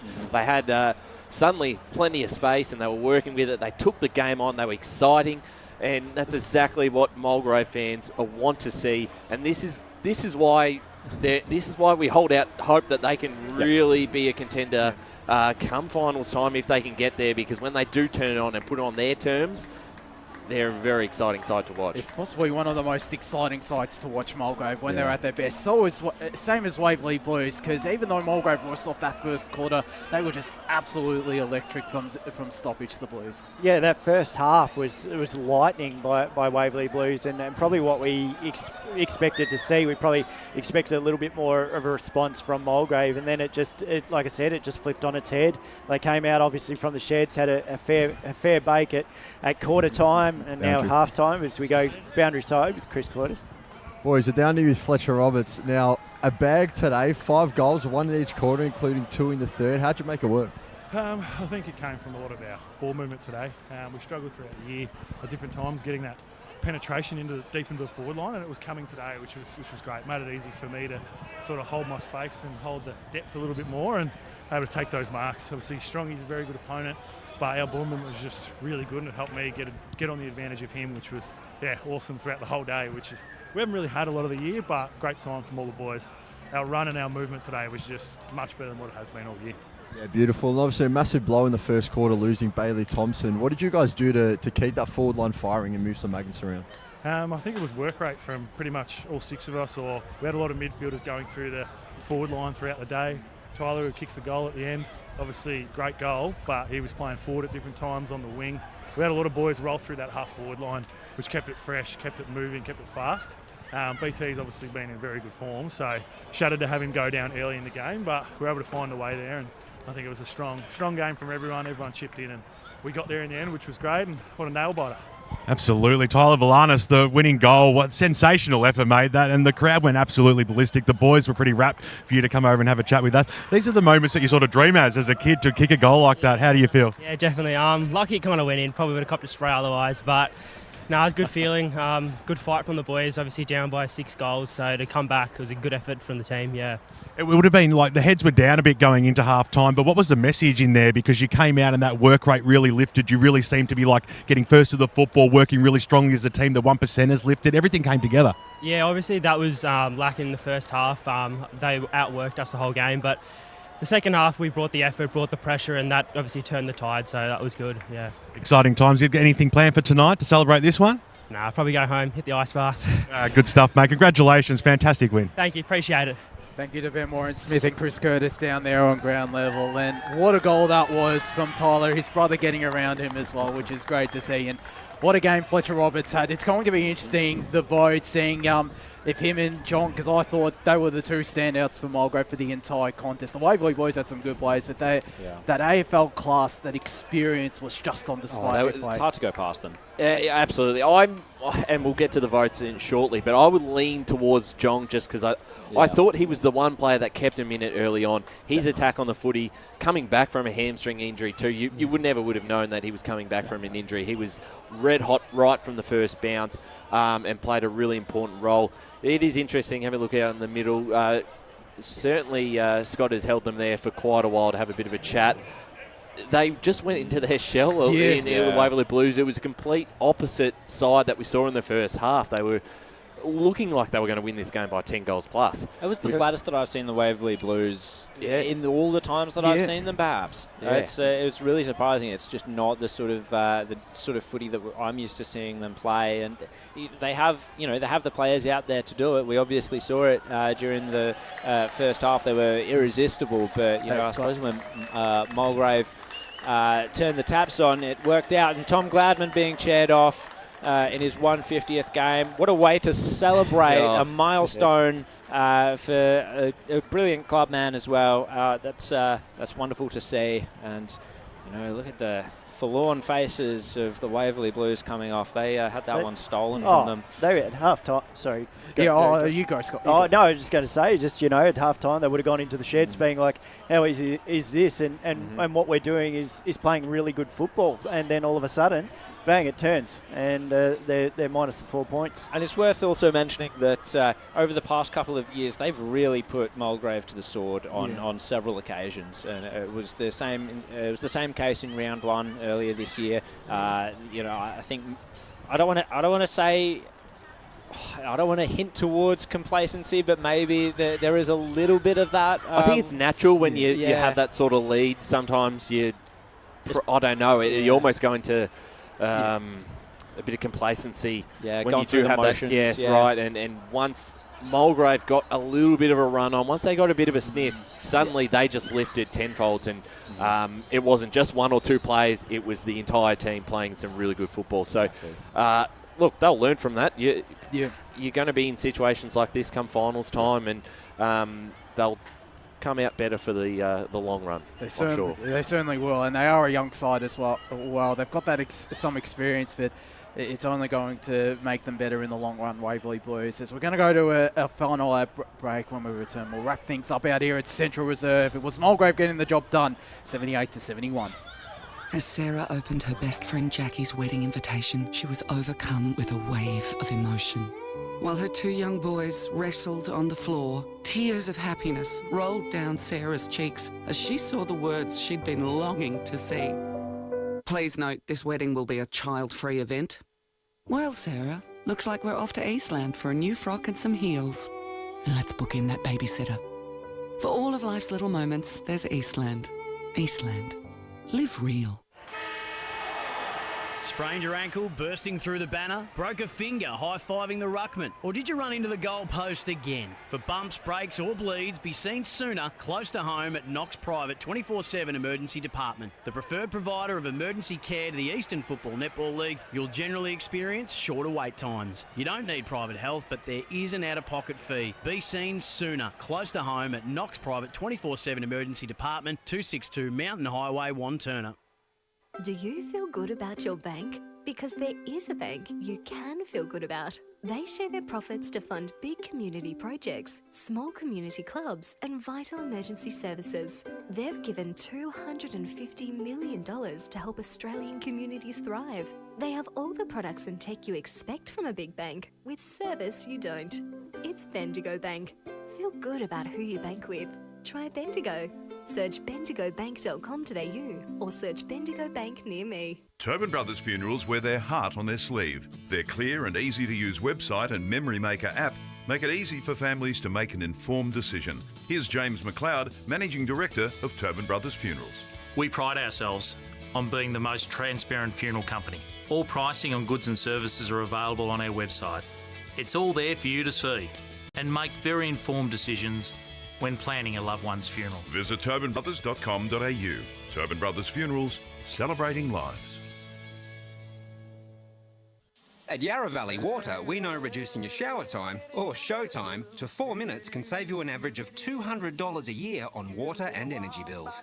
Shower shorter. Save water. Authorised by the Victorian Government, 1 Treasury Place, Melbourne.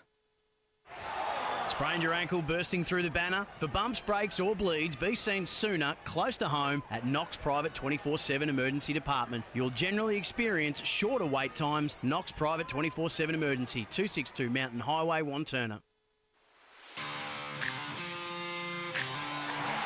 You are listening to Radio Eastern FM 98.1. With live and exclusive coverage of the EFNL football season, bringing you the match of the day with score updates from all divisions. And now we cross to our commentary team for the Radio Eastern 98.1 Match of the Day coverage.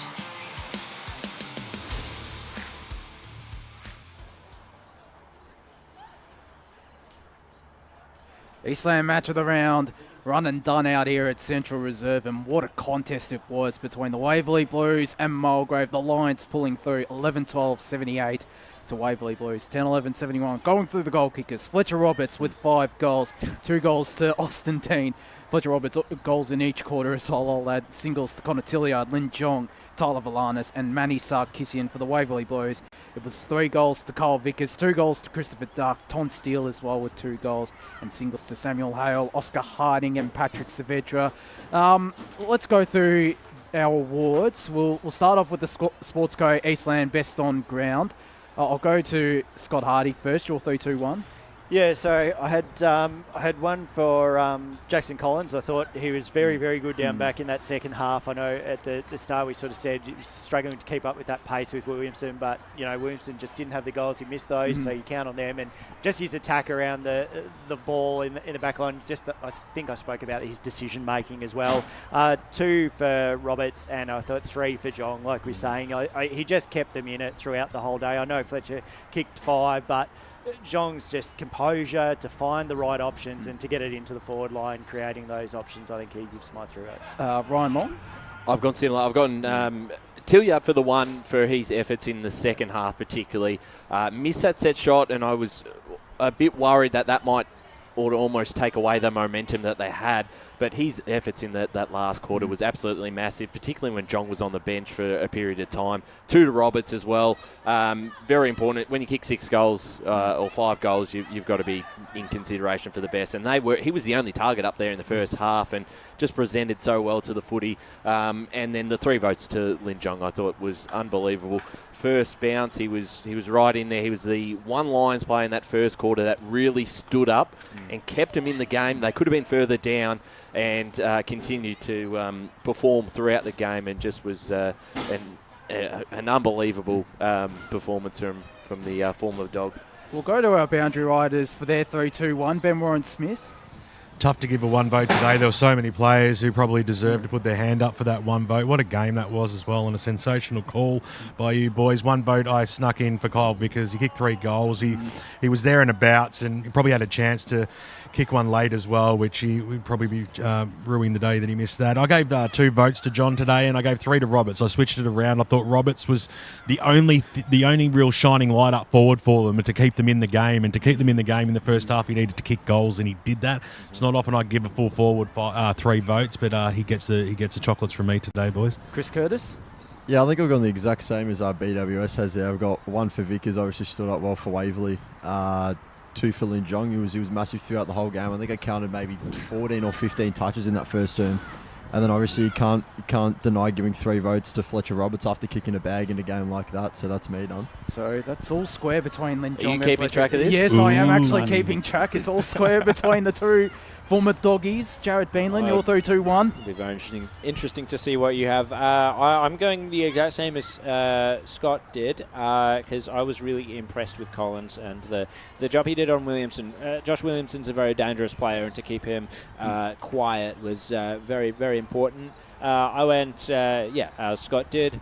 2 to Roberts and 3 to Jong for all the reasons that have been expressed already. Yeah, and I'm gonna go with Tyson Hale with the 1 vote. I thought his first half was really good and just really got on top in the midfield. So did Chris Duck, but Hale was probably the more impressive midfielder. 2 to Fletcher Roberts and 3 to Lin Jong. You were right, Ryan. From the first bounce, he was just on and just kept Mulgrave in the contest, showed why he had so much experience at the AFL level alongside Fletcher Roberts. So I think that's Lin Jong. Sportsco Eastland Best on Ground, so that's a $50 Sportsco Eastland voucher coming his way. The Tobin Brothers goal of the day, I think it's safe to say we'll go with Tyler Valanis, or...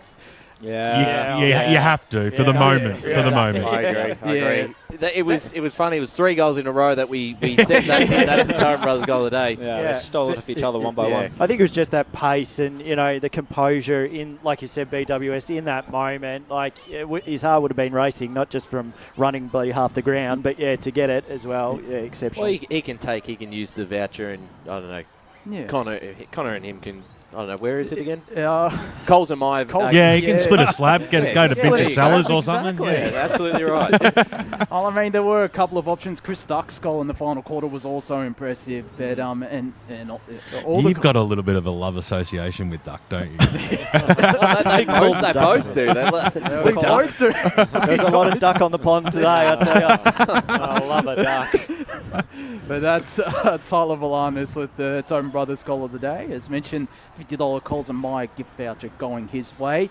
And the MEGT Rookie of the Day. Now, Ryan Long, I don't know if you've highlighted this time around who the players are, eligible players are for the Rookie of the Day. I've got a few. Hopefully, I've been able to pick them all. I was doing that in the last quarter. Oscar Harding for the Waverley Blues and Patrick Severda, as well as for Mulgrave, Manny Sarkisian, Riley Valanis and Angus Jervis-Sohn. Those three Mulgrave players are pretty hard to separate. I'm going to put my hand up for Manny Sarkisian. Yeah. I thought he played up on and a Tyler Valanis is also up for the award as well. I think he got the goal, so no, he can. Yeah, that's right. No, you can't have two awards. I agree with you though. I thought Manny and alongside his brother as well. They both played really good, strong football. I mentioned earlier, that Evan Sarkisian is the barometer, sort of just plays right on that line. His brother is just a class player. Composure as well. There was that play towards the end where he sort of just had the right option, kept a clear head, and I think he's a standout performer today. Yeah, so I think all in agreement. Manny Sarkisian, the MEGT Rookie of the Day, a $50 Bunnings voucher going his way. So let's hope he's a tradie as well. Might spend. It doesn't matter. It's Disneyland anyway. It's my men's shed. We've got about 7 minutes left, or 7 or 8 minutes left until we close things out here at Central Reserve for the Eastland Match of the round. Ryan Long, do we have any final scores coming through? We do. We sort of put them away in that last quarter because this game was so exciting. Baldwin did get across the line over Blackburn, a 9-point win there, 11-11-77 and 9-14-68. So they remain undefeated with 9 straight wins. Berwick's first win of the season, 9-10-64 to Norwood, 6-10-46. Ray Baird's going to claim that all the way home. He's just because he went out there. down the coast. He's already organised. Packed the board. He was there.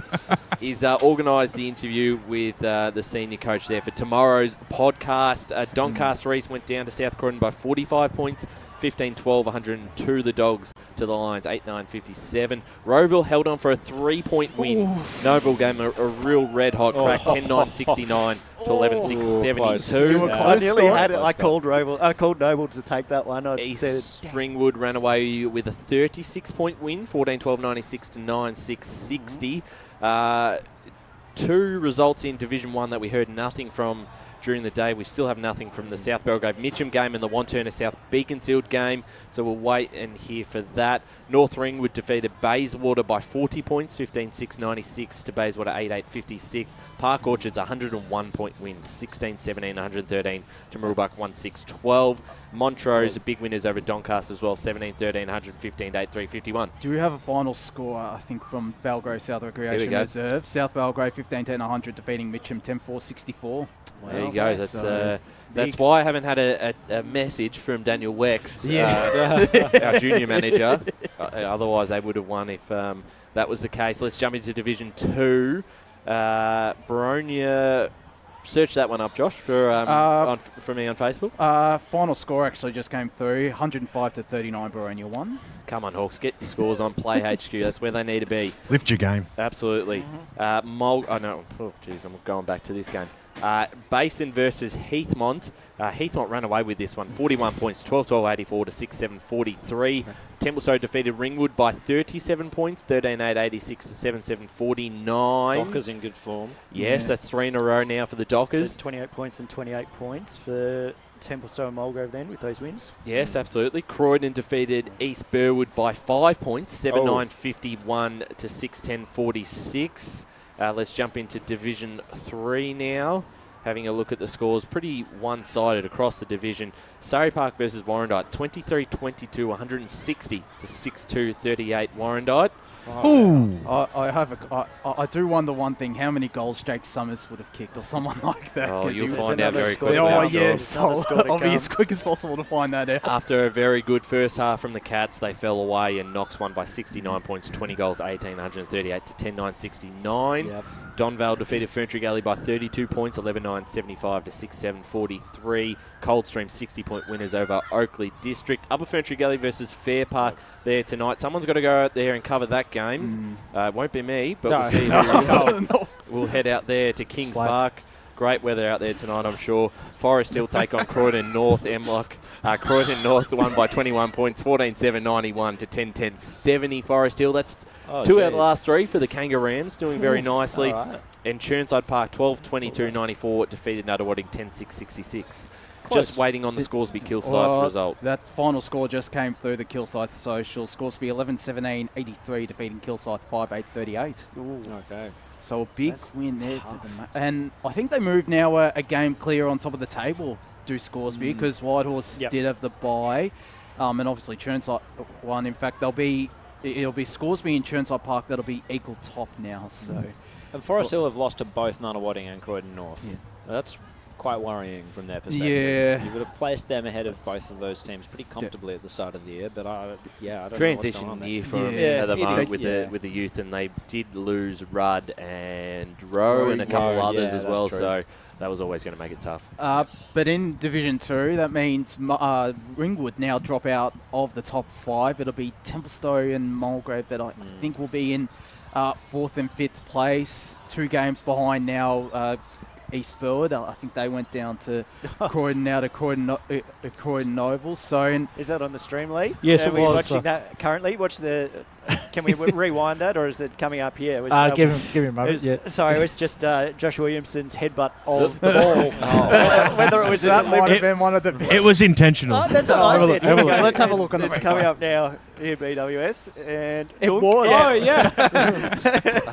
That or he wanted to leave it to Falcon, the player behind him. That was a brilliant piece of play in the end from Josh Williamson. But, didn't have too much of an impact in the end. 3 behinds in that first quarter. The only other thing, which we'll obviously rewatch the footage after this, is the shot from Playstead, which would have put them in front, and it was a complete turn around with the final goal for Mulgrave. Very controversial. Yeah. I saw it back on the stream, boys, and it looks in. It doesn't look great from the umpire there. But my initial thought was maybe it's gone over the goal post, but yeah. I thought it was a goal. I thought it got through before it sort of then drifted across. I thought it was well behind the goal line when that happened. I just don't think the goal umpire had the best angle to it, because the goal umpire looked like it was heading more towards the ball rather than sticking straight. I can't really stick up for a goal umpire in that instance, because they're standing where they're standing. It's a good point. I shouldn't defend the goal umpire, but still, there's definitely going to be a bit of controversy around that. It is what it is. Well, that's indeed. And even then, okay, they get the goal, but they still miss out by a point. So yeah. And then would Tyler Valanis' goal have happened? Still, either way. That's the question, though. Yeah, here we go. From that kick in. Oh, is this? There we go. We've got it on. If you're listening on radio, you won't be able to see this. I don't think you'll see it. It just goes to the top. You just see where it goes. Yeah. Unfortunately. He loves it off the boot, and they're celebrating. Oh, good on you, Megs. She still did a superb job today, did Megan Gray, and the best camerawoman in the business is the best, number one. And it would be interesting just to see, to watch that again, just to see the where the umpire was actually standing at that time, like whether he or she was too far over to the right. I don't know, but anyway. It also now can't be questioned either. So a hamper coming from Mulgrave to Megan during the week. Yeah, true. Money's on the fridge, as they say.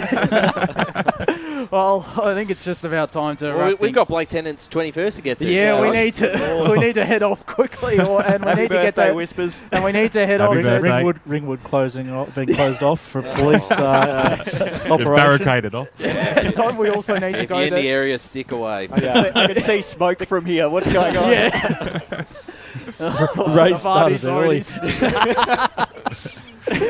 Brash is egging them on. That'll just about do us in the Eastland match of the round. Ben Warren-Smith, Chris Curtis down on ground level doing a fantastic job. Loved it today and a fantastic call by everyone in the team. Thank you, fellas. Turned out all right in the end. Ryan Long, Scott Hardy on special comments today. Ryan doing the women's match of the round and the men's match of the round. Scott, great to have you back as well. Thanks, Josh. It was a pleasure being back and a great game to come back to. Certainly right. And my co-caller for today, Jared Bean, an absolute pleasure to call this game alongside you, mate. Yeah, likewise, Josh. It was a fantastic game and, excellent to see some footy here at Central Reserve. And, of course, Lee and Megan Green doing superb job behind the lens and audio from LKLM Media. But that does us for the Eastland match of the round. Mulgrave winners 78-71.